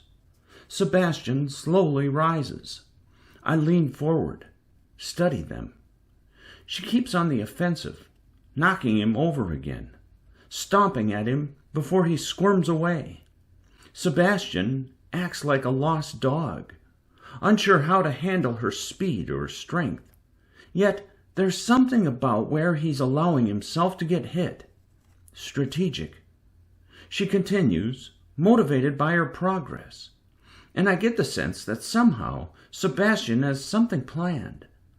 When he retreats towards the edge of the square, he becomes a cornered animal, cane held weakly, sheer terror on his face. Samantha laughs. Actually laughs. The crowd does, too, but some shout for surrender. Samantha could finish him off, but she waits, savoring his terror. She raises her batons, trying to incite the crowd. "You cuss!" Roderick stands, shaking a fist. "I regret carrying your luggage!" Just as she raises to strike, Sebastian stabs. Quick as a snap, a precise jab straight into her throat. Her neck cracks, and she topples. She lays unmoving. The crowd stands, some covering their mouths. Erin screams and rushes out to her girlfriend. "She's not breathing," someone whispers. "She is," another says, "just barely." Doctors run from the tunnels. Samantha's a fallen doll, face stuck in the sand, arms outspread. While all eyes focus on Samantha, I'm watching Sebastian. He's leaning on his cane, standing over the doctors and her body, and on his face grows the faintest of devious yellow smiles. A chill slithers up my back. He paralyzed her. While the doctors cart her out on a floating stretcher, several people hold Sebastian back from following along. He shouts, cries, tries to hold her hand. "Samantha, I'm sorry." "It was an accident," Roderick says. "I can't believe... Oh, cuss! Do you think she's okay?" My mouth remains shut. Sebastian sprung a trap on her and executed it, all without anyone knowing. He throws down his cane, refuses to duel again, refuses to stand before the judges and receive a score. He hurries under the tarp before they raise his score of 30. "I'm going to talk to him," Roderick says, standing. "Can't even imagine what he's feeling." "He's a liar," I whisper. Roderick looks at me funny before disappearing into the crowd of trainees, searching for him. The stadium becomes somber. Samantha will not be able to compete in the gauntlet. One shift's crew will be a member short from the beginning. I never cared for Samantha. She was a vicious and vain person, but she didn't deserve this fate. Eventually the matches go on, and it's not long until the afternoon heat rises from the sand. While the duels continue, no other serious injuries occur. Some trainees surrender, but most fight hard. In the latest duel, a stocky boy strikes Pound several times with his batons. Pound, frustrated with his cane, tosses it to the ground, and before his opponent can attack, Pound pummels him to the ground with his bare hands. When Pound leaves the sand, he doesn't bother retrieving his cane. The judges award him an incredible 47, second best mark of the day. Roderick's called next. I push to the front of the line to yell him tips. He's pitted against a short, dark-haired girl, 𝘍𝘳𝘓 of Yu. "Begin!" 𝘍𝘳𝘓 immediately begins bounding around the square, and her weapon is a pouch of smooth stones. I certainly didn't prepare him for this. "Holy cuss!" Roderick yells as one whizzes past his nose. "Ah!" The girl zips around, fast as hell, cartwheeling and tossing stones. "Defensive posture!" I shout. Roderick screams. Stones strike him all over. They hit his chest, his back. He's stumbling around, swinging his staff blindly, trying to knock them away. 𝘍𝘳𝘓 tosses another, this one aimed for his head, but by some miracle, Roderick hits it, and 𝘍𝘳𝘓 cartwheels right into its trajectory. It smacks her forehead, and she crumples to the ground, completely still. Roderick stares in disbelief, welts all over his body. The whole crowd quiets, but I'm laughing so hard I've got tears in my eyes. I greet Roderick on the sand and pat his back as he's given the lowest victor's score for the day, 28. He's limping. "Not sure I'll fight round 2, he says, spitting part of a chipped tooth. "That wasn't fair. I didn't know any of the islands duel by chucking rocks. That's insane. Is she? She's unconscious, but she'll be fine." Once I help him to a seat, I push through the other trainees toward the water station to get him a drink. The icy jugs stand beneath the bleachers in the shade. I chuckle a little, thinking about the fight, when Pound steps from the shadows. Hatred fills his eyes. Several of his lackeys, boys and girls, nearly as big and ugly as him, join his side. "Erwin," he snarls. At the sound of his voice, everyone but his cronies vacate. I size up my enemies. 3 on the left, 4 on the right. Then I meet the brute's eyes. "Can't outduel me, so you'll attack me with all your friends?" "Payback," he says. "For what?" "When our ancestors dueled," Pound says, stopping closer, "yours had mine beaten before the fight to weaken him. It's only fair I do the same to you." My skin prickles with adrenaline. We're out of view, and everyone above us is focused on the latest duel. Any call for help would be drowned out by the cheers. All at once, Pound's cronies swarm me. I knock a girl back, extend my cane, and take out a boy. I pivot around an attacker, twirl my cane above my head, and slam it into a boy behind me. "He's fast!" one shouts. There's too many. No way I can last long. So I run. Just as I burst through their line, I'm tackled to the ground, and they're all over me. A boy covers my mouth, and Pound's huge boots stop beside my head. "Lift him," he snarls. I kick a boy in the groin, rip out a girl's curls, bite another boy's hand. Still, there's just too many. And while I'm hanging from their arms, Pound has joy in his eyes. "Your uncle took everything from me, Erwin.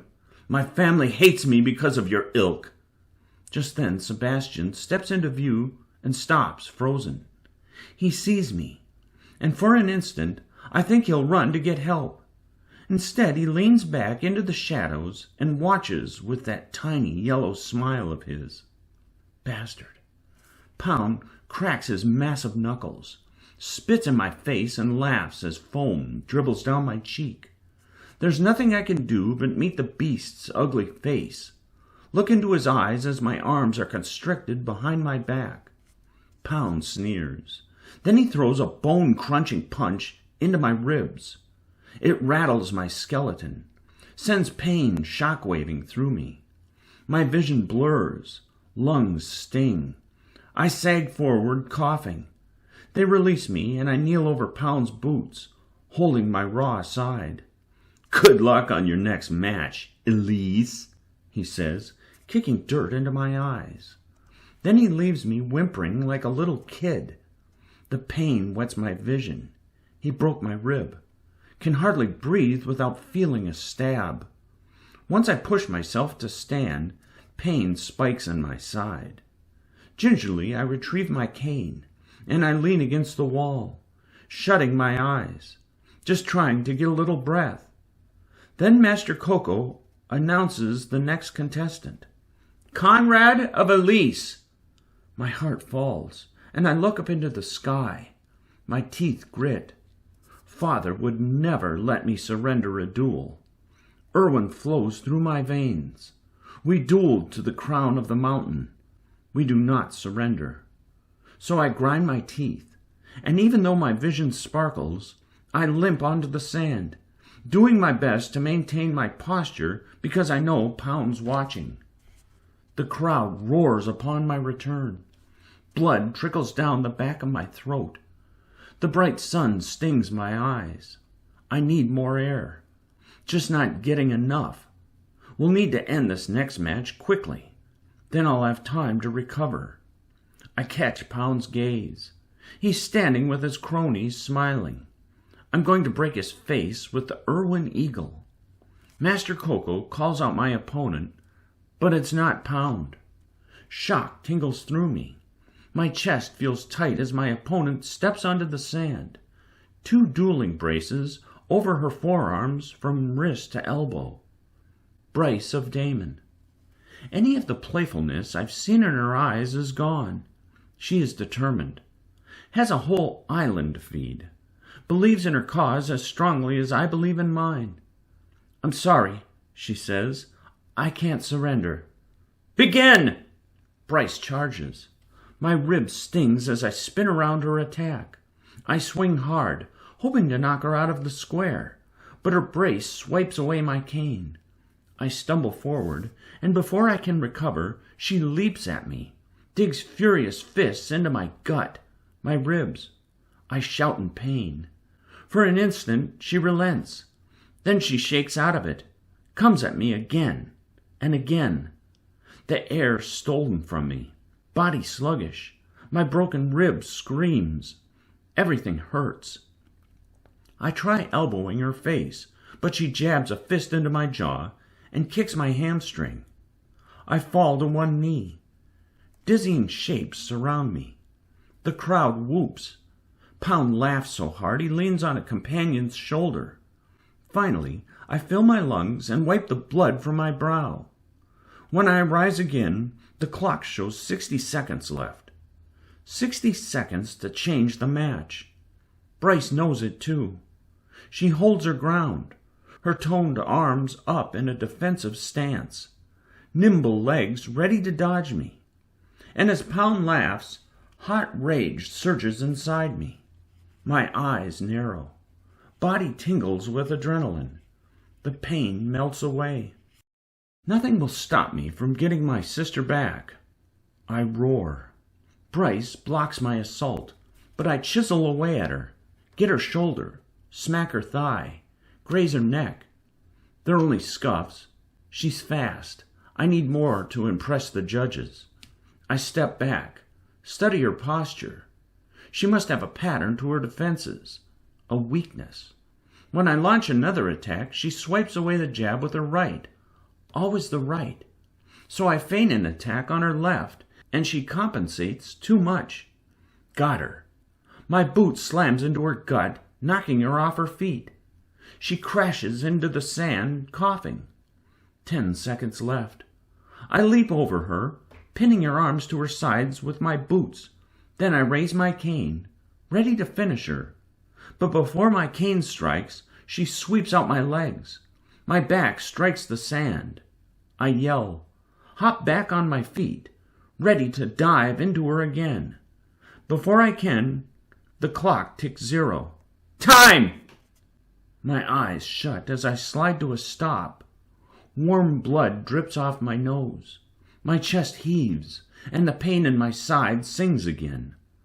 When we turn to face the judges' table, the crowd has broken into animated discussion, debating the results. Bryce started strong, but I made a push at the end. She stands beside me, breathing heavily. Her scores are raised. 7, 7, 8, 7, and 8.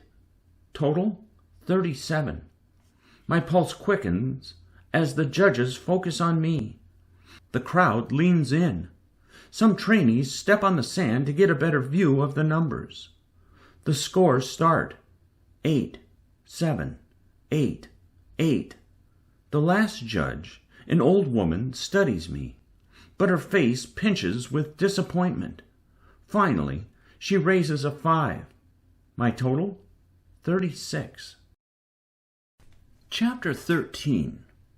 The duels are over. Quiet disappointment fills the dining hall.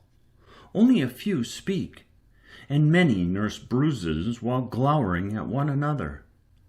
None of us get hunter meds because we lost and didn't earn them.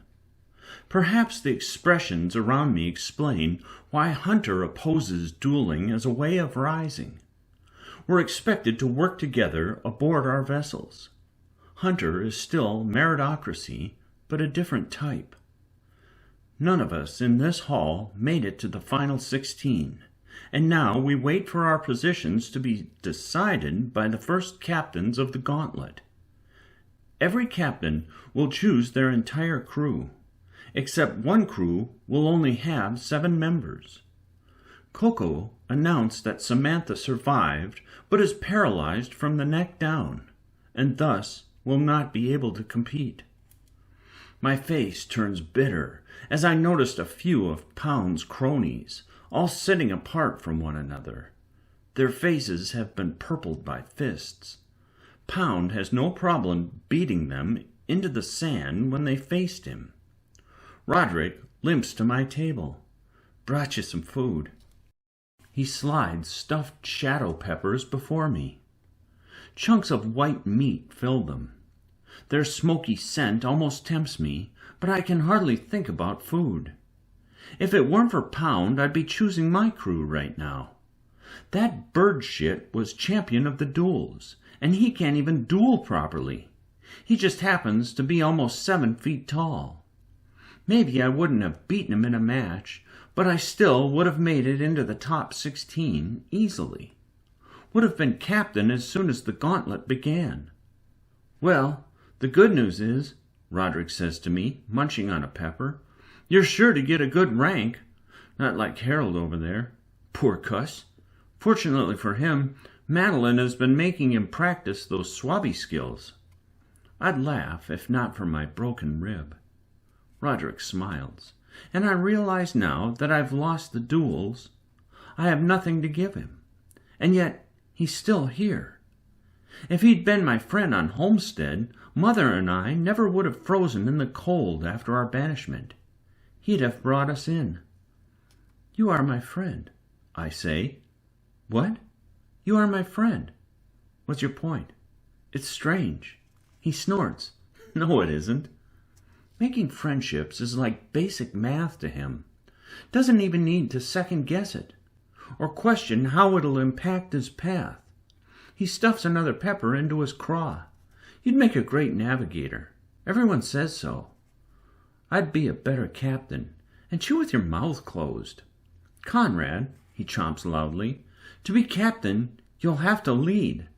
He points a half-eaten pepper at my face. "And how can you lead if you don't trust anyone?" I go quiet, then consider arguing. I'll lead by example and sheer will, but I exhale and hold my side. Boom! 2 vets crack open the great door, signaling that the draft will soon begin. My eyes find the banner at the back of the hall that reads the ranks of all the positions and the number of openings remaining. The high, captain, 0. Quartermaster, 16. Navigator, 16. The middle, strategist, 16.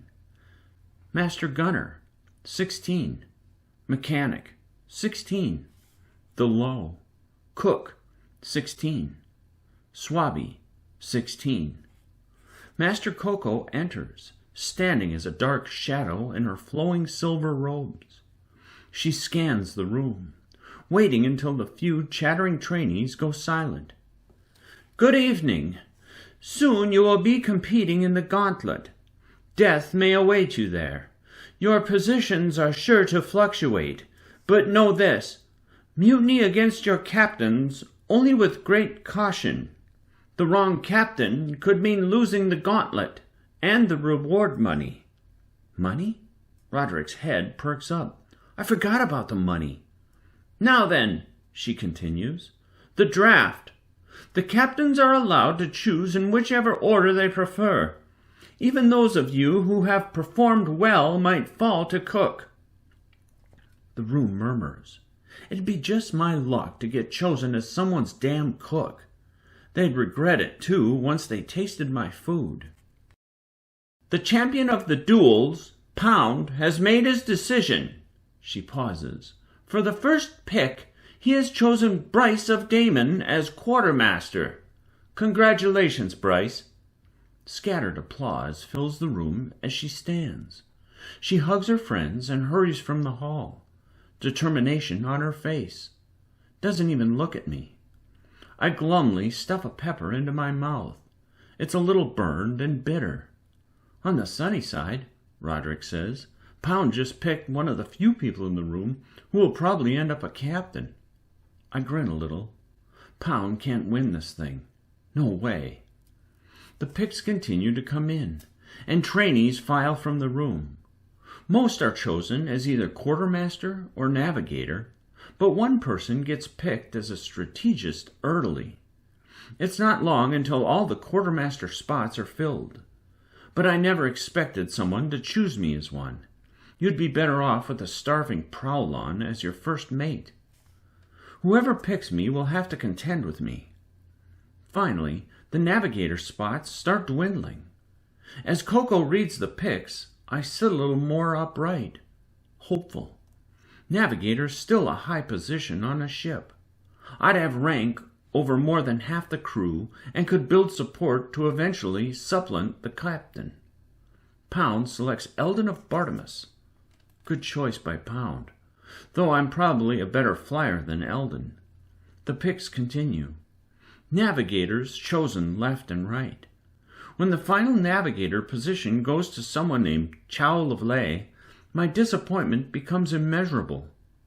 The draft rolls on, and I remain in this damn hall, all because of Pound's cheating fist in my ribs. Now that navigator and quartermaster are filled, many lower their heads, especially as most captains aren't picking in order of rank anymore. We're exhausted, stressed. Roderick and I lie on the benches, staring at the ceiling. What if we're split up? He says. We probably will be. He sighs. If I'm facing a gargantuan, I'd rather have someone like you backing me up. You will make an excellent master gunner, Roderick. Your inventions by themselves are worthy of high status. Thanks, he whispers, but I'm not the only one here who is great at munitions. A lot of people think my creations are too dangerous. That's why you're valuable. You're not conventional. He bites his lip, unsure. Once all the highs were picked, Master Coco stopped making the announcements. Now the picks come directly from the captains themselves. Pound, in all his stupid silver glory, enters the dining hall for his fourth pick. Can almost smell his pit stains from here. Some of the trainees rise to a sitting position, eager to serve with the champion. Pound looks over the room like he smells moldy garbage, like we're all beneath him. His voice rumbles. With my fourth pick, I choose the biggest turd eater in the academy. A great murmur comes across the hall. Everyone looks at one another, confused. My brow wrinkles. Conrad of Elise, Pound says.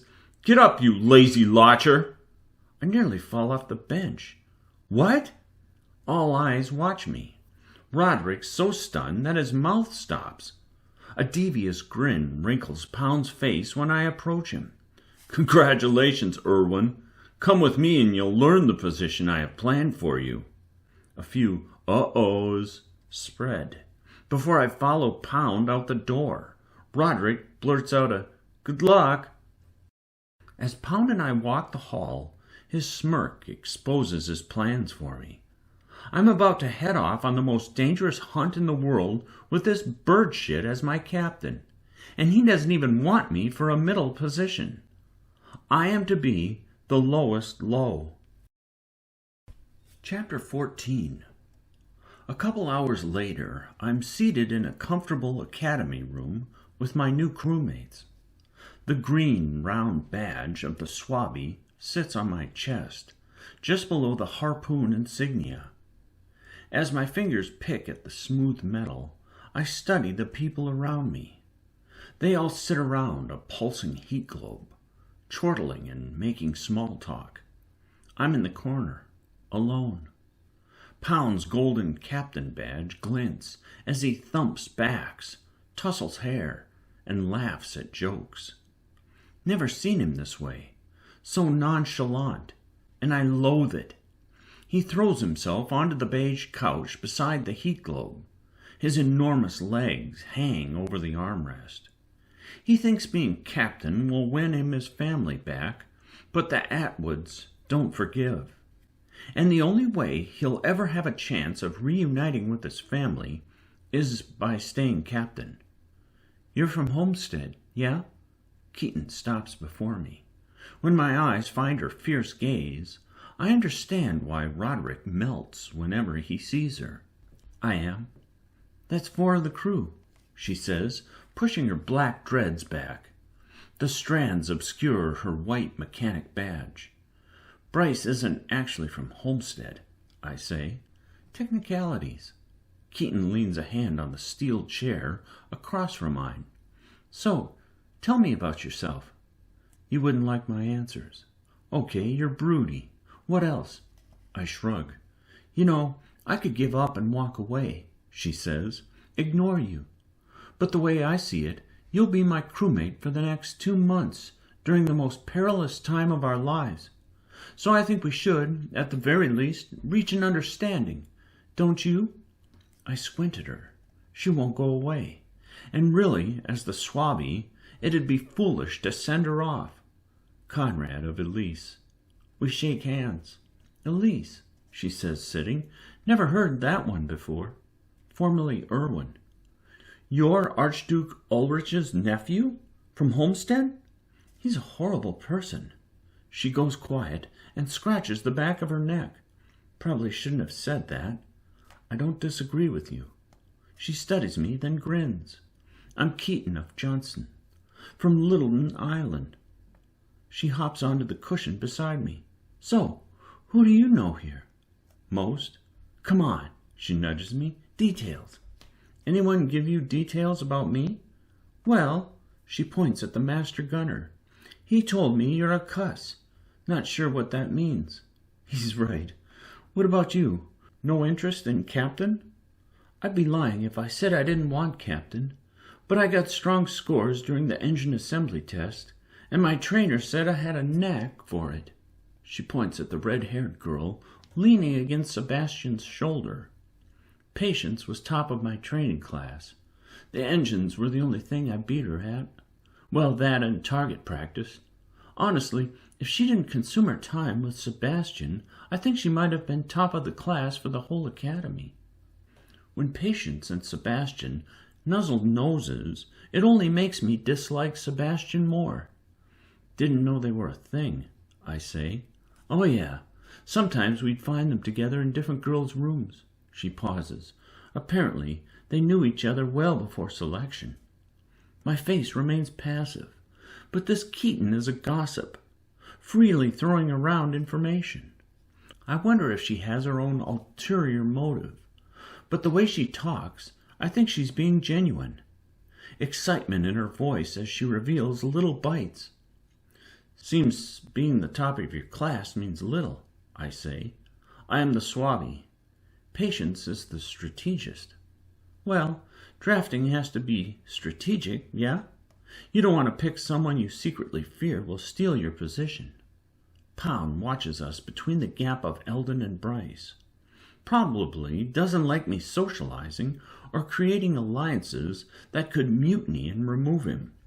He whistles to me, waving me over. I don't move. I think he wants you, Keaton said. 𝘍𝘬𝘓𝘬𝘓, he hisses. Come! All conversation ceases as the crew watches.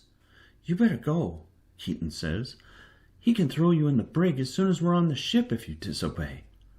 Finally, I push off the sofa.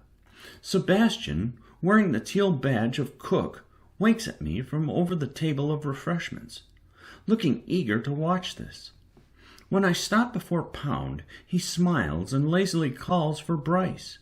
Quartermaster, I need you to do something for me. Yes, Captain. Punch him. Pound lifts a finger toward my groin. In the balls. Bryce shifts a little. That's against the rules, sir.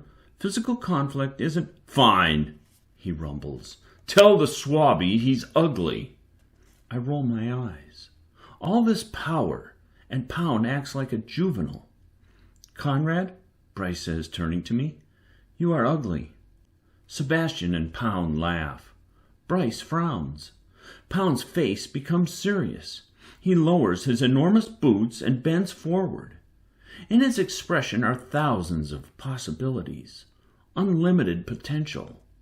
And Erwin had his mercy. The only reason why he picked me as 𝘍𝘬𝘓𝘬𝘓 so early in the draft.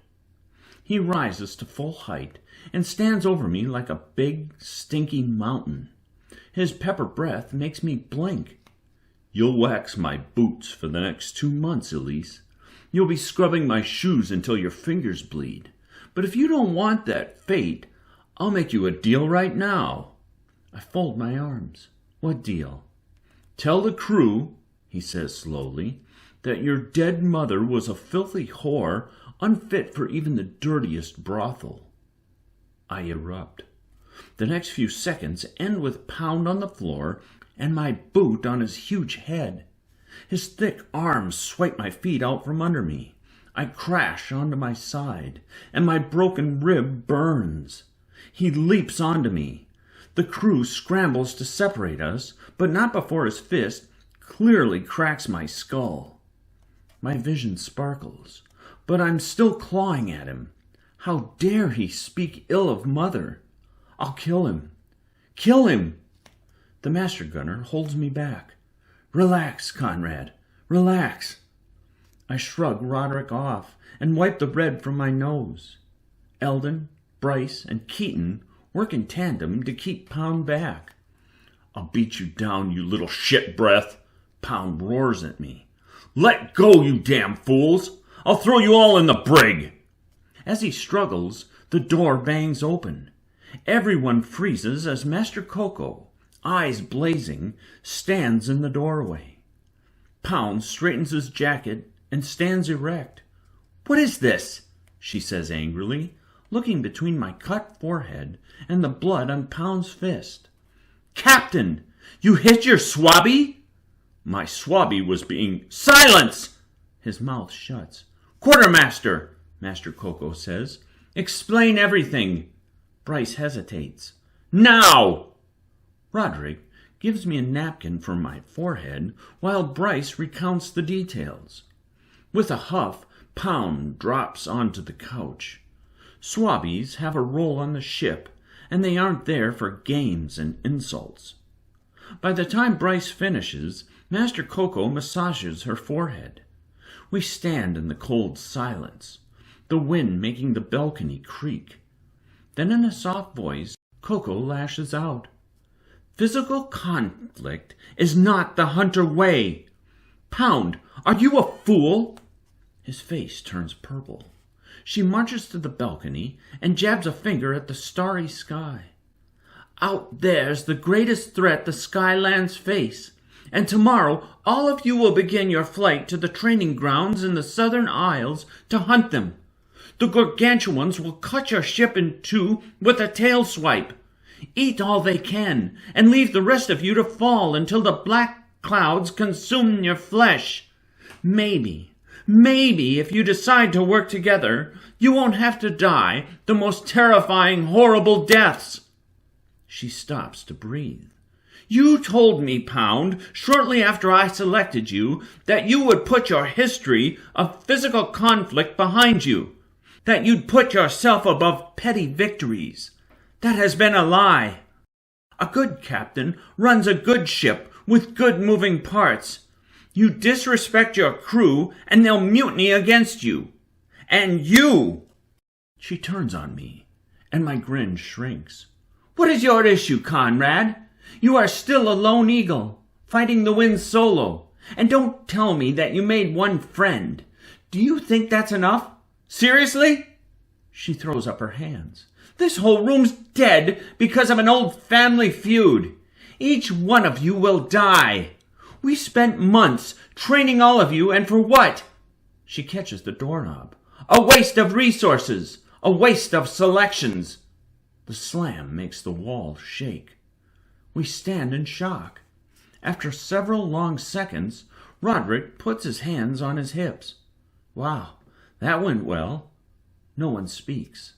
But as I replay her words, I realize I've got an opportunity here with Pound. Make him lose more respect with the crew than he already has. "Captain," I say, holding out a hand, "I was out of line. I should not have knocked you to the floor. Truce?" The crew watches, astonished. Pound stares at me, brow wrinkled. It was only earlier today he broke my rib. I give him the most innocent of grins, and the next second he snarls and swats away my hand. "No peace with an Irwin." I hide my grin. That fool's hatred of me will be his downfall. Chapter 15. Before sunrise, Roderick and I approach the 𝘸𝘠𝘮𝘮. The chilly air nibbles our ears. Above us, Pound stands on the ship's steel deck, boots magnetized, smiling with the smugness of a child given too much power. "He's going to make you miserable," Roderick says. "He can try," I say. The gangway wobbles beneath us. We reach the deck and breathe the moist air. This ship will be our home for the next 2 months.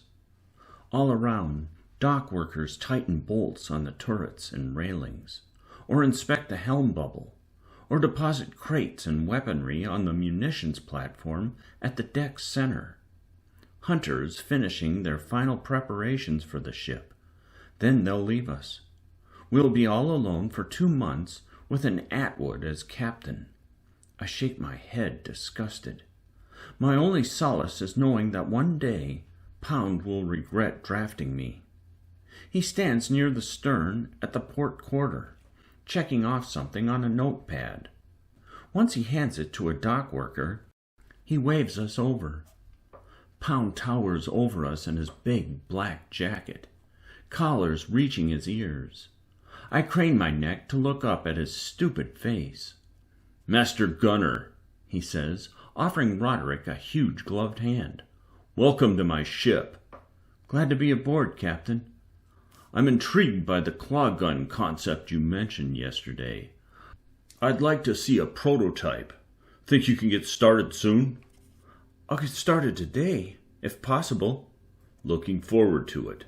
Pound's fat nose sniffles, as if he smells something pungent. He turns to me. "Swabby." "Captain?" I feel sick calling him that, especially since my rib still aches, and his position should have been mine. But now I must play an act. "You ready to work?" he asks. "I'm especially ready to work for you." He laughs sarcastically. "Take everyone's luggage to their rooms below." We're dismissed. "Well, here you go, Swabby." Roderick tosses me his luggage. "I've got important things to do." "Eat turds, Roderick."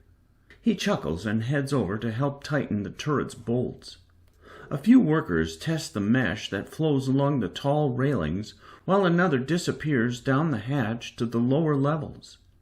Eldon, the navigator, stands by the helm's bubble, inspecting the tile that'll soon encircle him in glass. That tile stands atop a platform that rises about 5 feet above the deck. A pile of luggage waits near the gangway. 6 full bags of varying sizes and leathers. Everyone's dueling weapons is either clipped to or presumably stowed inside their luggage. As hunters, we're not allowed to use them on one another, but they're connected to our families, to the Skylands, so we're allowed to bring them along. I lift Pound's 2 bags, enter the open hatch near midship, and descend the ladder awkwardly, luggage gripped by one hand. When I hop to the bottom, my mag boots hit the steel grate. I'm standing before the open bulkhead, gazing at a gray corridor lit faintly by lamps. I flip off my boots' magnetization and take the first step into the shadows. The ship smells like wet rocks after rain, perhaps because it seems to have been sprayed recently. The corridors are like a maze, but Madeline tested us on diagrams of this class of ship, even gave us a tour. My boots echo as I move toward the captain's cabin. Several open doors reveal rooms with thin mattresses on wonky bunk beds. Each room contains a bolted-down dresser and a few drawers to share between roommates. A single crystal and a round window light each space. Not exactly high-class rooms, especially on a ship that's among the most advanced in the Hunter fleet. But maybe that's the point. Hunter doesn't want us lounging around when we're supposed to be fearless protectors of the sky. By the time I deliver all the luggage and return to the deck, my heart thumps, my rib hurts, and sweat stings my eyes. Bryce climbs the gangway, carrying a single bag. Her hunter uniform hugs her form and shows the shape of her slender, strong arms. The blue badge of quartermaster glints on her chest. I watch her quietly. It's been only a day since our duel, but I've decided to kick all the drama from the academy off the port bow. She shifts uncomfortably when I approach, like I'm going to confront her for beating me. Instead, I grin and take her luggage. Quartermaster? I bow to her. Anything the 𝘬𝘬𝘓𝘬 can do to make your stay aboard the 𝘺𝘺𝑚 more comfortable? I have to be honest, she says. This is not how I thought our conversation today would start. You thought I'd hold a grudge against you? Well, yes, she laughs. That said, I'm not sure I'd be quite so enthusiastic if our fortunes were reversed. She glances at Pound, who speaks with patience. He's going to work you until you're bleeding from your eyeballs. I don't bleed, she smirks. I've seen you bleed. I feel her eyes on me as I descend the ladder to go below decks. Before long, I lower her bags beside Keaton's and Patience's. Apparently the girls all share a room, and they've got 3 separate beds and a couch. My new roommate stands in the corridor. He snaps his fingers, pointing at the luggage beneath him. 𝘬𝘬𝘓𝘬𝘓, show me to my room. Sebastian. Little bird shit. He's the cook. A low like myself, but he still outranks me. A tender pain pulses in my rib as I crouch to lift his luggage. I wince. Something wrong with your side, Conrad? There's that devious grin again. Come on, I say. We traverse past the small cafeteria and keep going until far from all the other rooms. I push our door open for him. He steps inside, eyes narrowing. This is it? It smells like old mildew. Sealed cracks, like lightning, obscure the window's view of the busy dock. The mattresses sag. Loose screws dangle from the bunk bed frame, and a giant copper-colored stain stripes the wall beneath the window. He frowns like I did when I first saw the room. We stand on one of Hunter's finest ships, but we have the worst things. Is this what Roderick and Eldon's room looks like? No, we are the lows, Sebastian. His jaw muscle bounces. Fine, put my luggage on the top bunk. We say nothing to each other as we go above. Madeleine de Beaumont and a couple other master trainers wait to see us off. Madeleine greets Sebastian, Eldon, and Roderick first. Gives Eldon and Sebastian surprisingly gentle hugs. Interesting. Never thought her capable of such a tender act, especially after all the time she thwacked one of us with her stick for not paying attention. Never lose your creativity, she says to Roderick, and you'll do great things, like your father. Once she stops at me, she waves off the others. And now, the great enigma. A grin wrinkles the corner of her mouth, and she pulls me in for a hug and lowers her voice. The others will feel more comfortable with you ranked beneath them. They'll do everything they can to keep you there, Conrad, because I'm sure they suspect, as I suspect, that if you get captain, they'll have a hell of a time mutinying to remove you. That's probably true. She laughs. It won't to be easy, but it isn't impossible to rise when you're the 𝘬𝘬𝘓𝘬𝘓. It has been done once before. How? Madeleine pulls back, meets my eyes, and pats my cheek. Take down an adult gargantuan by yourself. I stare at her, waiting for her to laugh and tell me the real thing I'll need to do, but her face remains stone serious. My forehead wrinkles. How the hell? Even order carriers, meant for waging war against vicious pirates, struggle with any gargantuan over a Class 3. Madeleine steps back. Well, good luck, Conrad of Elise. If you don't come back, I hope it is because you tried. And as she goes, numb tingles pump in my fingertips. Damn, why'd I have to be the 𝘬𝘬𝘓𝘬𝘓? My fingers grip Ella's necklace. Uncle, his hands have been all over this trial. It isn't enough that I simply rise. No, The challenge must seem insurmountable, and the real sugar sprig atop the sweetbread is pound. In Uncle's mind, a true Erwin always beats an Atwood. I clutch the Gladian's railing as we zoom through blue sky. Over the day, we've followed a pack of hunter vessels to a set of 12 islands in the south, the training skies. These islands, now abandoned, were once populated with major cities, but southern gargantuans have long since overrun everything. 15 replicas of our ship cruise nearby, each one long, silver, and reflective. Their sharp bows, like a sword's point, cut through the clouds.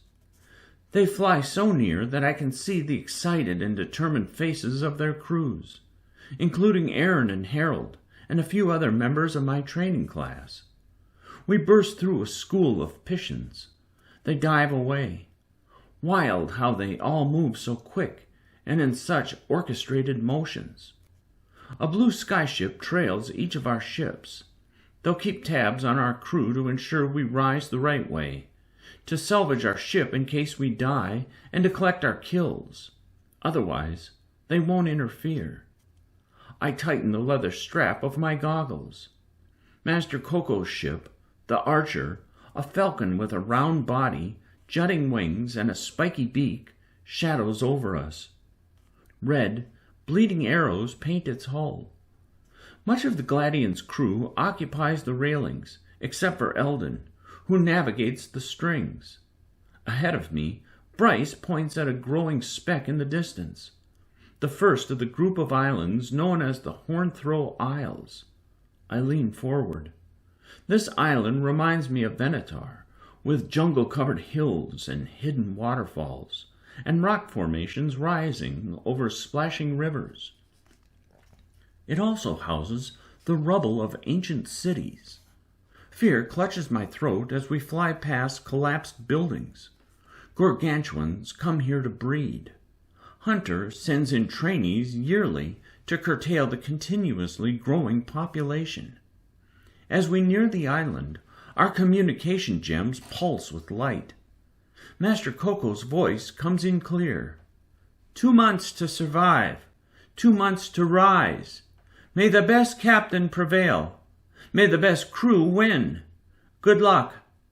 Beside me, Patient whispers encouragement to herself. Pounce smiles and cracks his knuckles. We soar around the island. Mist, like long hands, lingers over the canopy and trickles through the branches. Once we arrive on the other side, my breath stops at the sight before us. A collective gasp spreads on the Gladian, and as I stand staring, I'm brought back to when I stumbled upon the yellow eyes of the Prowlin, the moment when I was completely outmatched and helpless. Sky serpents, countless gargantuans, long ropes of gray, slither through the sky as if caught in a slow-moving cyclone, their sleeping, steel-covered eyes shut.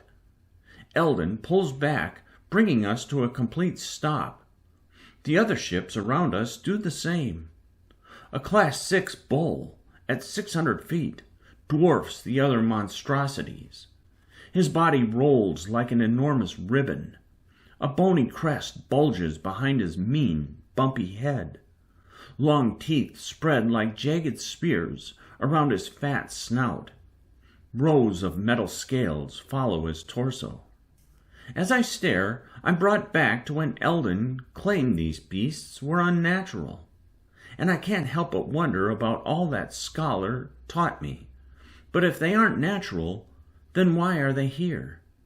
The Archer and the other veteran ships pull away. Where are they going? Patience asks, voice rising. They're leaving us with the pod? She turns moon-white.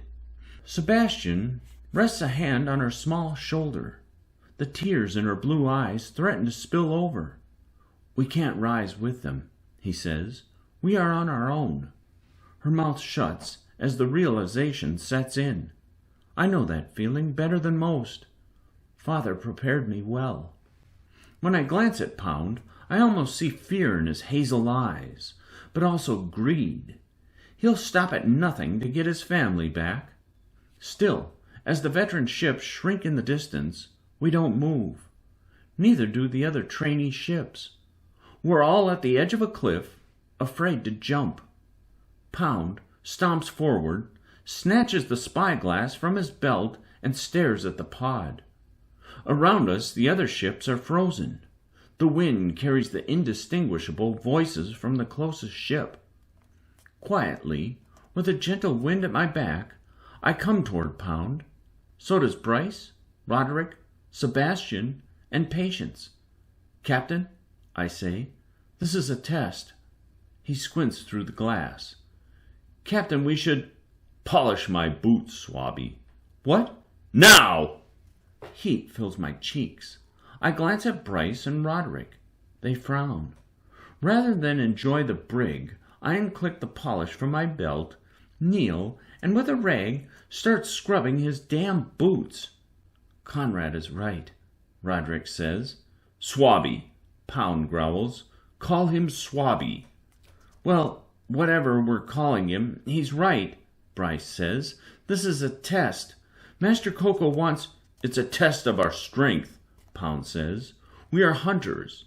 Must be fearless. Attacking that pod would be like charging directly into an Omega cannon blast," she says.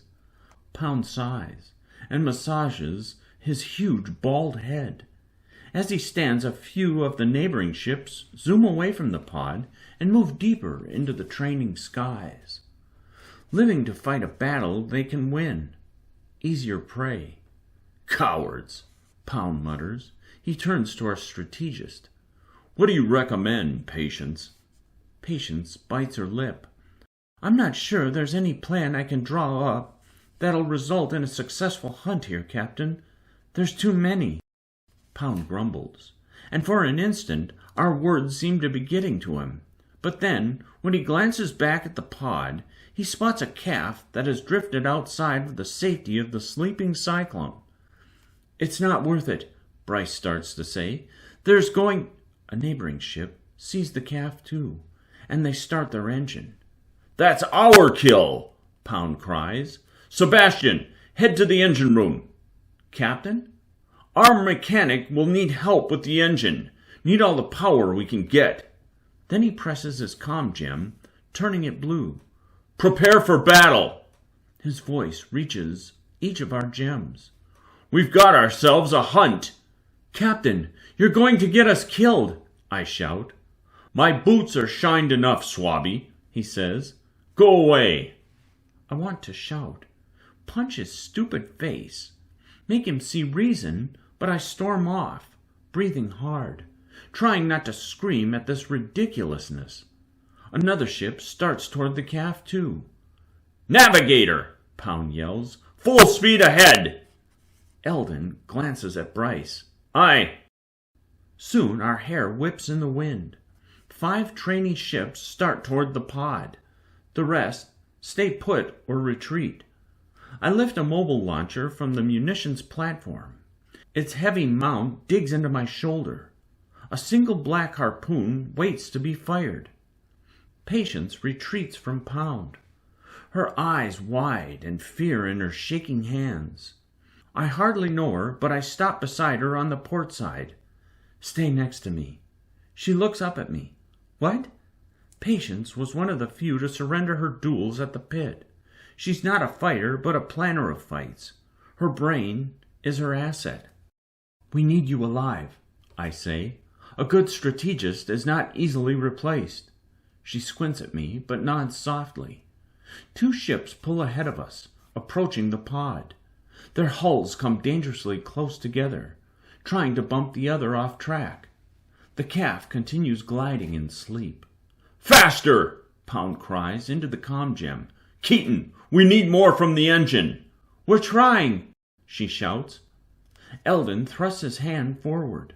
The wind intensifies, slams against my chest. "Lock an arm over the railing," I shout to Patience. She complies. Then horror clutches my heart as a shoulder cannon from another ship goes off.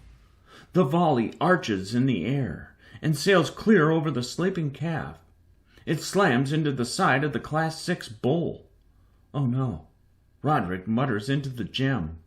The glowing explosion does nothing to the beast's thick scales. However, it does stir the beast awake. His enormous head curves toward us, and with a horrible rumble, he roars, arousing the whole pod. Soon the air fills with awful, ear-piercing bellows. Chapter 16. We're a tiny stick caught in a nest of giant, enraged hornets. The ship tremors under the deep throttle of gargantuan roars. Beyond them, chaos reigns. Roderick's turret blasts harpoons into the sky. Bryce fires projectiles from a mobile launcher, and Pound yells ridiculous orders. Meanwhile, I'm just trying to stay alive while shooting harpoons from my mobile launcher. Eldon's nimble fingers guide us through the torrent. These gargantuans have endless length, go on and on. Their thick bodies coil like weeds, trying to crush us. "Eldon!" Bryce cries through the gem. "Move!" He thrusts forward before a gargantuan curls around us. The ensuing gust nearly rips off my goggles. "Above!" Roderick shouts. Another gargantuan approaches, mouth wide, teeth glinting. "Fire!" Pound yells. "Into its throat!" My harpoon flies for the serpent and clangs off its scales. I shove another harpoon into my launcher. Just as I lift it onto my shoulder, the ship lurches. We veer left, and my ribs slam against the railing. Pain blurs my vision. I bite my tongue. We jerk again, and the force rocks me sideways, threatening my ankles due to the pull of the mag boots. After another, even more powerful jerk, my magnetics loose purchase and I roll around helplessly on the deck. Once we straighten out and the ship settles, Patience raises a trembling finger. Among a ring of horrible gargantuans, another ship sinks. White fire billows from the open gash in its stern. Their engine is gone, and the crew shouts, screams for help. A gargantuan bull eyes them, curls his tail inward and shoots forward, straight as a line. He launches with speed unknown to anything. The sinking ship's crew jumps just as his head crashes into the hull. The beast shreds the ship's hardened steel-like paper, destroys the lifeboats before they can eject. And now the crew falls. On and on, arms outstretched, jackets flapping. Patience freezes as she watches them. I rise and wipe the blood from my lips. "We're going to die, Captain!" I shout through the comm gem. "Get us out of here! Now!" Pound doesn't answer. He fires hot bursts from his shoulder cannon at a neighboring gargantuan. I can't hear him, and he's across the ship, but I just know that bastard's laughing. The maniac. Over his shoulder, a Class 2's golden eyes zero in on us. She bursts from the ring of battle and approaches. Her mouth widens, readying to swallow our stern and engine room. Take Keaton and Sebastian out in a single bite. "Come on!" I yell at Patience, dropping the mobile launcher for a flak cannon from the munitions platform. "Take one and follow me." My legs burn from the mag boots. Once I reach the stern's railing, the Class 2 nears. Her massive eyes glare at me. Her pink throat flies down into an empty, bottomless pit. I stand numb. "The last place you'll want to die," Madeleine de Beaumont taught us, "is in the pit of a gargantuan. You'll live for hours as you slowly melt away." I bite down my fear and gaze through the reticule of my flak cannon. "On my mark, Patience, we fire!" I wait, but she doesn't respond. "Patience?" When I glance back, I spot her shivering at midship, near the munitions platform. Pound turns toward me, and panic fills his face. "Fire, Swabby! Fire!" The beast so close, I could jump onto her snout. I aim for her eyes and squeeze the trigger. The explosion shoves me back. A canister launches from the barrel, flittering through the air. It smacks the gargantuan's right eye and erupts. The ensuing explosion crackles the sky, dots her face in red and orange sparkles. The beast roars, her head thrashes, and she dips away, moaning in pain. Eldon rockets us ahead before she can recover. "Captain," I say, "get us the hell out!" Eldon jerks us laterally, dodging a Class 5 bull. My hell, they're everywhere. The bull zooms over us, bellowing, spraying us with the humidity of his geyser-like breath. It stinks like rotten death. The ship jerks and the engine putters. "Keaton!" Bryce shouts through the gem. "What's your status?" No response. "Engine!" Bryce yells. "Keaton!" As the bull's belly continues over us, Pound fires the shoulder cannon, repeatedly. Each blast detonates against the scales, but none of the strikes do more than loosen a few. The bull roars an ear-destroying screech. Sebastian bursts onto the deck through the hatch. "Captain, Keaton's unconscious. She smacked her head and my gem broke. The engine is overheating. Fisher." "We're not ready for this," Bryce says into the gem. "Captain, we must retreat." My body's completely exhausted. Pain all over. Throbbing rib. But I push through it all and find Patience curled in the railing's mesh near the starboard bow. Her enlarged pupils stare at me in a confused daze. Concussion, maybe. "Get up, Patience." She quivers and shakes her head. "Get up or you will die." I hoist her to her feet. "Look at me. Do you want to live?" Yes." "Then we get below decks. We need you."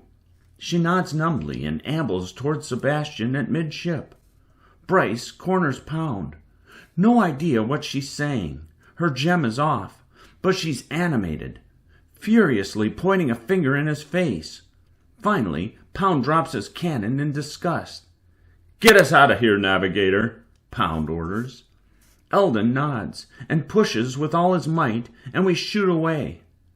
Behind us, the bull turns and coils his tail inward, preparing to launch after us.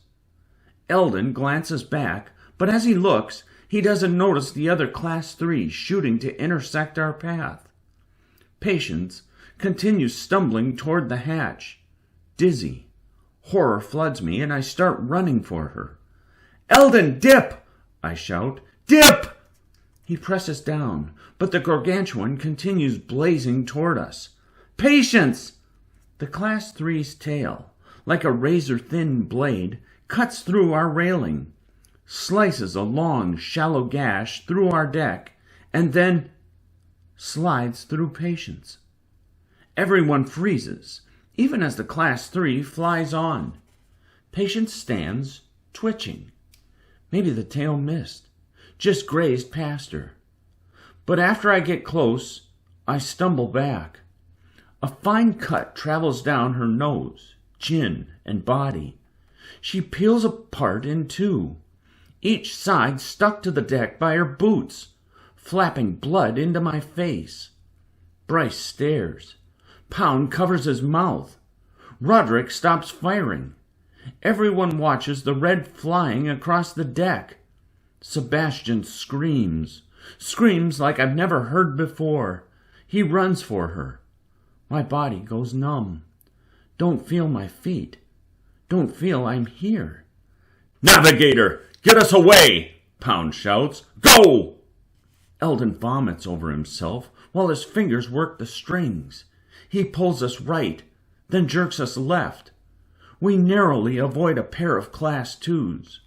Sebastian kneels, his hands crimson as he desperately tries pressing his girlfriend back together. Can't have happened. It didn't happen. She was alive just seconds ago. alive and ready to go under. Eldon continues moving us away from the pod, but we're still being pursued and our engine struggles. As we're retreating, we approach a broken ship. Huge chunks of metal tear from her hull, and the last 3 survivors dangle from a ripped railing, their legs kicking. When we get closer, I realize who they are and feel a chill. Harold and Aaron plead with us to stop, cry after us, hands desperately reaching. But Pound orders us to move on, and he's right. We can't stop. "I'm sorry, Harry," Roderick cries. "I'm so sorry." The gargantuans turn on the fallen ship, crunch off the bow. Harold and Aaron disappear into a mouth after a final scream. My eyes shut. Eldon pushes with all his strength. The wind intensifies, and finally, once we reach the island, we wrap around it until we're on the opposite side, and we slip into calm, blue skies. Chapter 17. Madeline taught us that in the beginning of the Skylands there were 11 trades, but Order, which already had so many responsibilities, became overwhelmed trying to fight the gargantuan threat. So Hunter was born. "You are the inheritors of an ancient war between humankind and beast," she told us, walking between me and Harold. "Soldiers, not everyone in this room will survive. That's expected, but those who do will not be the same. And let me tell you, no one, not even Order's best, dare cross a hunter vet.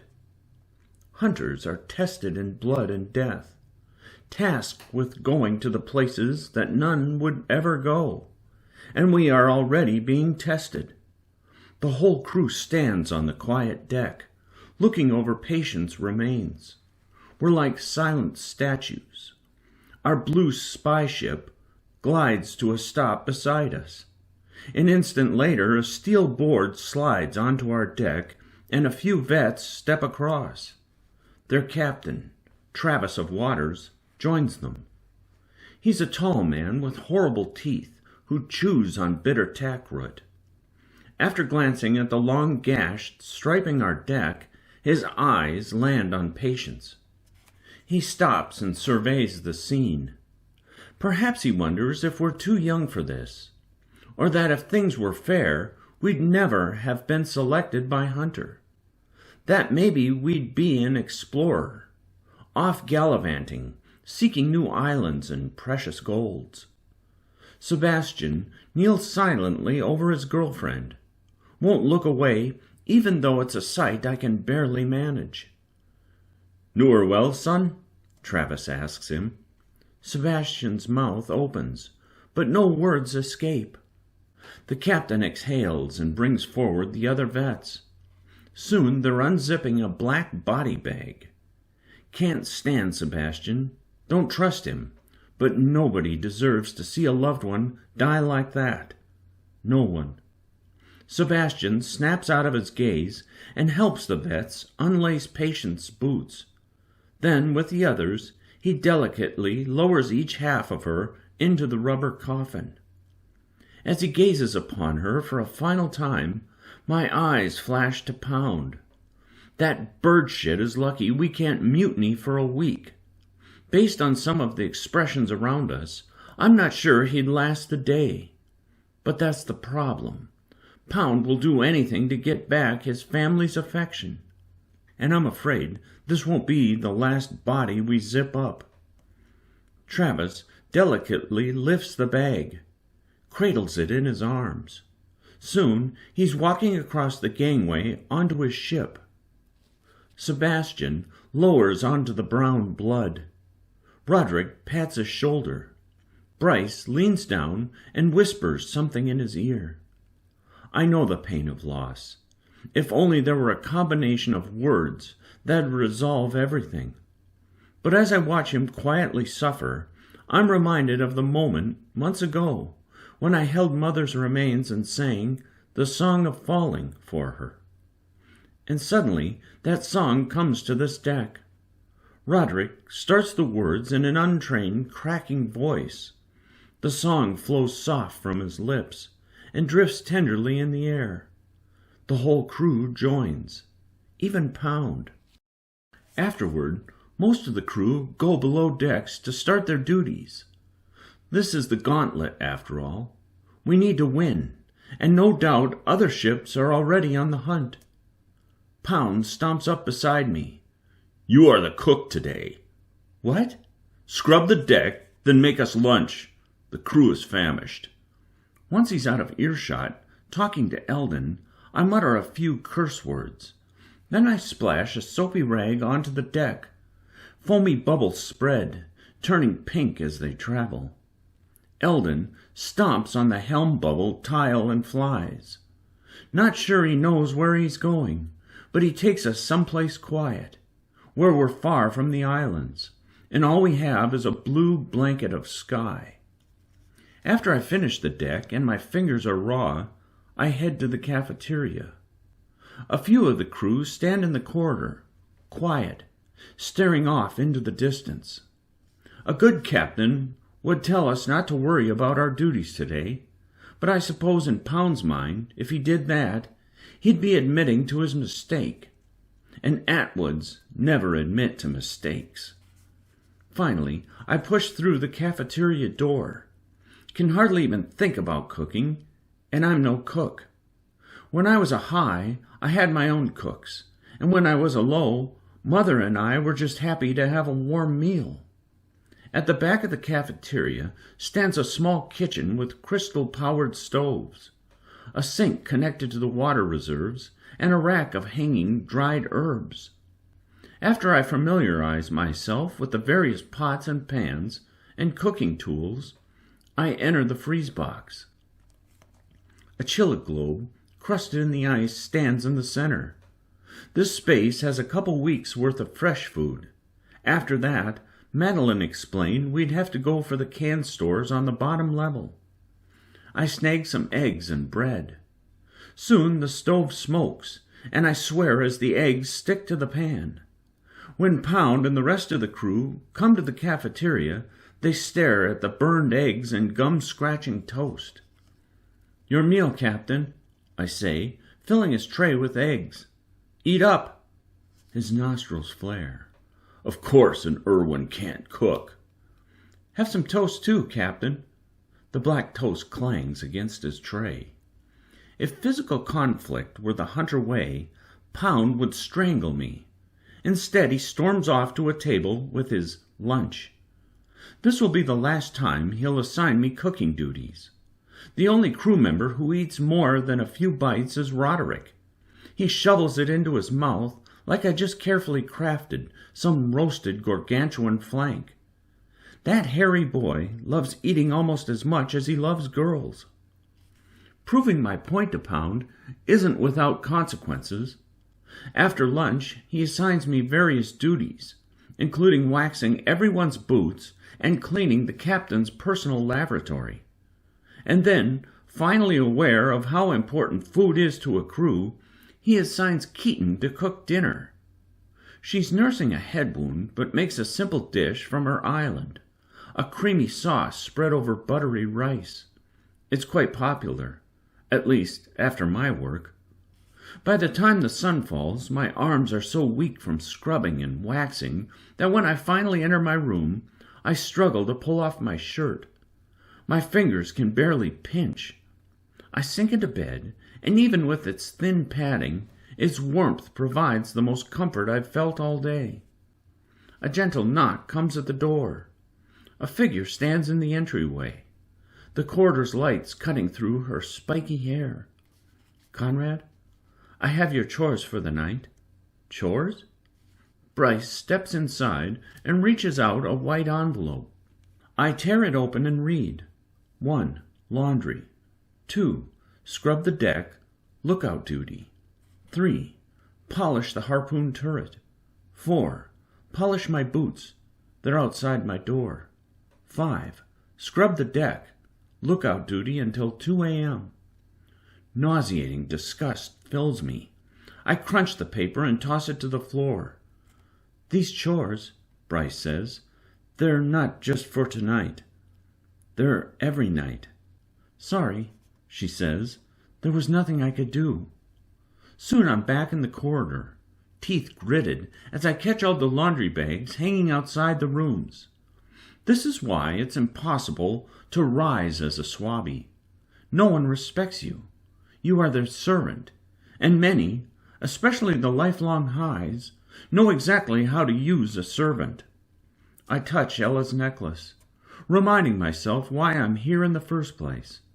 Then, after I scrub the laundry in the wash tub and hang it to dry, I return to the spotless deck and clean. And as I work my fingers pink, I realize that I'll only be able to handle so many of these nights before I'll crack, disobey an order, and get thrown into the brig. As I plunge the rag into the bucket, I glance at our nearest lifeboat, and a plan begins formulating in my head. It's dangerous, ridiculous even. I'll have to be careful not to get caught, but with all the time I'll have to myself in the evenings, I'm going to build something that will help me rise and make my enemies fall. Chapter 18. At 5:30 in the morning, Sebastian leaps off the top bunk and stomps around. After he taps the crystal lamp, I groan and stuff a pillow over my face. My body feels like death, aches everywhere, and my head's pulsing with a pressure headache from only 3 hours of sleep. Sebastian tightens his boots. "Eldon explained everything." I groan. "What?" "You told Patience to go below decks and let her right into the gargantuan's tail. You wanted her out of the way." I sit up. "Are you saying I purposely had your girlfriend killed? You are an 𝘓𝘪𝘬𝘓. You'll do whatever it takes to rise." I'm about to say something, but he leaves. And then I'm left with what should be the 𝘬𝘪𝑏𝑦's last half hour of sleep, staring at the bars beneath the mattress of the top bunk. How can he believe I did anything except try to help? But then again, Sebastian broke Samantha's neck and pretended it was an accident. He's a complete fraud. A bastard who'd use anything, even his girlfriend's death, if it gave him an advantage. He's a legitimate threat to my rise, but he won't stop me from getting Ella back. I'll hold her in my arms again and be the big brother I'd promised her I'd be. Once dressed, I follow the quiet corridor toward the cafeteria. Ahead of me, turning the corner, comes Keaton, another one of the early risers. A small bandage stripes her bruised forehead. She glances at me, frowns, and moves on. Not a word. I enter the cafeteria. The pink and orange sunrise glows through the wide windows, and the bitter stench of charred oatmeal permeates. Sebastian stands before a pool of smoke, waving it away, coughing. 2 minutes, he announces, then you eat. Maybe I'm a terrible cook, but Sebastian scored lower in cooking than me. Pound drafting me as 𝘬𝘬𝘬𝘬 makes more sense than Sebastian as cook. When I lower onto the bench across from Keaton, she rises and sits at the next table. Got to admit, it stings a little. The navigator enters next. He and Keaton hurry to the kitchen. Soon they're whispering, glancing my way. I fold my arms. What the hell is this? They're going to start pointing fingers at me? Not the captain who ordered us to fly right into an angry storm? Maybe this is why I shouldn't help people. I start getting accused of ludicrous lies. I step between them, interrupting their conversation, and hand Sebastian my tray. I've got work to do today, so give me whatever you've got.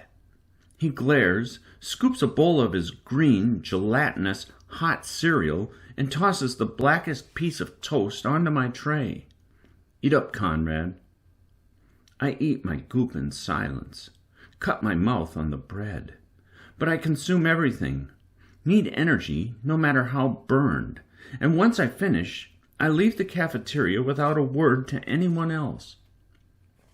After reporting for duty to the captain, I wax Pound's empty boots in the hall. I scoop copious amount of shoe polish onto the leather. The black goo has an acidic twang, makes my nostrils sting. Pound suddenly thrusts open the captain's door and looks down his nose at me. "Are you finished yet, Swabby?" "You left me a dozen pairs of boots." "Hurry up!" Oh, how I want to jab him in the balls. Wouldn't be difficult, considering where we're positioned. It'd probably cost me a night or two in the brig, but it might be worth it. Pound stomps back to his desk, leaving the door open. Maps and books on gargantuans stack his desk. We work in silence for a few minutes. Eventually, he leans back and looks my way. "You think your uncle will take you back, Irwin?" I twirl the boot, inspecting the shine, and scoop more wax. "Irwin?" When I still don't answer, he grumbles and looks at his latest plans. Without patience, he's taken on the role of strategist in addition to captain. He's in charge of planning our next hunt.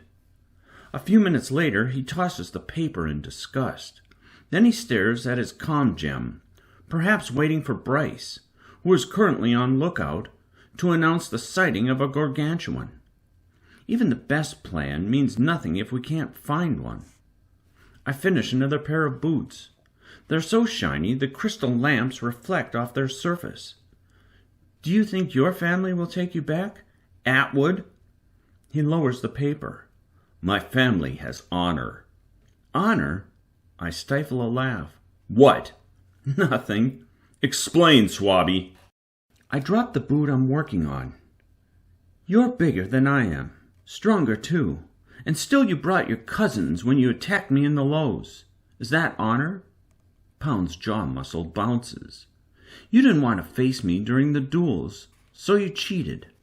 I'm not sure you know what honor is, Captain." He slams a fist on the desk. "Go!" "But I'm not finished with your boots." "Go!" I walk away, smiling a little.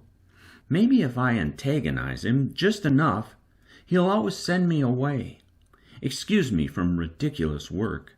If only it were that easy. Unfortunately, Pound still has plenty for me to do, like loading up all the harpoons, oiling the turret's hinges, scrubbing the communal shower floor, carrying canned goods from the lowest level to the kitchen, because not even Sebastian can destroy a can of pre-cooked beans. Hopefully. Meanwhile, as Pound keeps me busy, the Gladian flies through the skies and the 𝘓𝘪𝘬𝘦 Isles. The area is a massive 1,000-mile stretch of jungle islands and abandoned mines. In a space so large, even pods of gargantuans are hard to find. At one point, we glimpse a 𝘚𝘩𝘢𝑚𝑎n. The light gold metal of the beast reflects in the sun. It darts through the sky, its 15-foot tentacles pulled close. Later, we spot a few Sheltons dancing around the roots of an island, as their pincers reach for passing pigeons and birds. Once the sun finally falls, the crew sleeps. But I don't get the luxury of rest, so I work on my project under the dim moon. The mop, bucket, and rags rest by the hatch while I stand over 3 triangles cut from elastic fabric. It's taken an hour to cut these triangles with the tiny knife I snagged from the kitchen. They're the key to my rise, the key to taking down a gargantuan by myself. My agile fingers push a metal rod through the shiny fabric. I bunch the fabric along the metal, like a curtain, and press it against my forearm. When I let the fabric flow to the rod's end, it flaps in the wind. Hope beats in my chest. Even with the crew turning against me, my ridiculous plan still has a chance. A boot echoes from inside the hatch, followed by hands clamping onto the ladder's bars. Panic fills me. I swoop up my project and dash across the deck. Just before the hatch opens, I flip up the tarp of the lifeboat, shove my project inside, and turn as Bryce climbs onto the deck. "Conrad?" My shoulders relax. "Thought you were the captain. Disappointed?" Depends. You assigning me more chores? No, came to breathe. She peers over my shoulder at the floating island peeking through the clouds, and steps past me to lean on the starboard beam's railing. The soft wind makes her spiky hair flutter. I join her, close enough that our arms almost brush. We're quiet as we watch the purple island. Eldon told us at dinner all about this island, how it once housed a band of pirates that had revolted against a past queen. The pirates had their own city there, an armada. Now it's nothing but ruins and jungle. When I was a girl, Bryce suddenly whispers, I never thought I'd be chosen to fight in this war. The Gargantuans? Yeah, it wasn't in my plans either. No trade was. What trade did you want when you were little? She gives me a coy look. He'll laugh. I won't. You will. I promise I won't. She considers me. Art. I laugh. She punches my arm, then laughs too. I told you. Art? You spending hours with a paintbrush? Or carving statues? Or... That's not all art is, Conrad. Artists build, create new things rather than destroy them. My mouth shuts. If you wanted art, why did you come to Homestead for our selection? Does your island not have a selection? No, we don't. Besides, there's no power in art, and it's all cliquey. I've heard new art selections must run their own galleries, attract customers. It's rather ruthless. Artists sabotaging one another, stealing ideas. Still, I would have preferred being in art. But my people, my island, they wanted me to come to Homestead because they heard Master Coco would select there the year I turned 16. That's why they sent me to university to study, to prepare me to hunt. Hunter is deadly. Yes, but its master wants to retire soon. Oh, I say, I didn't realize your ambition went so high. It's the ambition of everyone on the islands to rise, no matter what. She glances at me. But they'll all fall one day. They always do. She pauses, and her eyes trail out to the fog-covered sky. And as she stares over the black clouds beneath us, I know what she's thinking. About all those who fell yesterday. We weren't ready, I say. Not sure anyone will ever be ready. Silence falls over us. The clouds below clash and swirl, angry. I go quiet as I stare at the acid clouds. Years ago, in a year of intense winds, we had an extremely high tide. The clouds threatened to engulf Homestead. Mother and I, and all the 𝘍𝘳 who couldn't afford space on a skyship, had to escape to the highs and just hope that the clouds would sink. A few 𝘍𝘳 didn't make it. The clouds killed some of the island's vegetation too. The only upside was that the clouds exterminated many of the 𝘚𝘩𝘢𝑡ons that had been hiding in the craggy rock beneath the island. Scholar says those clouds are impenetrable, she says. Not even explorer knows how to traverse them without completely disintegrating. She pauses. There's a way. Scholar teaches that there's more sky below, but I don't think so. There's something down there. We go quiet. Father had a deep amount of skepticism towards Scholar. Even Mother told me not to trust everything I heard. Still, we have other things to worry about than Scholar and the black clouds. Like the fact that our arms are so close that we can feel each other's warmth. My stomach pinches with anxious excitement. Some say you don't care about anyone else, she says, looking at me, that you only want to rise, and you'd eliminate anyone in your way, including Patience. They say you planned her death, told her to run right into the gargantuan's tail. I'm no killer. She studies me quietly. No, I don't believe you are. She turns away. The captain should have ordered the retreat. He's a bird shit. He's actually not that bad. At least, not to me. That's because you're pretty. Oh, you think I'm pretty? She grins a little. So, seen any gargantuans during your lookouts? You'd know if I had. And you think I trust you completely? You don't? If you see a gargantuan, you need to tell the crew. Well, I haven't seen any. She squints at me. You're afraid Pound might lead us to take down a gargantuan. Even after Patience's death, the crew could unite behind him. He'd become solidified in position. You're afraid of that as well. This makes her mouth close. Are you ready to make your play for captain? Maybe. Huh? So you don't trust me? She sighs. We need to get rid of Pound. He'll either get us killed or he'll solidify. Both options are not beneficial to either of us. She nods toward the soap bucket. What have you been doing up here anyway? Cleaning. She smirks. When we remove Pound, I say, we'll need to replace him with someone who will be easily removed later. A temp. Why? Do you have enough support to try for captain now? She squints at me. Okay, who do you have in mind? I go quiet, still figuring that out. This ship has so many people I'm still trying to understand, and many of them are buying a liar's lie. Before Keaton ignored me, I might have considered her. Roderick would also make a great temp, but I'm pretty sure he'd decline. Her mouth opens, but before she can speak, our comm gems flash. Everyone to my cabin now, Pound says. Something has happened. Bryce and I look at each other. Then we run. In minutes, the yawning crew, most out of uniform, stand inside the captain's cabin. Pound near the gauntlet board on the wall. He jabs a cucumber-sized finger at the number flashing atop the chart. A competitor ship, the Spiculus, made a kill. Happened while all you were sleeping. As captain and strategist, I don't have the luxury of sleep. He points at his desk, where crumpled papers cover the floor. We're losing, and I'm the only one who seems to care. What do you suggest? Bryce asks. No sleeping? We're behind. Who wants to be behind?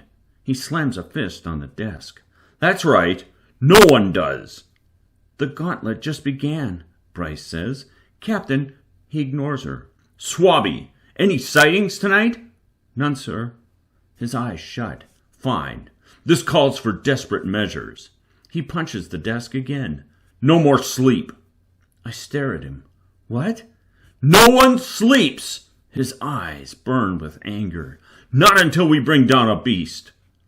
Roderick's mouth falls. Bryce massages her eyes. Keaton rests her hands on her hips, head shaking. We're all at Pound's mercy simply because he has big fists and won the duels. But Captain, Bryce says, other crews will get kills. It happens. Don't punish. We'll sleep when we've earned it. That could be days. So be it, he says. Master Gunner, get that turret we discussed bolted to the deck now. Roderick gapes. You mean tonight? Tonight. Fine, Roderick says bitterly, but I need help. Take the Swabby then. Navigator, set a course. Where? Eldon asks. Anywhere. Just find me a damn gargantuan. Eldon inhales. Yes, sir. Pound continues through the list of assignments, but I'm already following Roderick out of the cabin and through the corridors. Pound's a fool. If we aren't sharp when we engage a gargantuan, we'll die. He needs to be removed. But as the first captain, he gets a week free of mutiny. And unfortunately for us, he still has 5 days left. Chapter 19. Roderick and I heave open the massive door and enter the munitions room. It stinks of wet iron. We're surrounded by auto muskets, barrels of powder, turret casings, and flak cannons. A few rows of workbenches and welding machines surround the munitions platform. Big dumb cuss, Roderick presses on the crystal lights before maneuvering around the tables. He hops over a step stool, squeezes past a drill, and continues muttering in annoyance. Bald, grumpy cuss of a captain. Being an ass runs in his family. I say. We stop at the back wall, where a turret lies on its side. A small, open door at its base reveals the guts. Fat chains, like intestines, lead up the turret's cylinder toward the barrel. So this is what it looks like in person, I say, hands on my hips. Wasn't sure you'd get past the diagram stages. It's been a long and complicated process, he exhales, lowers onto his side, and sticks his arm into the opening. Toss me that wrench, will you? After he tightens for a few seconds, we level the turret onto its 4 squat legs. Then he plops onto the seat and calibrates something near the triggers. Honestly, I have no idea what he's doing. I know how to use weapons, not how to build them. He's always been the munitions expert. While he works, he murmurs about pound. Finally, as he slips his hand into a compartment to check the wiring, he spots me, and his expression softens. You know, I've been hearing a nasty rumor about you, Conrad. Sebastian's spreading lies. He's just hurt and looking for someone to... Stop defending him, Rod. I know what he is. He broke Samantha's neck on purpose. Roderick looks at me. Sebastian cried all night after that. It was an accident. I know what I saw. We go quiet for several seconds. My skin's a little hot. Roderick's not competitive about rising, so he doesn't recognize its venoms. Well, just know I've got your back, he says. You're a cuss, completely focused on rising, but you're no murderer. He finishes twisting a wire and stands back. Anyway, this monster's ready for our loving captain. Just got to get it bolted to the deck. Want to see a demonstration? He takes me to a workbench where a small musket rests atop a few blueprints. It's a miniature version of that turret, he says. I call it the Roderick. I stare at him. Okay, I'll call it a claw gun. A fat, 3-pronged hook with a sharp point in the center protrudes from the barrel. This little birdie can blast a gap in a hull. Latch on, too. Watch. He rotates on his heels, points at a crate on the platform above, and pulls the trigger. The chained hook fires from the barrel and stabs into the crate with a thunk. The chain tightens to remove any slack. It's not like a chained harpoon, he says. It's not meant to carry us along for a ride. Instead, he collects himself, his meaty hands gripping the handle, and presses the trigger again. The next instant, he's zooming in the air, the hook reeling him in like a damn fish. He laughs as he soars to the second level. You're insane, I call after him, and a genius. I never thought it'd actually work. He chuckles. Yeah, well, I'm glad you care. Seen any girls care about stuff like this? Keaton might. His face brightens. You think so? Well, first you've got to talk to her. You have all those romantic tips. Why don't you use one? He presses a red button near the trigger of the claw gun. The hook detaches from the crate, and the chain slithers back into the barrel. Those are for regular girls, not the special ones. As he slides down the ladder, I realize something. Wait, we're not going to use the claw gun turret on a gargantuan, are we? Sure. Pound liked the demonstration. He's planning something around it. I shut my eyes. Roderick, your invention is incredible, really. But why would you ever want to be pulled toward a gargantuan? We'll use the ship like a sword. He makes an arm motion, jabbing into the air. Cut through the beast. More likely we'll become a twig stabbing a boulder. We'll snap. Not if we wound it first. I meet his eyes. It won't work. Tell Pound you won't attach it to the deck.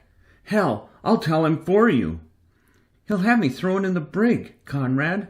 Besides, it'll work. Trust me, I know what I've built. I stare at him, but he merely smiles that goofy grin of his. Then he pats my shoulder and starts toward the munitions platform.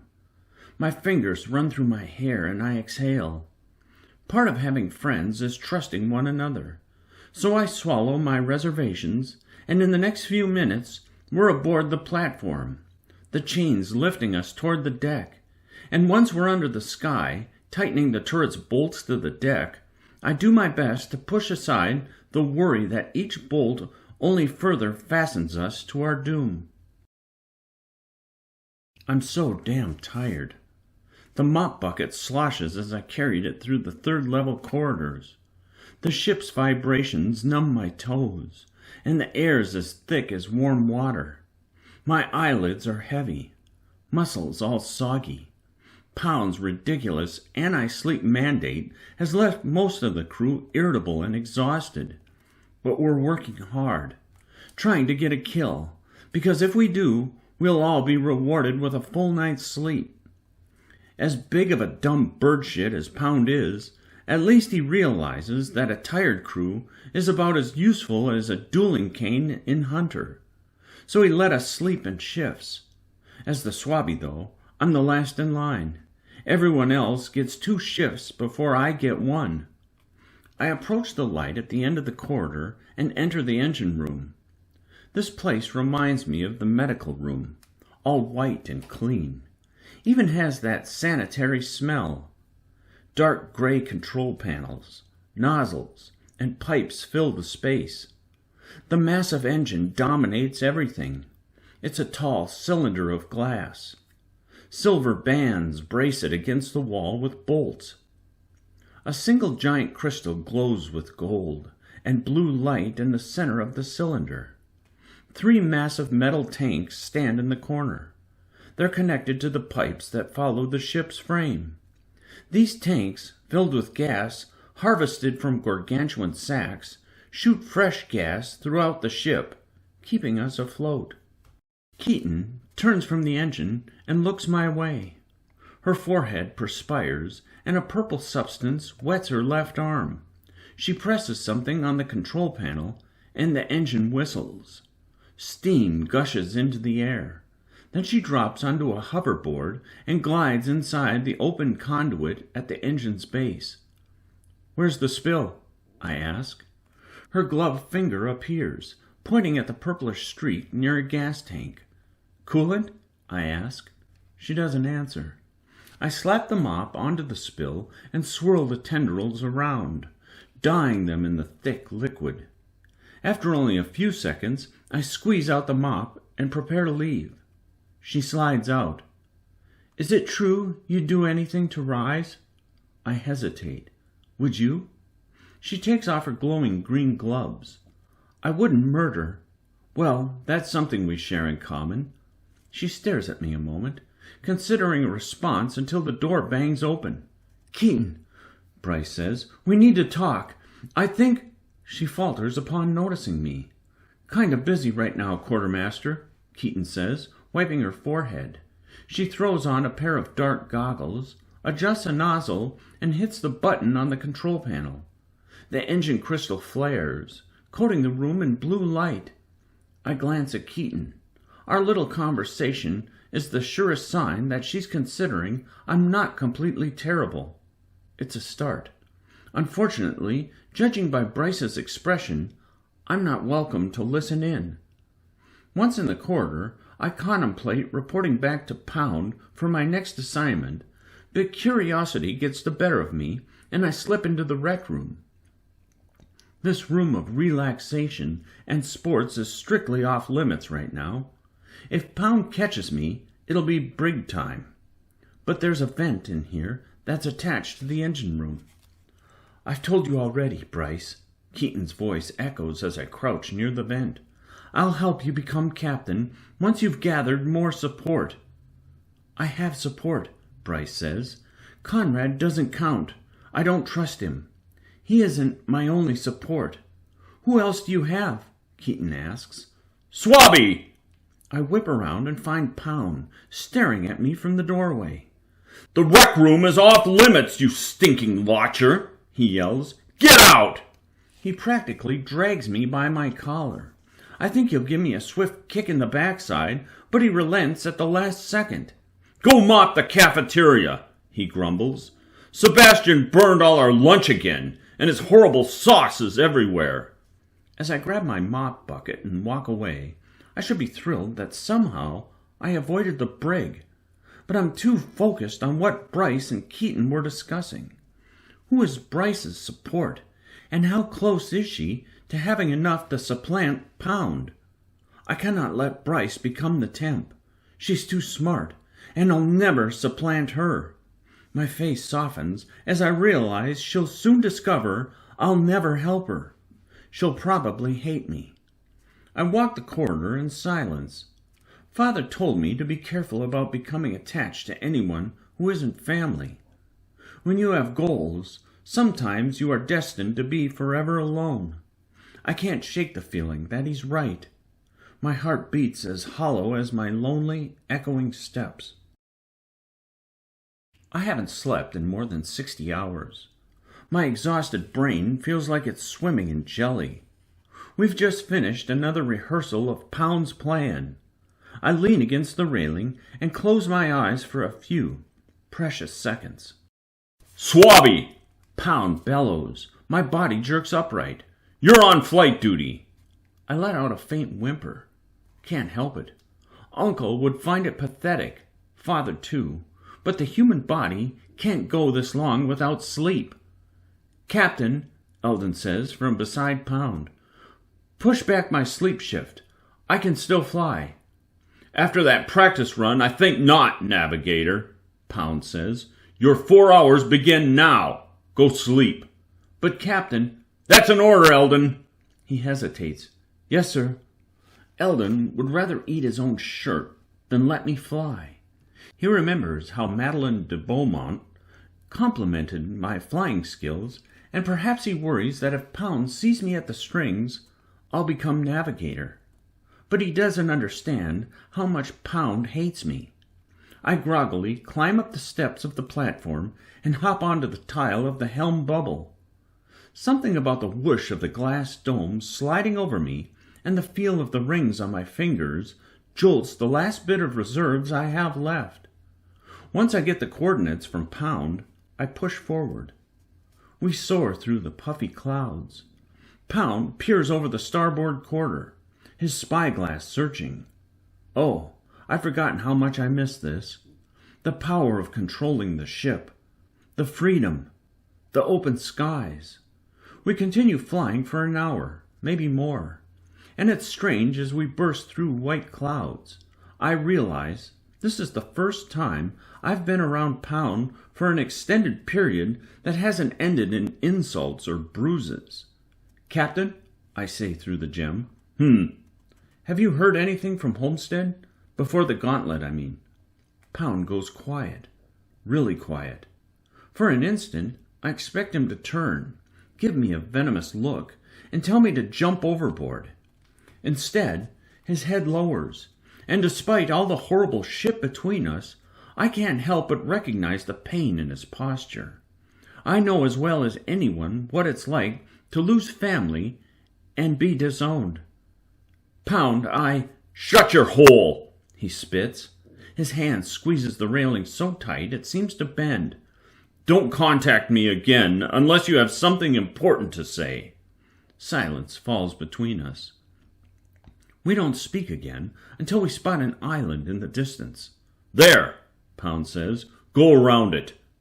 After a solid push, we approach a pretty island. Green jungle spreads like moss over the surface of rolling hills. Craggy rocks climb its numerous cliffsides. Once we wrap around the island, my breath stops, and I pull back suddenly. Pound stumbles forward. "What the hell, Elise?" Then his gaze follows mine, and he goes still. The seconds pass slow. Finally he laughs, triumph growing on his face. "Gargantuan!" He bellows into the gem. "All hands on deck!" But while he's cheering, the Gargantuan's great head turns, and her golden eyes focus on us. She bellows, making the Gladian quiver. Her tail twists, and she launches right at us. Chapter 20. I must fly to keep us alive. Must focus, or we're all dead. The Gargantuan's tail snaps toward us. razored edge rushing to slice the gladian in half. My arms jerk to the right, and we swerve. The female's tail whooshes by, narrowly missing our hull. The gladian shudders as the beast flies past. Her roar vibrates the helm bubble. After she twists back toward us, I shove my hands forward. The strings resist. My arms shake. I'm just so exhausted. She screeches in frustration. Harpoons ricochet off her face and eyes. The crew operates with mad ferocity. No one's worried about Pound solidifying as captain. If we don't take this beast down, she'll eat us whole. The beast coils her tail inward, winding it into her body. "Death launch!" Bryce shouts. "Move!" Pound yells. "Move, Swabby!" My muscles scream as I throw the strings forward. Chest burns, shoulders on fire. 10 minutes of intense battle has me ready to collapse. The gargantuan screeches again. Eldon covers his ears. "Elise!" Pound bellows. The beast launches, shooting toward us with horrible velocity. Hunger and rage in her eyes. Bryce races for the stern, becoming a tiny figure before the black mouth of the approaching beast. After peering down the barrel of her flak cannon, she fires. The canister twirls in the air, bounces off the beast's face, and erupts. The explosion sparks the air with blobs of glittering heat. But the beast shoots through the flak, unhurt, just angrier than ever. Damn it! How are we supposed to stop one of these things? The beast's maw widens over our stern. "Elise!" Pound cries. "Stop shouting!" I roar. "I'm trying!" I shove downward and we plummet. The gladian descends so fast, some of the crew tip over. Pound rolls into one of the railing's nets. He starts yelling again. Finally, once we put a little distance between us and the beast, I pull back. My biceps sting, and my heart feels like it'll burst. The gargantuan shoots after us again. She's relentless. The beast nears, and with whatever energy I can muster, I pull us just over the beast's mouth. We glide right over her snapping snout, but her back spines grind through the hull. Metal screeches. The whole ship rocks. Only the strings keep me from flying off the tile. I push off before more of the hull gets peeled away. As we put distance between us and the beast, my body wavers. My breathing labors. Darkness creeps in the edge of my vision. If I pass out, we're all dead. Soon I'm carefully navigating us through the beast's numerous loops. Then we lift above the monster. Her undulating body shines under the sun. A little green slip hides behind the short crest of her head. It's a bubble of green skin, and the only external view of the enormous gas sack that keeps her afloat. Never destroy the gas sack, Madeleine de Beaumont taught us. It would be the equivalent of exploding an elk. We and Hunter respect the lives we take, and we use everything. "There's the sack!" Pound points excitedly. "Fire!" Sebastian, Eldon, Bryce, and Pound target the sack. Their harpoons like spears. Blast from their launchers. The sharp points aim to puncture. As the harpoons fly, the crew waits, breathless. But at the last moment, the beast's head rears back and the harpoons clang against her crest. Everyone groans. The gargantuan turns toward us. "Roderick!" Pound bellows. "The claw gun!" Roderick glances at me. "But, sir, we'll—" "Now!" Roderick, seated behind the bow, rotates the turret. The crew runs to the stern and clasps the railing. The gargantuan nears again with metal teeth bared. Roderick peers through the reticule and fires the triple hook.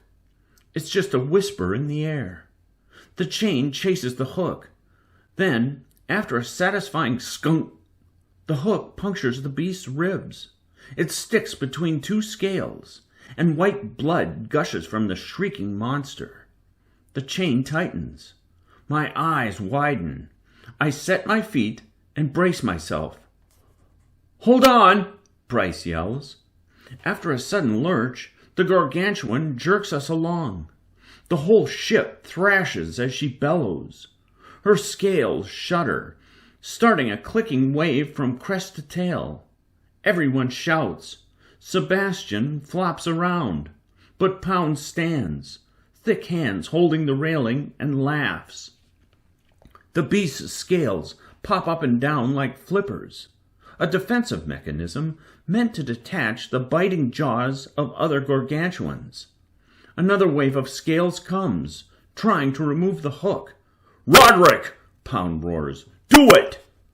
Roderick mashes the button, and in a blink we're reeling toward the beast at an unbelievable speed. The crew tumbles into the nets. Only the strings keep me upright. Our bow approaches the beast like the point of a sword, ready to skewer. As her scales grow huge in my vision, I shut my eyes. We slam into her. My fingers slip from the rings, and I crash into the glass of the bubble.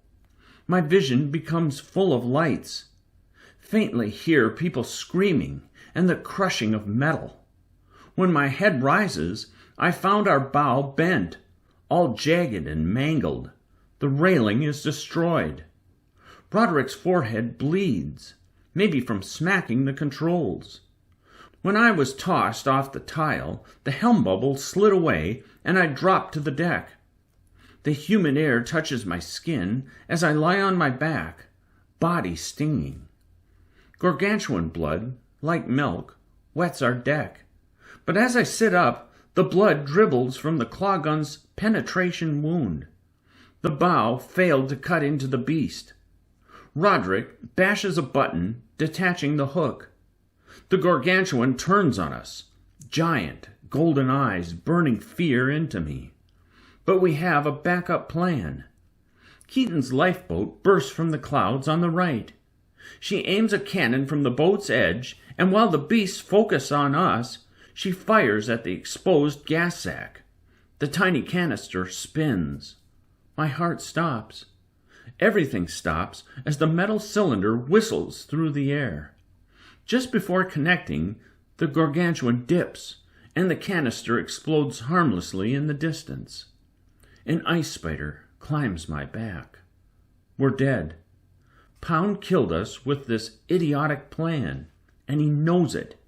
He becomes still, no longer barking orders. The gargantuan veers off from us and focuses on the minuscule lifeboat. "Keaton, get out of there!" Roderick waves his hands over his head. "Fly, Keaton, fly!" But all her lifeboat uses is sails. It doesn't have a crystal engine to send it screaming into the sky. The gargantuan hisses, winds its tail, and launches like a javelin. A cold emptiness floods me. Can't see Keaton's face. Can't hear her screams. Can't do anything for her. Keaton frantically loads another canister into the cannon. Roderick leaps off the turret and steals a launcher. He fires desperately, but his harpoon goes just over the silver scales. Everyone stops. Keaton shoots the last canister into the beast's face. The explosion would have cracked our hull. Its heat waves over us. Still, the enraged beast hardly notices. She chomps on the lifeboat, shredding the wood. "Keaton!" Roderick gasps. "Keaton, no!" Before the lifeboat disappears, Keaton leaps into the air. Her arms flail as she falls. Bryce shouts. Roderick stares in horror. Everyone else stands in shock, watching her drop, unsure what to do. But I have a plan. "Get us out of here!" Pound yells. I climb up to the platform and hop onto the tile. The gladian comes to life. The helm bubble slides over me. I flex my middle fingers and we tip forward. Then, Just as the beast launches toward us, I throw my hands forward. The gargantuan misses us by inches. "What are you doing?" Pound shouts. "Retreat, swabby!" My fingers flex. Beads of sweat course my forehead. I pull my right arm back, rotating us toward our target. Then I shove again. If I miscalculate, we'll shoot past her and never get back in time. Roderick catches my eyes, understands my thinking. He dashes to the middle of the deck, his mag boots holding him down despite the fierce winds. "Yes," Pound says. "Save her! Save her, Elise!" Once we're beneath Keaton's plummeting body, I pull back. The strings steady me, but Roderick topples and slides away. "No!" he cries. Keaton tumbles, ready to become a splatter on our deck. I start a descent to match her fall, but we're not dropping fast enough. So I leap from the tile. The bubble lowers, and our momentum keeps us sinking. I hurtle off the platform and run, legs throbbing from the magnets, and dive to catch her. Keaton smashes into me. Wham! My head bangs the metal deck, and my vision spins. Arm might have snapped. May have broken another rib, too. Eldon rushes past us and hops onto the tile. As the gargantuan roars, falling behind, the shocked crew assembles around Keaton and me. Sebastian stares at me like I'm a strange insect. Pound blinks, confused and worried. Then everything turns black. Chapter 21. Father taught me there are no selfless acts. Beware those who do something for you, he said, because in time they'll expect something in return. His words are what I consider when I awake on the soft bed of the medical room. A hot, tingling ache travels my left arm. Feel it in my ribs, too. I must have been injected with meds. Madeline told us that these meds, developed by scholar doctors, can heal a cracked bone in 36 hours, and sometimes less. As they course through me, a guilty knife pierces my heart. Mother, if only I could have given her real meds like this. Not like the ones that Pound stole, but genuine meds that would have done more than ease her suffering. Ones that would have made her the noble lady of Homestead again. And as I sit, I hear her voice. Many sail with the wind, she whispers. It's the easier path. But sometimes you must turn against it. And even as it lashes against your hull, you need to continue. Need to do what others won't because you are strong and because you are good. Well, I went against the winds when I saved Keaton, and not once, as her body tumbled toward me, did I consider what it'd mean for my rising. Is it possible that there are selfless acts? A figure sits beside my bed. She's leaning against the armrest, legs buckled and sleeping. Apparently the fall affected me more than her. Can't spot a single bruise on her. Keaton? She stirs, then bolts upright. Conrad, you're awake. How long have you been here? She massages her tired eyes and yawns. Since yesterday. You slept here? Her mouth twitches, unsure whether to smile or frown. Finally, she reaches out and catches my hand in hers. My instinct is to pull away, but when I meet her brown eyes, I freeze. I owe you everything, she says. It was nothing. Nothing? She squeezes my hand tighter. You saved me, Conrad. I've been a stain to you, and you still saved my life. How do you know I don't want something in return? Do you? She stares at me, and I pull in a long, deep breath. I should want something in return. Allegiance. But that's not why I saved her. I think I understand you now, she says. Oh? Yes. You are singularly focused on rising. but that doesn't mean you'll kick everyone off the starboard bow on your way to the top. No, I think you'll rise because you are better than them, because you're supposed to be above them." We're quiet, and she continues holding my hand. Not sure why I let her, but there's a strange comfort about her, familial. And maybe, deep down, I've been craving human contact.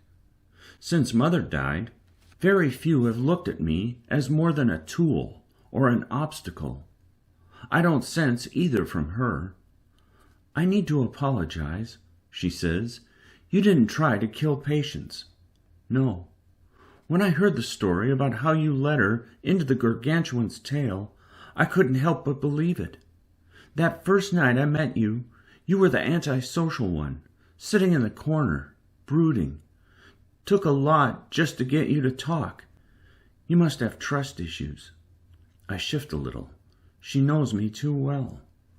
"The only person I really see you with is Roderick. I want to change that.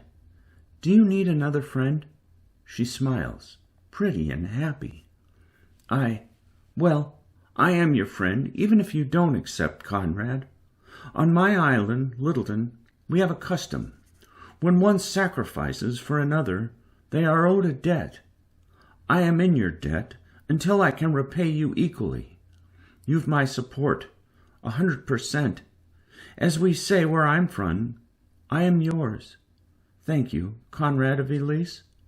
She stops me before I can argue, and gently, a little smile creases my lips. Maybe I'll rise not by being the biggest and meanest bastard, but by being a strong person who chooses what is right over what is easy. Mother would have it no other way. After visits from Roderick and Bryce, both of whom were elated to see me doing so well, the medical room's door opens a final time. Sebastian. He lowers into the seat beside my bed and brushes his bangs from his emerald eyes. Just seeing him makes my stomach churn. Even as roommates, we haven't spoken much more than a few dozen words since Patience's death.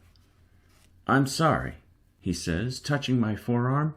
"I'm sorry for how cold I was to you after her death." His lip trembles.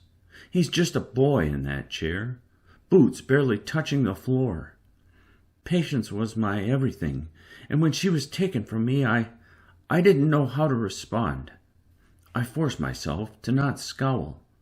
"Sebastian, I'm sorry for Patience, but if you came here seeking my friendship, you'll not find it." His hand pulls away. "I know what you are, Sebastian.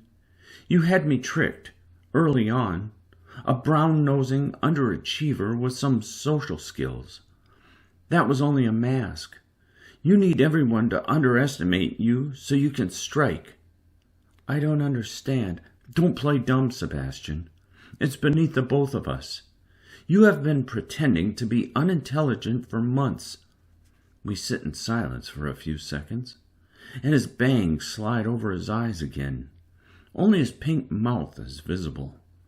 "Regardless of how you feel about me, Conrad, we can still work together. Pound needs to be removed. We aren't getting kills. We are losing, and he's going to get us killed."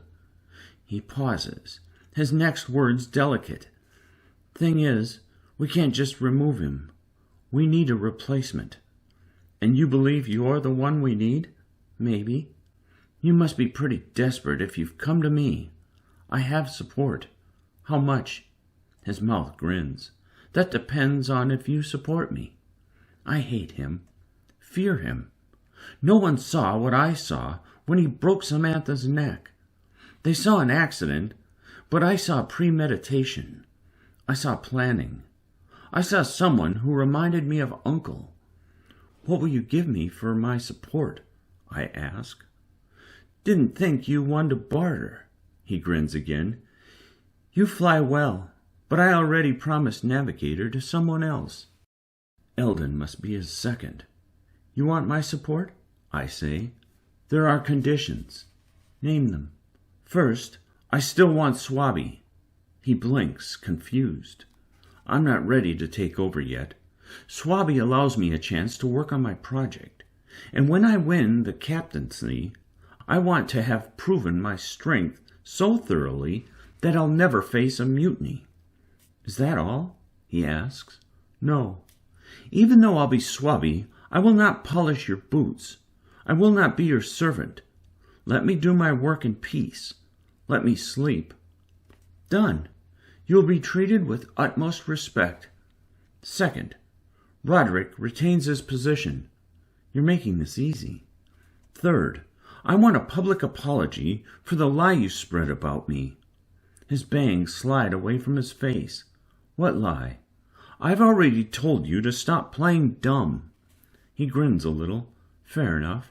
I'll offer an apology before the crew. There's one more thing. Name it. My face hardens. Voice gains an edge. I want you to tell the whole crew that when you broke Samantha's neck, it was no accident. She insulted you, and you wanted her to suffer. You will tell the crew why you smiled when she went down. Most important, you'll tell the whole crew why you cried afterward. An awkward, surprised laugh sneaks from him. What? You heard me.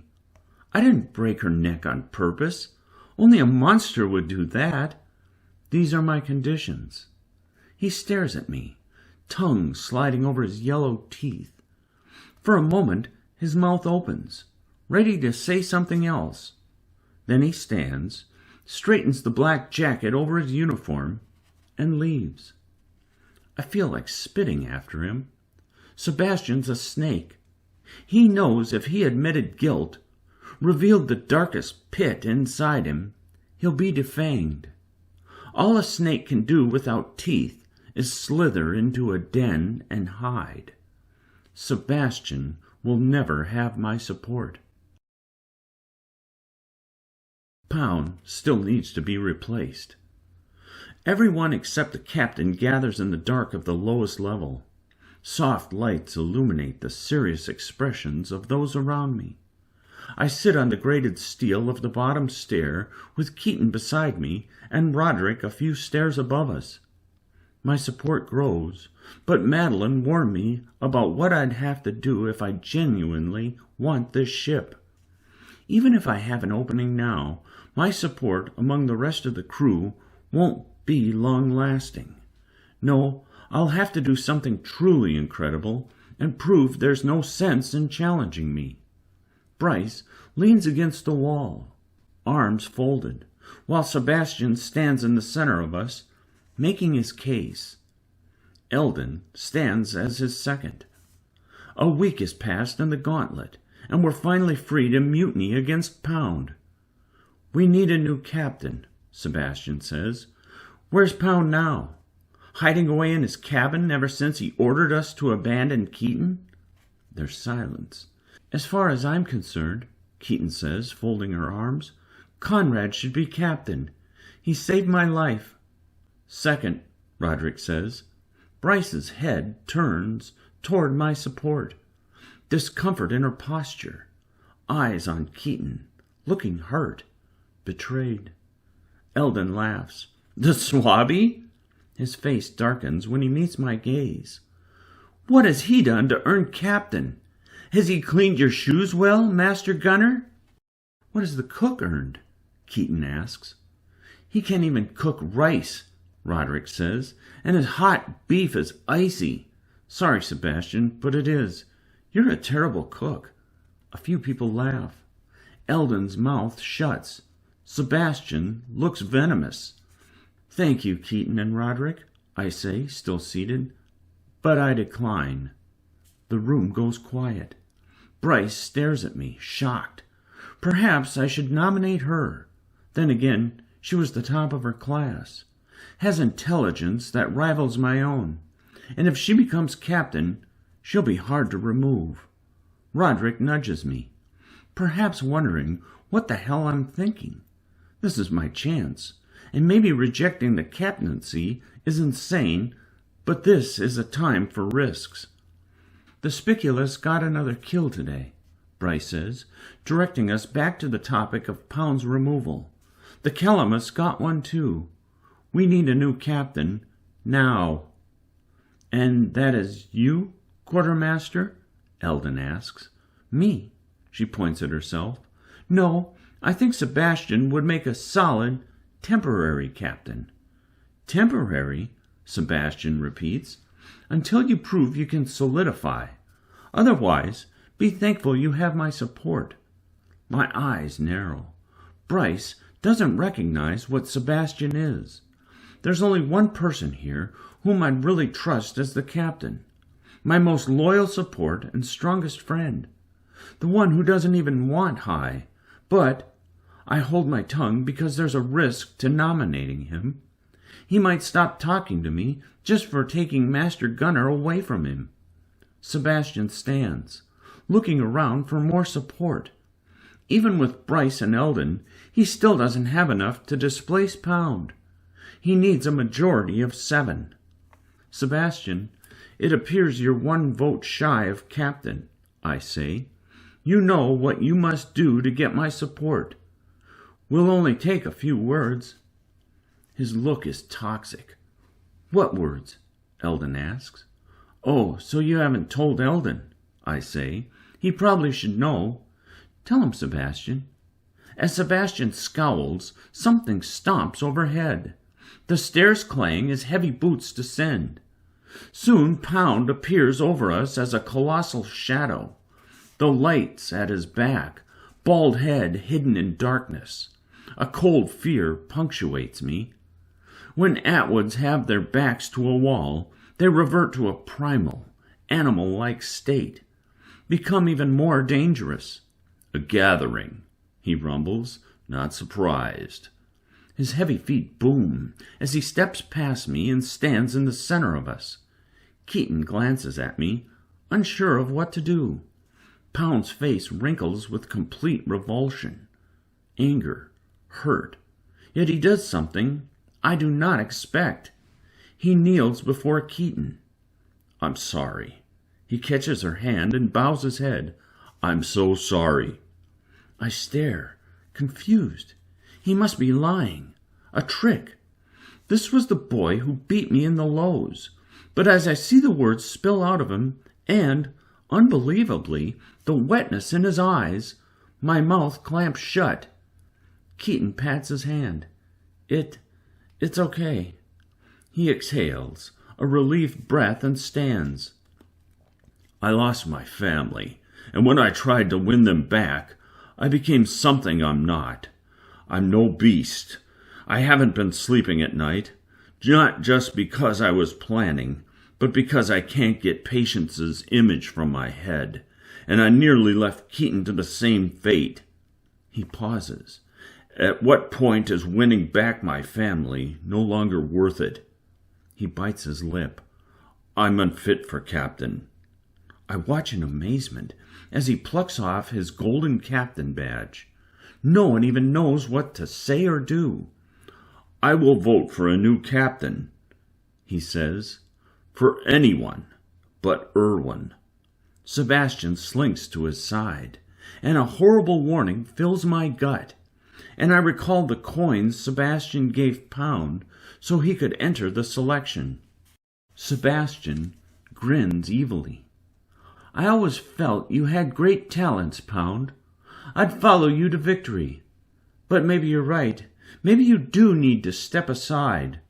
Learn from one of us so you can become a captain on a veteran ship of your very own one day. Please, Pound, I need only one more vote of support. I'd be honored to have yours. You? Pound looks at him. Your beans are shit. My command won't be. Pound strokes his chin, glances around at the rest of the crew to see if anyone else aims for captain, then holds out his hand to Sebastian. Fine, you have my vote. My heart sinks. Sebastian is dangerous, and now I don't know where I'll gain more support. Bryce will never vote for me because she knows I'll be too difficult to remove. Eldon won't. Pound would rather die. I'm stuck. It's official. Sebastian is the new captain, Bryce says. Congratulations. Pound does the honor of pinning the badge to Sebastian's proud breast. Sebastian's fingers tenderly touch the gold, and he has the same yellow smile he had after Samantha. It's a creepy, twitchy thing that pulls his lips high, making him look unhinged. Now then, Sebastian says, voice with a new authority, I'm making some changes. Crew of the 𝘓𝘓𝘬𝘮𝘮, these are your positions. He plays with the teal badge of cook as he walks around us, savoring his new power.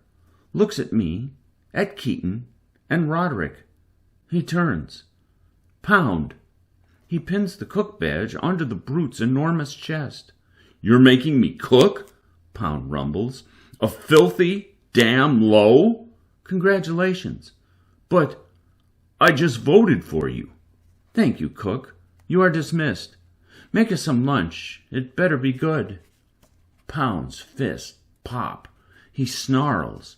But instead of turning Sebastian into mash, he storms away and punches the wall as he ascends the stairs. The first problem with Pound's leadership, Sebastian says, is we had people in the wrong positions. Bryce of Damon, you are our new strategist, and you're demoting me? Strategist is a great honor, but I don't quite trust you as well as I'd like. So Eldon of Bartimus, you are our new quartermaster. Additionally, Eldon, I'd like you to retain your position as navigator. We don't have a badge for strategist. That was lost with patience.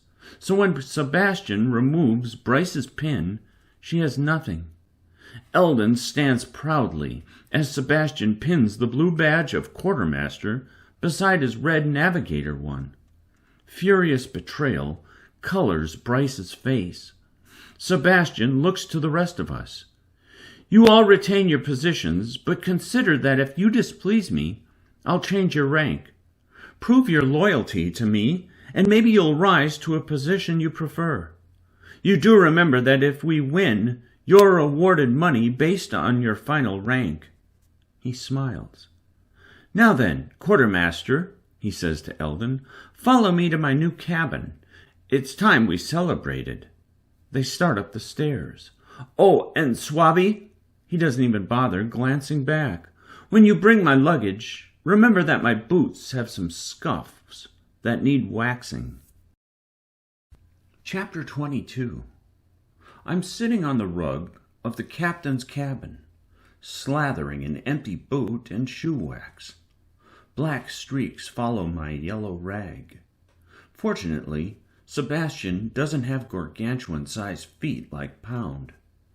Sebastian watches from his desk, mouth hidden behind folded hands. The desk seems impossibly big for him. The chair doesn't fit him. Yet there he is, watching me, eyes smiling. He glances at the gauntlet board on the wall beside the bookshelf. The silver border flashes, indicating a score update. Calamus, 2. Spiculus, 2. Telemus, 1. Ornatus, 0.5. The Ornatus just received a half point, probably for a kill that wasn't retrievable. Once the blinking stops, I take the next boot and use a finger, coated by the rag, to maneuver around the laces and eyelets. Sebastian's face darkens. We need a kill. The Calamus and Spiculus race ahead of us, both on target to break the long-held trainee record of 5 kills.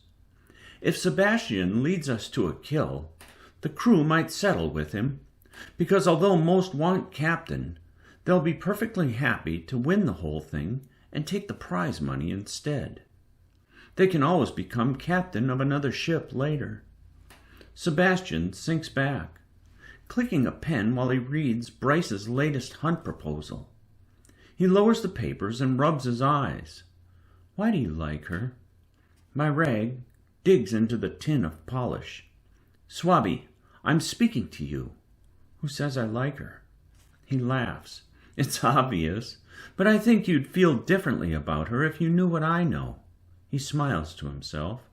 Getting her vote was luck, but now she will have to keep supporting me. Once she realizes what I know about her, that is. I meet his little eyes, and shockingly, I find myself already missing Pound's command. At least Pound didn't play cryptic games.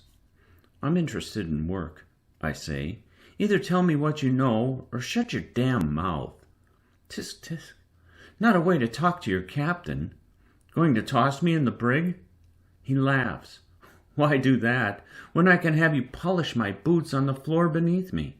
He leans back. I have an Irwin under my heels. Me, a lifelong mid from Homestead. Congratulations. He chuckles before turning the page. Silence falls over us again. Eventually, I cap the wax tin shut, click it into my belt, and approach the mahogany desk. Your boots are shined, sir. Done already? I'm efficient. He squints at me. You seem eager to scrub the deck. Doing anything else up there I should know about? No. He flips his pen onto the desk. It rolls across the paper. Pound did a horrible job keeping inventory, and he never had his quartermaster do inspections. He watches me. Apparently the sail for our remaining lifeboat is completely ruined, cut into shreds. You wouldn't happen to know anything about that, would you?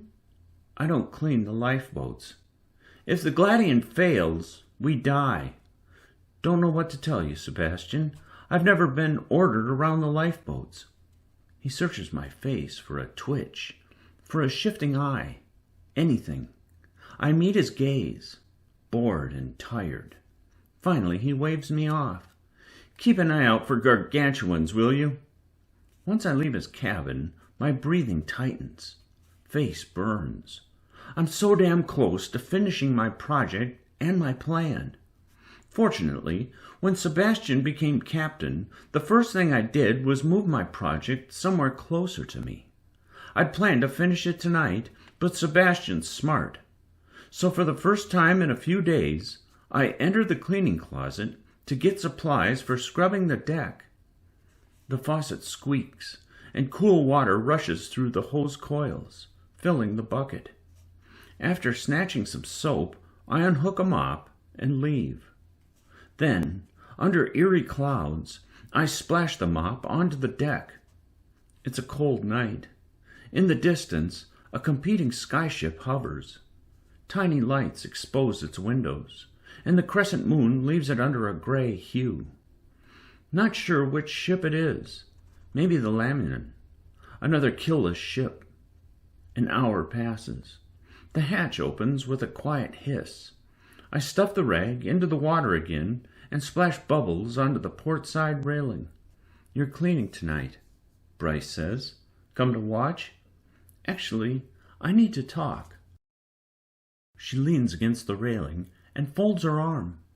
I continue swirling the rag over the steel, polishing off bird droppings. What's on your mind, Bryce? She hesitates. No one understands how badly my people need help. And now we have a snake in command. She spits into the sky. Something tells me he'll be much more difficult to remove than Pound. He's smart. Rejected 3 of my hunt proposals already. Discovers all the flaws I build in. With the last plan, he really hated the idea of using flares during a night hunt. That doesn't seem like a bad plan. Bryce smiles. See, even you didn't recognize it. Gargantuans are attracted to light, sure, but they're not mesmerized by it. She sighs. After that, Sebastian told me he'll drop me to low if I suggest another weak plan. She sighs and rests her hands on her hips. Sebastian said something about you tonight, I say. He says he has leverage over you because he knows your secret. She raises an eyebrow. What secret? I shrug. Probably nothing. He's a liar. In 5 days, we can mutiny. That's too long. We go quiet. So you've built support, she says. Are they reliable? Once Sebastian starts shifting ranks, Will they stay loyal to you? You'd have to ask them.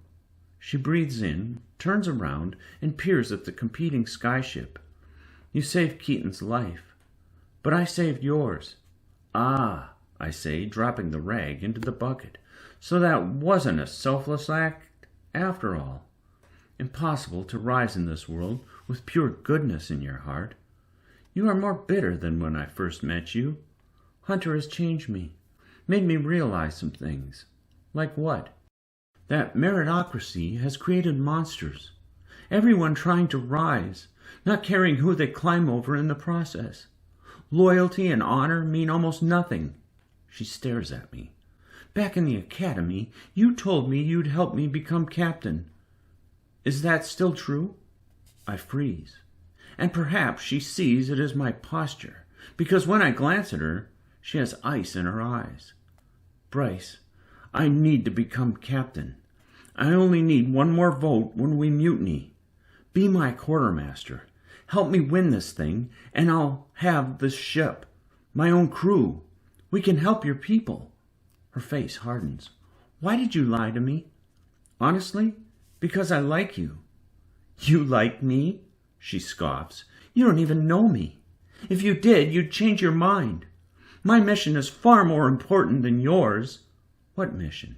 To stop a war. War? With the gargantuans? No, beyond them. My brow knits. But I thought your mission was to stop your island from starving. It is. Well, I can help with that. You'll still make money if you're the quartermaster. We can feed your people. It isn't the money that's important. Then what is? She hesitates before throwing her hands up. I'm so tired of all these games with you people. Who can I trust? No one, apparently. How the hell are we supposed to rise if we don't have anyone to help us get there? And you know what the sad part is? I'm turning into one of you. I lied just like everyone else. I even lied to you. Bryce. No, she says. I'm done hearing your bird shit. You listen to me. She points a finger in my face. You are just as selfish as all the others in this world. You saved Keaton because you wanted another ally. You knew the ways of her island, the custom of a life debt. I did not. You saved her because she's just a tool to you, like Sebastian used Patience's death to get the crew's sympathy. You are a twisted, sick person. I hope the war you caused was worth it. Maybe you'll rise to captain, but I won't help you get there. We stare at each other in silence. Then she goes for the hatch, leaving me feeling uncomfortable and angry. And when she's gone, I kick over the bucket and stomp to the railing. I breathe deeply to calm my raging heart. It wasn't long ago that Bryce was the optimistic one, the one who told me there was goodness in all people. My lie robbed her of that. She will not join me, and without her, I'm stuck. My only option is to do what Madeline said I'd have to do. To rise, I must take down a gargantuan by myself. I resolve to finish the project, regardless of Sebastian's watchful eye. Soon the whole damn crew will see why I should be captain. Chapter 23. The Gladians awake, despite the sleeping crew. The corridor hums under my boots as Eldon maneuvers us through the early morning sky in search of gargantuans. I catch the wonky knob of my door. Soft light cracks into the room, creating a line on the annoyed eyes of my enormous roommate on the bottom bunk. I climb the rickety ladder and flop onto my bed, exhausted.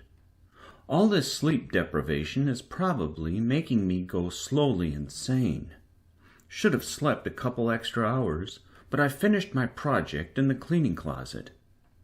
After pulling the blanket up and rolling onto my side, I watched the gray morning through the window. "Elise," Pound rumbles, "when are you making your move?" "Move? Don't play dumb." He angrily thumps the mattress beneath me. "When?" "I don't know what you're talking about." "Bird shit! You think I'm oblivious to your workings at night?" I pause. "Deck's always clean, yeah?" "Don't deflect. You were building something up there. Noticed after I was demoted. And tonight, when I went to take a leak, I saw you in the cleaning closet, attaching something to your body. You left the door ajar, you idiot. My mouth becomes dry. Sebastian's investigating the destroyed lifeboat, he says. He'd reward me greatly for information. This is what he wants, yes? For us to rise under him? Maybe he'd make me strategist? Chills prick my body. What do you want, Pound? What do I want? He lets the question linger. What I want is unattainable. I'll not be captain of the 𝘓𝘪𝘮𝘦 again. You know my family, and you know we can't abide cheaters in power. We value strength above all else. Sebastian's not strong. He's a cheater. But you, Conrad, I hope your project kills you. I hope when you go after a gargantuan on your own, you die. Thanks for your support. Be quiet! Despite what you may believe, I'm no sore loser. When I resigned, I tried to do so with dignity, but Sebastian spat all over me, treated me like a dog. He changed, shifted into something else once the power was his. I thought he was a friend, though a brown-nosing one. He is false. He didn't win because of strength or merit. He won because I hated you, and the others settled for someone they thought was weak. You should be captain now. Roderick and Keaton follow you because you are strong. I tried to beat you down. Thought I'd be able to throw you into the brig after only a day. Yet you persevered. Did everything I asked. While I was assigning you duties and getting people killed, you were preparing your project and trying to save lives. All on a few hours of sleep a night. I hate you, but I respect what you've done. Pound, Shut your noisy mouth! If your project kills you, then I'll consider at least one thing went right during the gauntlet. But should you survive? Should you win? He fills his huge lungs. Then maybe you'll gain a powerful ally. Silence engulfs us. I open my mouth, but he cuts me off. Don't speak, Conrad. I don't want to hear your Irwin voice, your Irwin logic, your Irwinness. It'll make me change my mind. So shut your hole and let me stew in my hatred of Sebastian silently. I don't say a word to him again, but I can't stop smiling. After forking in another bite of Pound's traditional homestead breakfast, I nearly shut my eyes, savoring the moist egg crumble on my tongue. At the back, near the stoves, Pound watches me eat. He might have spat in my food, but I don't care. He empties another batch of steaming eggs into a tray beneath the hot lamp and spreads out the buttered toast. No seconds for you, bird fart. Thanks, Pound. Eat my toe mold. He hangs his apron and stomps from the cafeteria, his duties complete for the morning. I stir the cheesy, salty eggs on my tray and poke a pink cube of ham. Just as I bite down, a figure enters through the door. She looks tired and stressed. Bryce doesn't meet my eyes, doesn't speak to me, only takes her filled tray to the other table and sits, back facing me. We eat in silence. Roderick enters with a big, obnoxious yawn. He scratches his belly. What did Mr. Cook make this time? You wouldn't like it, I say. Yeah, nice try. You're not getting my firsts as your seconds. He soon plops beside me, shoveling food into his mouth like a starved animal, ham dropping into his beard. He only stops when Keaton arrives. Cheese sticks to his chin. I toss him my napkin. How do you miss your mouth? Roderick ducks beneath the table when Keaton looks our way and wipes himself clean. Once she takes the open spot across from us, Roderick sits a little straighter, talks less, and takes slower, careful bites. I elbow him and fight her. Not now, he hisses. What are you boys murmuring about? Keaton asks, peering suspiciously at us from over her coffee mug. Nothing, Roderick says. Absolutely nothing. She shrugs and looks at Bryce. Nice to see you alive. Missed you in our room the past few nights. Sleeping in the command room? Bryce nods. Well, I think the plan you've made is pretty much perfect, Keaton says, so long as we find a sleeping gargantuan. At the reminder of Bryce's latest plan, nerves coil my insides. My only hope is that we won't find a sleeping gargantuan. Unfortunately, we spotted migrating blobbins in the area yesterday. Gargantuans favor them as prey and get a little sleepy after such a rich meal. Roderick leans his head against his arm on the table and watches Keaton eat. I grumble. Keaton, Roderick has something to ask you. He looks ready to strangle me with his mutton chops. She lowers her mug and blinks at him. What is it, Rod? It's nothing. Roderick tugs at his collar. Well, I guess I was wondering if you'd be interested in seeing some of my inventions. I mean, strictly just for fun, or business, or whatever. Inventions, like that claw gun thing that nearly got us killed? His face reddens. Yes? She studies him. Sure, I'd love to see what you're up to. Seems like we should get to know each other a little better. The master gunner and mechanic should collaborate. It's good for the ship. I've never seen him look happier. She finishes her final bite. Well, boys, I'd better head to the engine. Sebastian thinks I can get it up to 175%, and I don't want to find out what'll happen if I tell him that's impossible. Personally, I think the engine will burst, but what the hell, huh? Let me know when you want me to come by, Rod. She smiles at him. Will do, Roderick giggles. He watches her go, eyes bright as her hips gently sway before she vanishes out the door. He turns to me. That was great. I was a little disappointed, I say. Thought you'd use one of your signature lines on her. He laughs. I already told you. That's for regular girls, not the... Attention, crew of the Gladian. Sebastian's soft voice echoes through our gems. Eldon just informed me he has spotted a gargantuan pod. And even better news, they're asleep. My heart sinks. Report to the deck, the captain orders. It's time to hunt. In an instant, we scramble out from the benches and race through the corridor. This is it. 2 more days, and I might have been able to mutiny. Instead, Sebastian's going to solidify, and I'm going to lose.